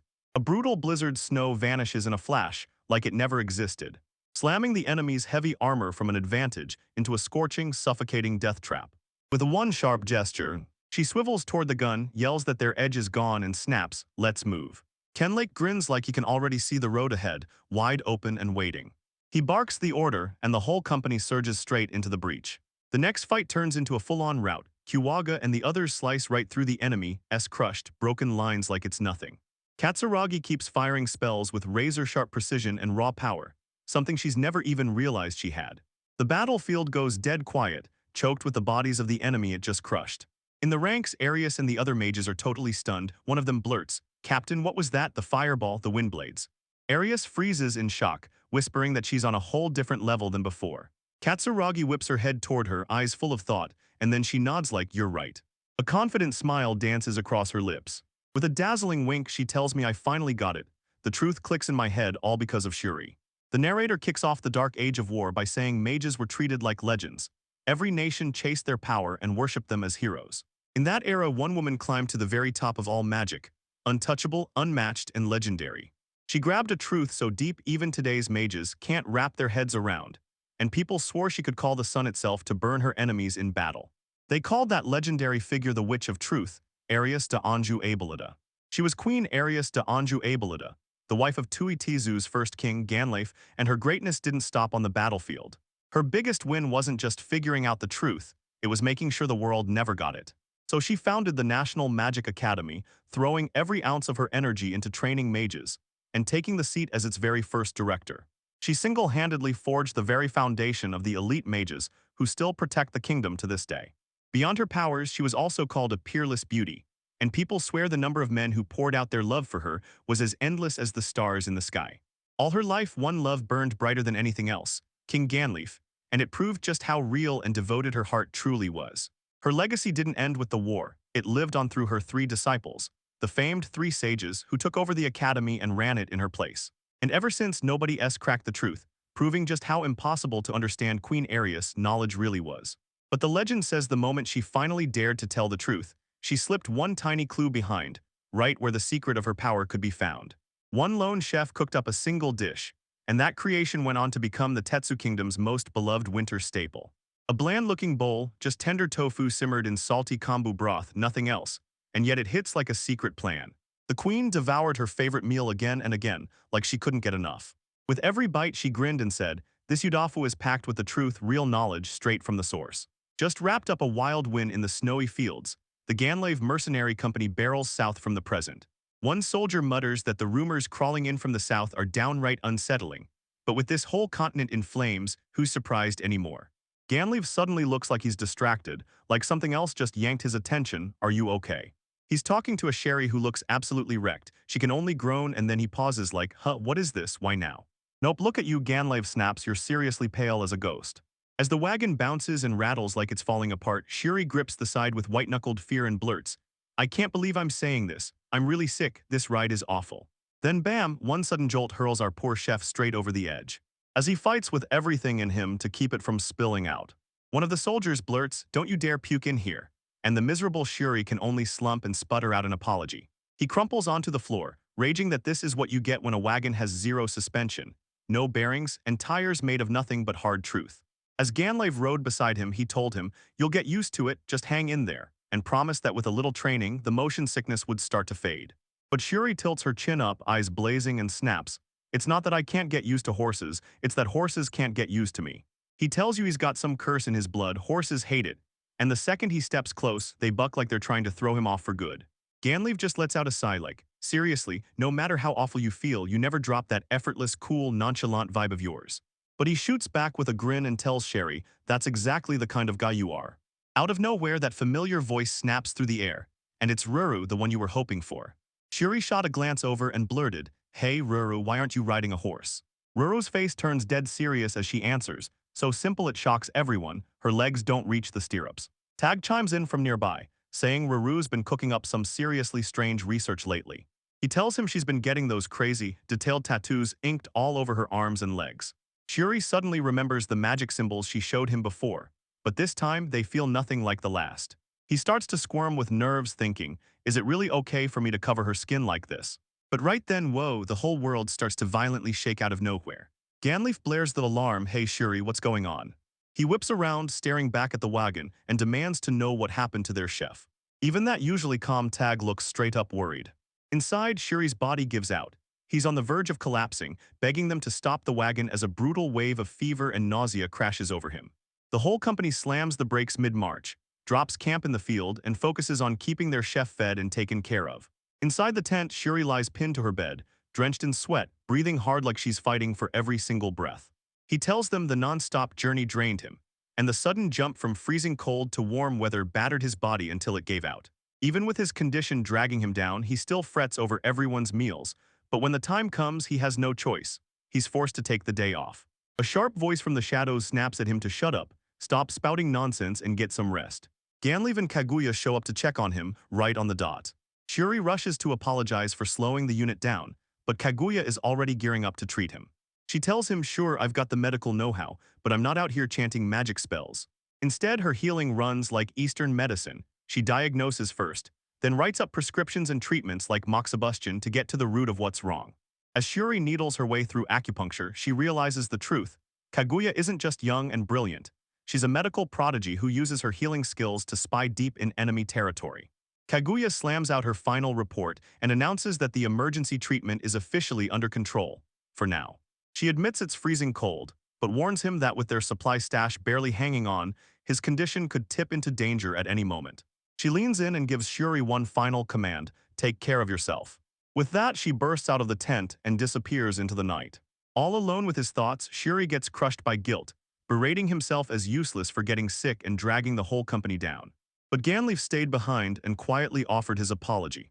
The commander shoulders the blame, haunted by the fact that he waited too long to bring in an assistant for Shuri and let their medical supplies run short. Shuri kept blasting through weekly protests, begging everyone to pin the blame on him for mishandling his own health. Then he finally admits it. Being everyone's go-to doesn't crush him at all, it lights him up inside. Ganleaf stares him down with unshakable resolve and snaps, don't call it helping, this is dependence. Every bit of this is on me because I'm the manager. Even with fever burning through him, Shuri's first thought is for his comrades. Are they all eating right and staying fed? Ganleaf gives a soft smile because right now everyone is throwing their prayers at your recovery, above everything else. Shuri's cheeks burn as everyone stares and she blurts, you're exaggerating. But Ganleaf's smile vanished and seriousness hit his face like a switch flipped. I know, she said, staring hard at Kaguya because that care was all she had, no proper medicine. And right now, the whole situation is still hanging by a thread. Shuri whispers from beneath the covers, her voice steady with pure determination, don't worry, I'm not dying that easily. Because there's one unstoppable goal burning through him. I have to get back to Earth, and I'm not letting my story end with me freezing to death in some other world. Ganleaf's eyes soften with sudden understanding. I believe you. And yeah, to be completely honest, I had to practically drag everyone back and keep them from coming anywhere near this. As we lock eyes on the worried faces of the whole command staff, GAN Live cuts in, because every last one of them is right behind you. Shuri's face softens with pure relief, she lets out a shaky, happy laugh and blurts, thank you, please tell them I said so. Ganlive nods, yanks the tent flap shut for privacy and mutters, I'll be fine for now, just let me sleep. All alone in that tent, Shuri sinks into silence, yet his mind keeps sprinting with non-stop thoughts. Rest is the very last thing on his mind. He whips his head around, and there it all is, every cooking tool and ingredient laid out neatly right beside him. A chef's gut instinct kicks in, and he hauls himself to his feet, ready to cook his own remedy. He yanks out his full stash, eggs, honey, and that bottle of sake they grabbed in a village. First, he strikes a small stove to life and slowly coaxes the sake into warmth. While that's heating up, he whips an egg and honey together in a separate bowl. He gently folds the warm sake into the egg mixture, then strains it into a cup for that silky, smooth finish. So what do you get? One steaming cup of tamagazaki, a classic Japanese cure brewed to fight off those colds. He takes a long, satisfying drink, and that comforting warmth rushes through his tired body like a wave of relief. But as soon as he steps into the kitchen, the chef's instincts scream something's horribly off and he can barely taste a thing. He pushes it down anyway, starving for nutrition, forcing it into his body so he can finally collapse into rest. As he drops back onto the bed, that familiar warmth washes over him, and his thoughts shoot straight back to his hometown. He still remembers it. Every time he caught a cold, his mom would whip up this special meal just for him. And his dad would whip up ginger porridge, then slide him a hot cup of tamagazaki. Even his friends started calling nonstop, panicked that something was wrong with him. He's got nobody, no friends, no doctor, and not a single family member standing beside him. He's totally alone, and that fever is warping his mind until everything turns dark, bleak, and heavy. A chilling thought slams into him. What if time moves wrong here? If he comes back to Earth, he could find that hundreds of years have already vanished, and everyone he loves might be gone for good. He's got zero clue how to get back home, or even if home is something he can reach at all. Every week he shouts for his mom, and dad, like his heart, can't stand the silence. He muses that when humans hit rock bottom, the most pathetic words slip out of their mouths. But no matter what, he just has asterisk to see them again one last time, and it's pure desperation. With that crushing thought weighing on his chest, he finally sinks into a restless, troubled sleep. Sometime later, he jolts awake realizing he must have nodded off, and outside the world is pitch black. He forces himself upright inch by inch. And he can't believe it, somehow he's feeling way better now. He can't help but wonder, was it Kaguya's acupuncture that did the trick, or did Tamagazaki somehow actually hit the mark? But right after he starts recovering, an even more urgent crisis comes crashing down. He bursts out of the tent in a panic, scanning everywhere for somewhere to finally relieve himself. A few moments later, he strides back, feeling noticeably better. He clocked the eerie silence in the camp and figured everyone had to be dead asleep. But then he suddenly catches sight of something. A lone figure stands guard right beside his tent, staring into the dark like he's expecting something to strike. He shouts out, spotting the archer captain, Tag-san. Tag snaps to attention, shocked to find him there. Wait, Shuri, so you were the whole time. Shuri looks totally baffled and blurts, what are you doing posting a tag near my tent in the middle of the night? He can't help thinking, did I really pick the worst possible time to show up for a get-well visit? His brain instantly snaps to the most outrageous conclusion. Wait, are you telling me he's showing up this late at night? But he snaps back to reality in a heartbeat. No way, that's not real, that's a vision from hell. Shaking the strange thought off, he fires the question again. Taxon, what are you doing out here in the middle of the night? Tag rubs the back of his head and admits it. Yeah, he'd been kinda worried about how Shuri was doing. He leans in and asks Shuri straight up, has she been feeling sick, or did he finally manage to help her get some sleep? Shuri's heart skips a beat, she finally gets it. Odog-san was worried about me. He tries to shrug it off, insisting, it's just a cold, nothing worth making a big deal out of. But Shuri doesn't get it. Out here, just a cold is treated like the start of every plague, a deadly, incurable disease that can erase entire populations, which is why everyone was panicking so hard. Still clueless about this brutal truth, Shuri just flashes an awkward little smile. Sorry, Tuxin, I didn't mean to scare you. See, I'm strong enough to get up and walk around again. He snaps that it's not fair for the entire company to be stalled for someone who can't even bring themselves to fight. Tag's eyes bulge with pure disbelief. Starting tomorrow, Shuri grins, and I'm back on the job. Finally, I'm getting to work again. Shuri's jaw drops as Tag explodes into a sudden, no-warning outburst. You really think I trekked all the way out here just to tell you to get back to work? Tag snarls, and that friendly smile instantly evaporates. He snaps enough with the nonsense back to bed, and physically shoves the bewildered chef until he's dragged right over the mattress. He shoves the blanket tight and pulls him in. Shuri can only gawk in pure confusion at the archer's wild reaction. Sorry, Shuri stammers, I just don't get what he did wrong. Tag lets out a heavy sigh, his fury burns down into raw frustration. Listen, Shuri, I'm not mad at you. I snapped because I was completely worn out. He plops down and tells you straight up, if anyone should be apologizing, it's us. You've always been there for us, but we never once stopped to wonder who's been holding you up. Tag stared back with a gaze so real it looked like real concern. Shuri gasped, eyes snapping upward in shock. The archer steps in close and fires the question at Shuri. So don't you want to head back to your hometown? Don't you want to meet the people who never left your side when it mattered most? The question slams straight into a raw nerve. Shuri's voice hit heavy with emotion. Yeah, of course I want to go back, I want to see my family, I want to get home. Tag just nodded, grim as a judge. Yeah, I figured that much. But the second Shuri's hope flickers, it shatters, because he whispers that I might not ever make it back. Tag blurted out the wrong thing, then froze. Wait, you're the one from beyond the outer sea, right? But Shiori can feel it. This isn't the whole story. She knows the truth is bigger and she's left asking herself, can I really hide it from them forever? Tag stared at him, weighing every word. Yeah, that's it. Most of us never had parents, but you, Shiori, you've got a family waiting right where you belong, ready for you to come home.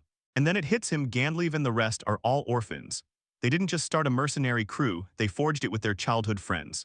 Shiori instantly crumpled under guilt. Ah, Tug-san, I'm so sorry. I was careless, talking about my family in front of you all. But Tag slams the brakes on that. Shiori, just hear me out for a second. A warm smile lights up his face. Sure, we don't have parents, but every single one of us here treats the others like family. Shiori's face burns red, totally wrecked by embarrassment. I don't need your clumsy pity because he's already seen right through me, hasn't he? Tag's face snapped cold again, your family out there beyond the continent.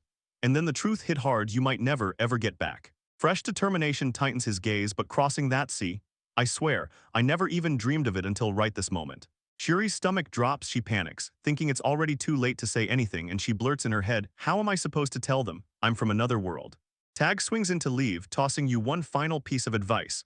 Lock in your body and your mind and don't let anything throw you off. But right as he's about to leave, Tag blurts out a curveball. So someday could you tell me about your family? I've always wanted to ask someone who actually has one, he admits with this surprising honesty, so I go, what's a family really like? Shiori's completely stunned, she can't even get a word out. He catches it. Tag isn't messing around at all and he's deadly serious. And right then Shiori finally opens her mouth and starts talking. He talks about the simple stuff that hits hardest, sharing meals with your parents and that precious rush of hearing welcome home after a long day out with friends. He breaks down how every kid hits that rebellious stage, then somehow it turns into real gratitude. He even lays out why moving out on your own for the first time hits different, like you finally wake up and truly appreciate everything your parents did for you. Shiori keeps talking and talking. Then, as he turns his memories into words that ache for his family and his home on Earth only burns hotter and hotter. But once the talk ends, the crushing truth slams back in. He's stuck here with no way to get home, not even a single clue about how to start searching. But when despair starts swallowing him, a fierce counterthought suddenly sparks in his mind. He can't help but wonder, what on earth has this mercenary company turned into for him? He still remembers the brutal life-and-death fights of the last few months, feeling the gut punch of loss and the wild, breathless joy of making it through. He toasted every win with them, cried over every loss by their side, and kept the fire blazing as they devoured meals and downed drinks together. Somehow, without him lifting a finger, those days have turned into something he can't live without anymore.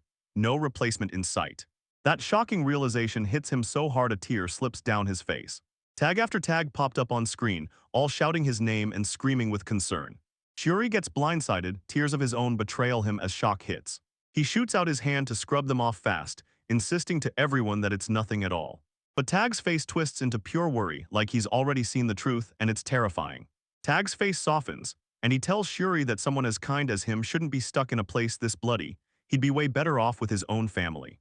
That's not it, Shiori snaps back. Yeah, he wants to go home, but the truth hits way deeper than that. He tells them, if I really wanted out, I could have walked away anytime, so my hesitation wasn't because I didn't have the nerve. As tears spill down his face, the truth finally bursts out of him. I get it now, this place means something to me I can't replace. He stares at his comrades' faces, feeling just how cozy this place has gotten and craving nothing more than to be back with them. Staring at Tag, he blurts out, I'm insanely happy to be with all of you, and I'm not leaving until I repay the kindness you've all shown me. Tears sting his eyes, but his smile holds steady as he begs, please let me stay here, let me work here. He drops into a deep bow and pleads with Tag to let him stay. He delivered a heartfelt bow that felt like it came straight from the soul. Tag flashes Shiori a warm, knowing grin and tells her, say those words in front of everyone, because it's a waste to keep them only for me to hear. His smile spread wide as he declared, Shiori, you've always been one of us and you always will be. We're counting on you. Then his face tightens with a deep, thoughtful look, like he's reading your soul, and he says, so you're feeling way better now, huh? Shiori just freezes as realization crashes over him, then he grins and blurts, you're right, I feel amazing. With his drive reigniting, he grins and blurts, Tagson, tonight we're making a late-night snack. The tag starts to fade, and just like that, I shrug it off because I've already. But hey, he pleads with all his heart, no, Tag-san, please eat it with me. With a shy, sincere look, he admits, this isn't just a dish, it's packed with my memories. So please, if you can share it, I'd truly be grateful. Tag's face lights up, his reaction is clearly driven by that request. Shiori tells him that tucked among the leftovers was the one ingredient he'd personally crafted himself, the very base for a silky consommé. He'd slaved over it for ages, drying each veggie, grinding it into a silky powder, then stirring in the exact spice mix that hit perfection. Cabbage, carrots, potatoes, onions, and wieners. Then he brings it all together with water, his signature consomme, plus a hit of salt and pepper. Shuri's passion flares back to life and he wastes no time. First, he grabs the potatoes and starts peeling and quartering them. Next, he slices the carrots into perfectly even pieces. Onions and cabbage get chopped into clean, perfect wedge shapes. He even lines up the wieners for the perfect dunk, making sure every last bite drinks up all that rich, savory broth. He dumps the ingredients into a pot, pours in the water and his consomme base, then lets everything simmer slow and steady over a low flame. Once it's cooked just right, he sprinkles in salt and pepper and boom, pot au feu is finally finished. Here you go, Shuri says, thrusting a steaming bowl into a grateful Tag's hands. Tag shuts his eyes, inhales hard and blurts out, "Ah wow, that smells incredible." The sweet, gentle aroma of every veggie and seasoning hits just right and he can't stop smiling. Shuri lays it out. A great consommé isn't just about taste. It's about pulling the absolute best out of every ingredient, then hanging in the air with that lingering aroma and a finishing aftertaste that makes it unforgettable. And Shuri says this dish, made with that consomme, has a name, pot au feu. Tag peers into his bowl, oh, is that a sausage? And Shuri grins, saying, yep, that's the one, because it goes perfectly with this dish. And are those potatoes? Tag blurts, his voice shifting like something just clicked.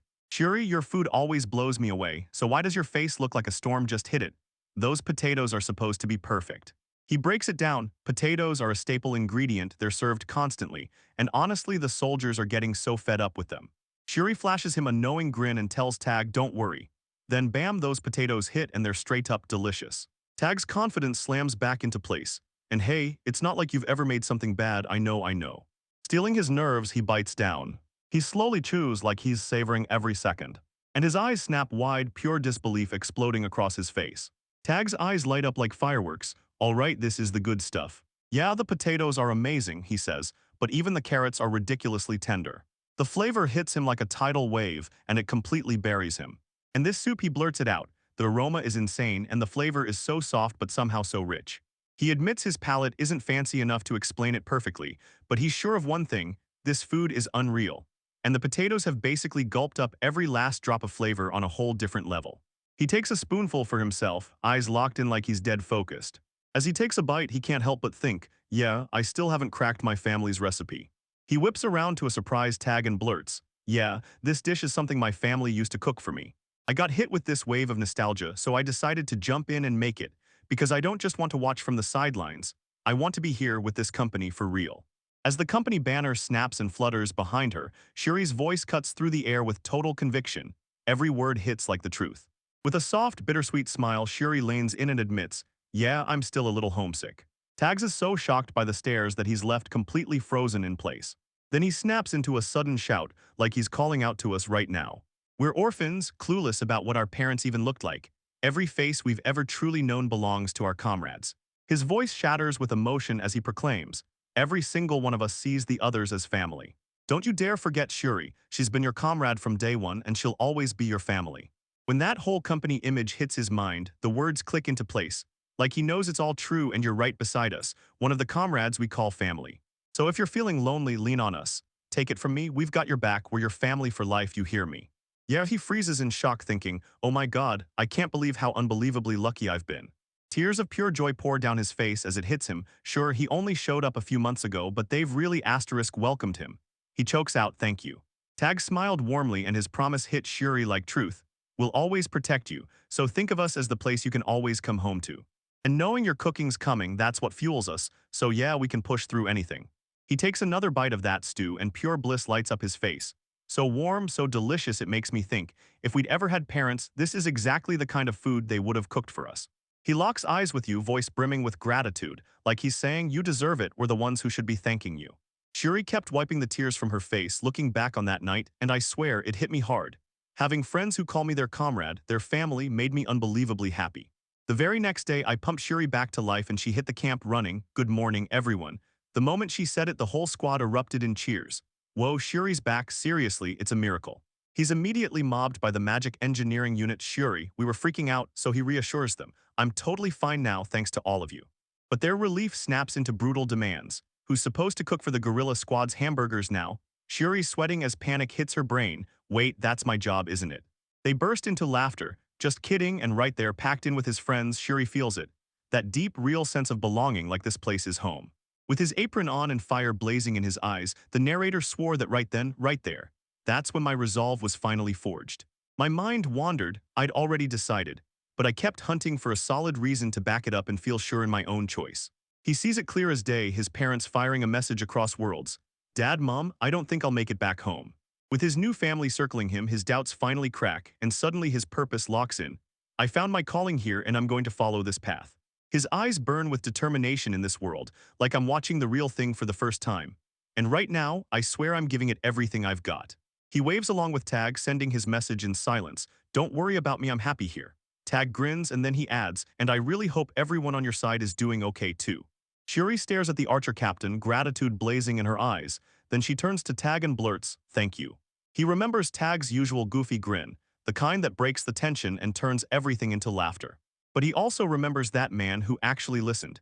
He swallowed every one of his deepest fears without a single laugh, treating each word like it mattered.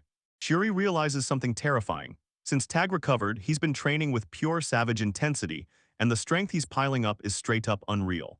He was the kind of person who made you feel safe, and somehow he was unbelievably strong too.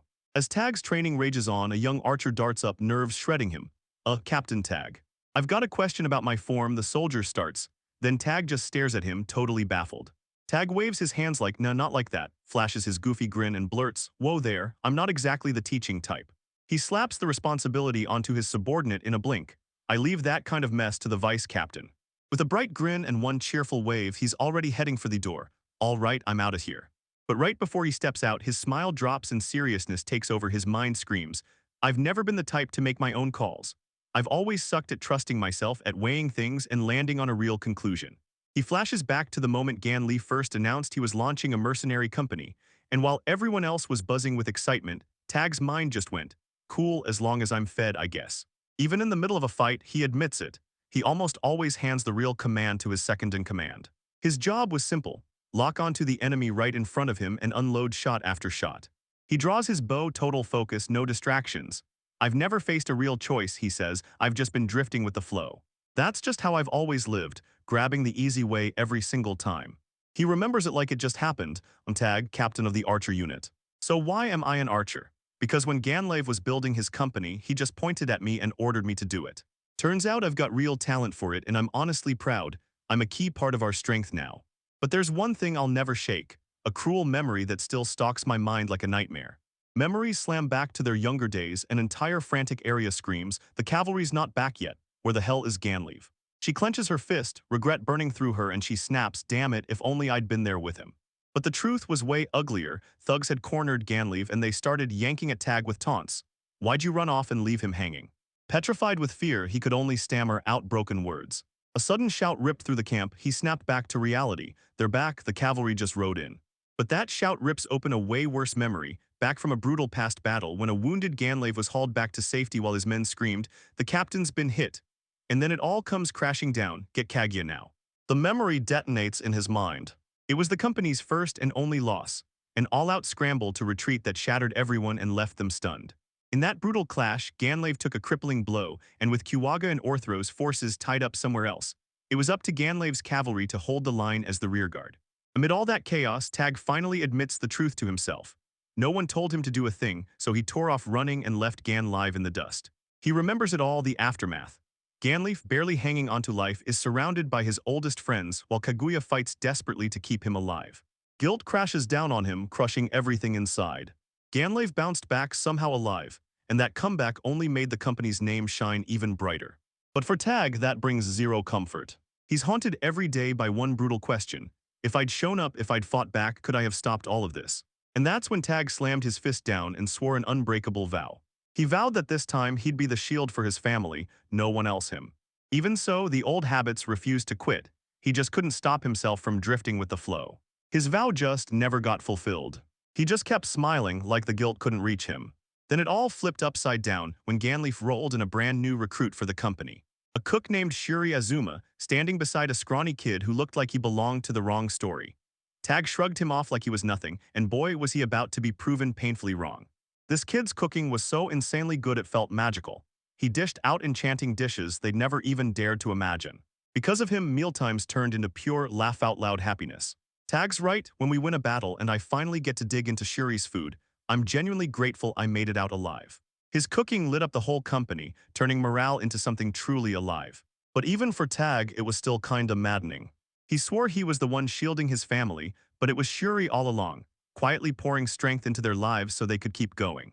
He couldn't even complain about the food, because it was so ridiculously good. And Shuri's influence tore through the command staff like wildfire, sweeping over Ruru, Kiwaga, and Arius. After they meet him, every single one of them hits a breakthrough. Unleashed powers they never even dreamed were inside them. From Orthros all the way to Kaguya, everyone finally saw Shuri for what she truly was, one of the crew. But right then, when he finally got accepted by everyone, Shuri crumpled to the ground and the whole company erupted into panic. Katsuragi snaps into action right away, barking orders and driving everyone into motion. They slam Shuri onto a stretcher and tear through the camp, carving away with sheer urgency. Tell me, is the bed ready? Everyone else tagged in and they all just stared, completely stunned, unable to speak. Shuri groans through a raging fever that has her burning up from the inside. A wave of worry crashes across Tag's face. In his delirium, Shuri chokes out one tiny, heartbreaking apology, "I'm sorry," leaving Tag utterly stunned. Only when he replays it in his head does the crushing truth finally hit him like a truck. While they battled through that brutal, cold wasteland, they shoved the whole cooking burden onto Shuri like it was nothing. It's not that Shuri's weak, he just takes hit after hit, endures everything in silence and never once complains. And somehow he hides his pain so perfectly it hurts to watch. Even then, the very first words that ripped from his mouth were a full-on apology. We dumped every ounce of the hard work on him, and not once did he turn around and blame us. We rode his kindness for everything it was worth, and only now are we finally waking up to what we just did. As Tag relives Shuri's collapse in his mind, guilt hardens into ruthless determination. Inside the camp, they make the first diagnosis right away. Kaguya admits the cold is real, then drops a chilling warning. If you're poor, that same cold isn't just misery, it's a deadly trouble. Eavesdropping from the doorway, totally frozen in place. Tag eavesdrops on the brutal truth, rich people buy cures on the spot. But if the poor get treated late, it can spiral into a fatal illness. A grim warning hits him hard, cold can snuff out even a poor man's life. As Genleaf bursts out of the medical tent, Tag blurts out, "How is Shuri?" And Ganleif shoots back, "Right now, nothing's wrong, no need to worry." But the moment he says, "If we'd only had the right medicine, this never would have spiraled this far," his face instantly turns grim. Clenching his fists, the commander snaps, "It's all on me, my fault." He admits he ignored him, took him for granted, and didn't keep him safe. I repaid his kindness with nothing but cruelty. Tag goes dead silent, letting the commander's words slam into him and echo with every bit of his gut-wrenching guilt. He reels back on it and it clicks. Yeah, I really was just like him. Sometimes I didn't even see what was going on, and I swear I treated helping him like it was a hassle. Suddenly, a faint voice leaks out of the tent. Delirious Sherry stumbles into the air, shouting for the family she lost. Dad and Mom. Tag snaps his gaze over and sees Shuri's hand groping upward from his sick bed, totally helpless. The sight slams into him and he mutters, "I thought I had it all figured out," because now he finally sees it, that young chef is truly on her own. When Tag finally puts it together, he realizes Shuri's real motive. She isn't chasing power, she's chasing the chance to see her family again, and Tag understands why she'll fight like her life depends on it. Never once admitting he's lonely, Tag can't help but think how trapped and terrified he must have felt inside. Did we ever stop to actually understand the ache in his heart? Like, did we even bother to know what kind of family he was trapped with? Those questions won't let him breathe, friends, a lover, and the truth is we know basically nothing about him. The crushing weight of his failure sinks in, and we never even have the nerve to ask. He stares at the camp, Shuri's transformed it so completely, and mutters, "We didn't choose anything, we just got dragged along, never once taking the lead." Suddenly a voice slashes through his thoughts, Tag still standing guard over him. He cranes his neck, and there they come, Kiwaga and Orthros, closing in fast, while Kiwaga grips a plate of food like it's salvation. He gets distracted for a second, then snatches the plate with a grin. "Food, thanks." But the second he takes a bite, his face twists in disgust. "Ugh, this is." Kiwaga finally admits, "Yeah, it's not totally inedible, but yeah, it's pretty messed up, huh? But hey, my unit did make it." And just one glance at that gray slop on the plate makes it painfully obvious. Kiwaga's eyes narrow, and that hurt look on your face isn't only about the food being bad, right? They shot out a frustrated sigh that sounded like pure anger spilling into the air. Kiwaga points straight at him and snaps, "Let me tell you something, you're not the only one who's hurting." Tag flinched again as it kept happening, and yeah, we're hurting too. Kiwaga's face tightens, then softens with regret like he's swallowing guilt. "I told myself I had to help Shuri, but I just couldn't. Because I've got zero cooking talent, and it shows every time I try." But that's no excuse to just sit there, Tag snaps back, choking on guilt for doing nothing. Quagga's stare slices through everything, so don't kid yourself, Shuri didn't just drop because you hesitated. So stop trying to play the tragic hero solo, you're making the whole thing unbearable. Their face relaxes into a wry little smile, and then they say, now we nurse him back to health and we stay on guard. Once he's back on his feet, we can worry about apologizing for our mess-ups. Kiwaga casually leans on the massive orthros and smirks, that's my plan. The hulking warrior just snarls. The crushing weight finally slips off Tag's shoulders, and he forces a shaky smile, yeah, you're right. As Kiwaga and Orthros stride off, the Swordmaster throws one final line over his shoulder. And don't forget, Tag, those guys aren't any different from you. Everyone's blaming everyone else, and yeah, I'm staring at my own part in it too. Quagga keeps pushing forward, but now Shuri is finally forced to square up to his own deadly condition. I have no clue what drives him to keep pushing himself, but honestly, it's about time he learned how to breathe and actually relax. He's got to grab this moment to finally rest up and fully recover. The moment hits Tag like a truck. Wait, so that's what it means. You're really telling me to relax. Later that night, the whole camp falls into a deadly hush. As Tag makes his rounds, shivers hit him, because even in a warmer region, those nights still bite cold. I heard it's peaceful over here, so I'll just swing by and check on him. Then he comes closer and spots Shuri, dazed out of her mind, stumbling away from the tent. A piercing scream shattered the air, and panic exploded instantly. The bed is completely empty, he's really gone. Tag yanks the tent flap wide open and freezes. Panic slams onto his face like a living thing. What the hell happened? What's going on? Don't tell me he ditched the group alone just so he wouldn't be a burden to everyone. A voice slices through the darkness, Tag-san. He whirls around and boom, there's Shuri. Tag's panic evaporates in a blink, pure relief hits. Shuri, you were right there. Yeah, he's totally fine, no joke, and I'm feeling way better now. Tag blows out a massive sigh, wiping the sweat off his brow like, so you really just went off to take care of something, huh? Phew.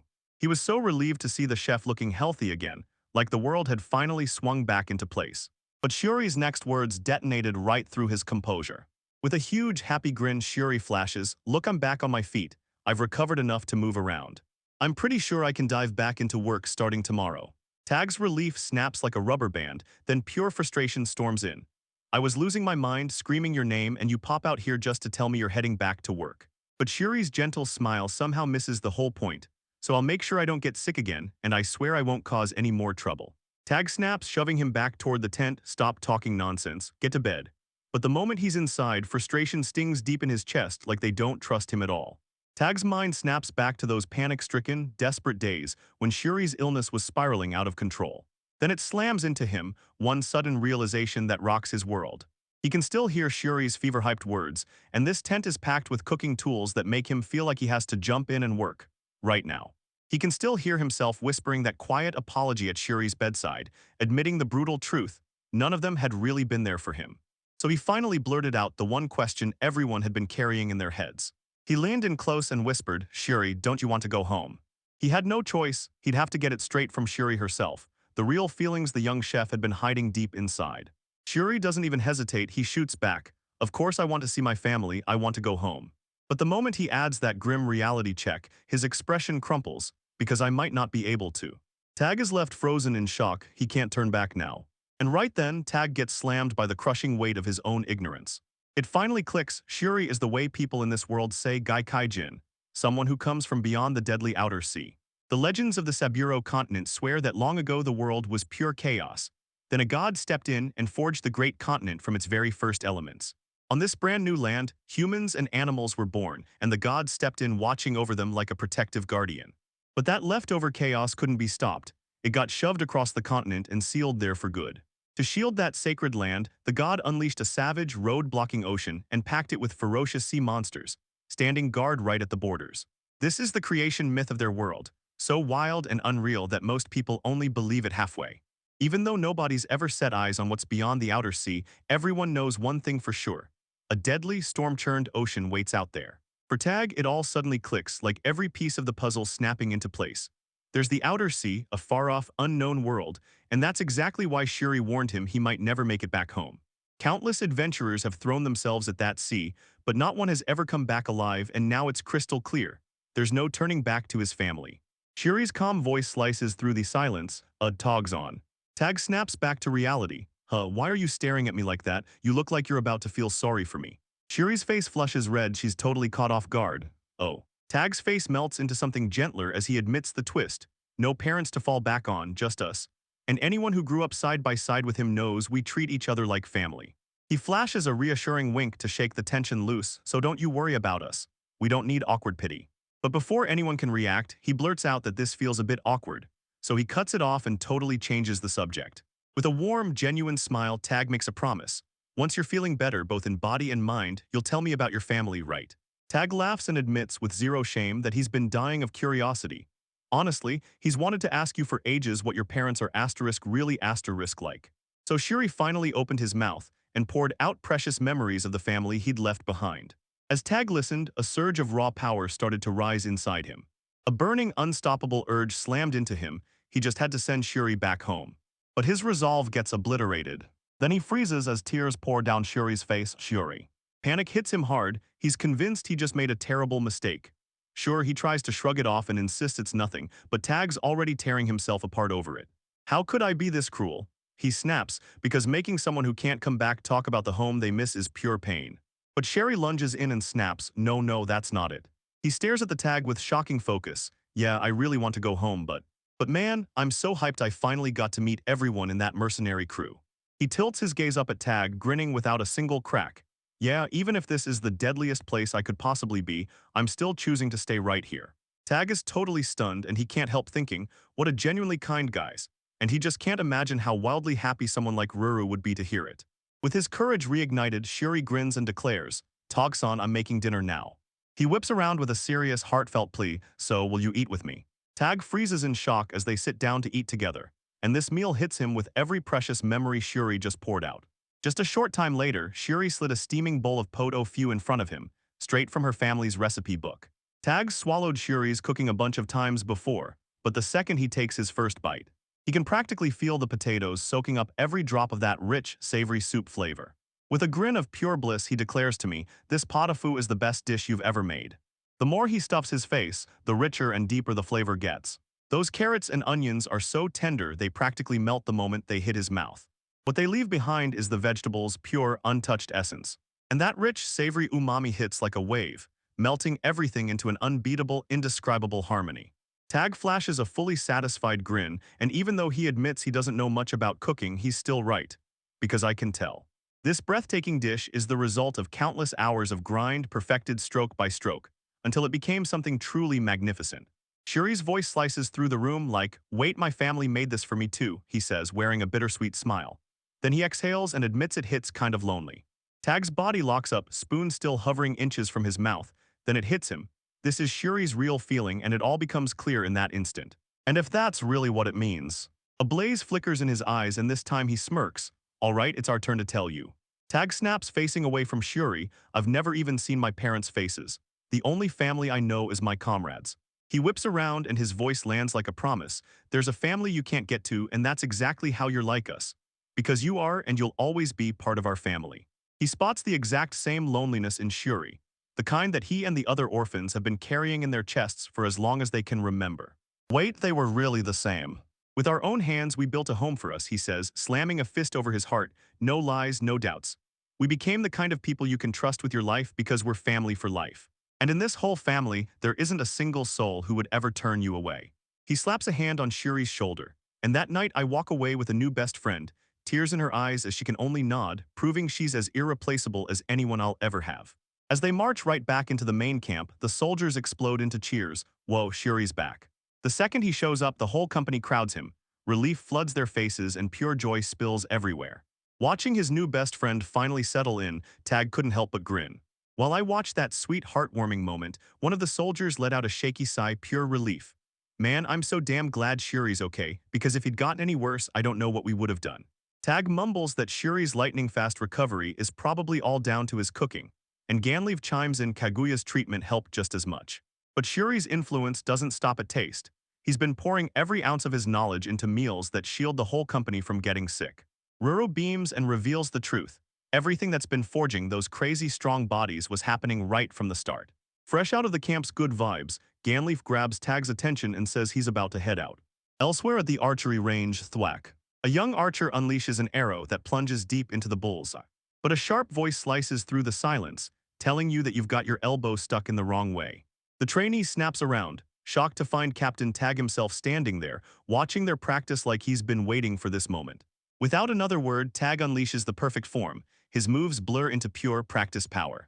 Whoosh, an arrow rockets through the air at breakneck speed.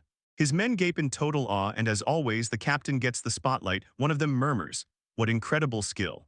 Thwack, and that arrow doesn't just land, it slams dead center right on the bullseye. It smashes straight through the wooden target and buries itself deep into the tree right behind it. Tag's grin spread wide, smug, satisfied. All right then. He whips around to his stunned unit and declares, "From now on, I'm training you all until you're done for bone deep. And yeah, we're adding close quarters combat too." His soldiers are stunned and hooked on the moment. They can't believe the captain's this fired up, and one of them blurts that it never happens. The young archer he'd been mentoring blurts out, "Wait, aren't you supposed to hand this off to the vice captain?" And just like that, you're left wondering, why did he suddenly flip on his usual plan? Tag's usual grin flickers out for a second and he just murmurs, "Yeah, that's true." Then he locks eyes with that fierce new resolve and tells him, "Look, I've got a best friend who needs me strong enough to protect them." He tells his men, "Up until now, I've just been floating through life, but I finally found the dream that's mine. I want to race across this whole continent, from end to end, so I can soak up every single thing it has to offer." And then with no turning back, he vows, "I'll cross the outer sea and hunt down Shiri's home." He steels himself to meet Shiri's parents and tell them their son is alive and doing just fine, because he's determined to grind hard until that promise becomes real. Time skips way ahead into the far future, after the great continent finally got unified and a new kingdom was born. They pitched a colossal public works plan to finally carve out the very first map of the entire land. Before this, all they had were tiny, broken maps of nearby lands, like scraps, and a full continental map felt like an impossible dream. But for this massive, jaw-dropping mission, the one hero stepped forward and raised his hand. Tag Valence was the first adventurer, the first captain of the Royal Guard, and the man who founded the Tenryu style of combat. The moment the proposal hit the table, he shot his hand up, stepping forward to lead the expedition and shoulder that massive responsibility without hesitation. Tag tore across the whole continent, hunting down every last hidden corner. His journey didn't just change him, it birthed two powerful books. The first was a true, no-mistakes map of the land, drawn with relentless passion and accuracy that even the technology of the era couldn't match. The second book was a whole new world travel diary, spelling out the bizarre customs, the wild climates, and the mouthwatering local food from every place he stepped into. Together, these books turned into priceless historical gems, like a key that unlocked the era's values and hard-earned knowledge. But the second he finished writing them, the Valence just vanished out of nowhere. Not a single record of his disappearance survives, so much as a whisper in the royal archives.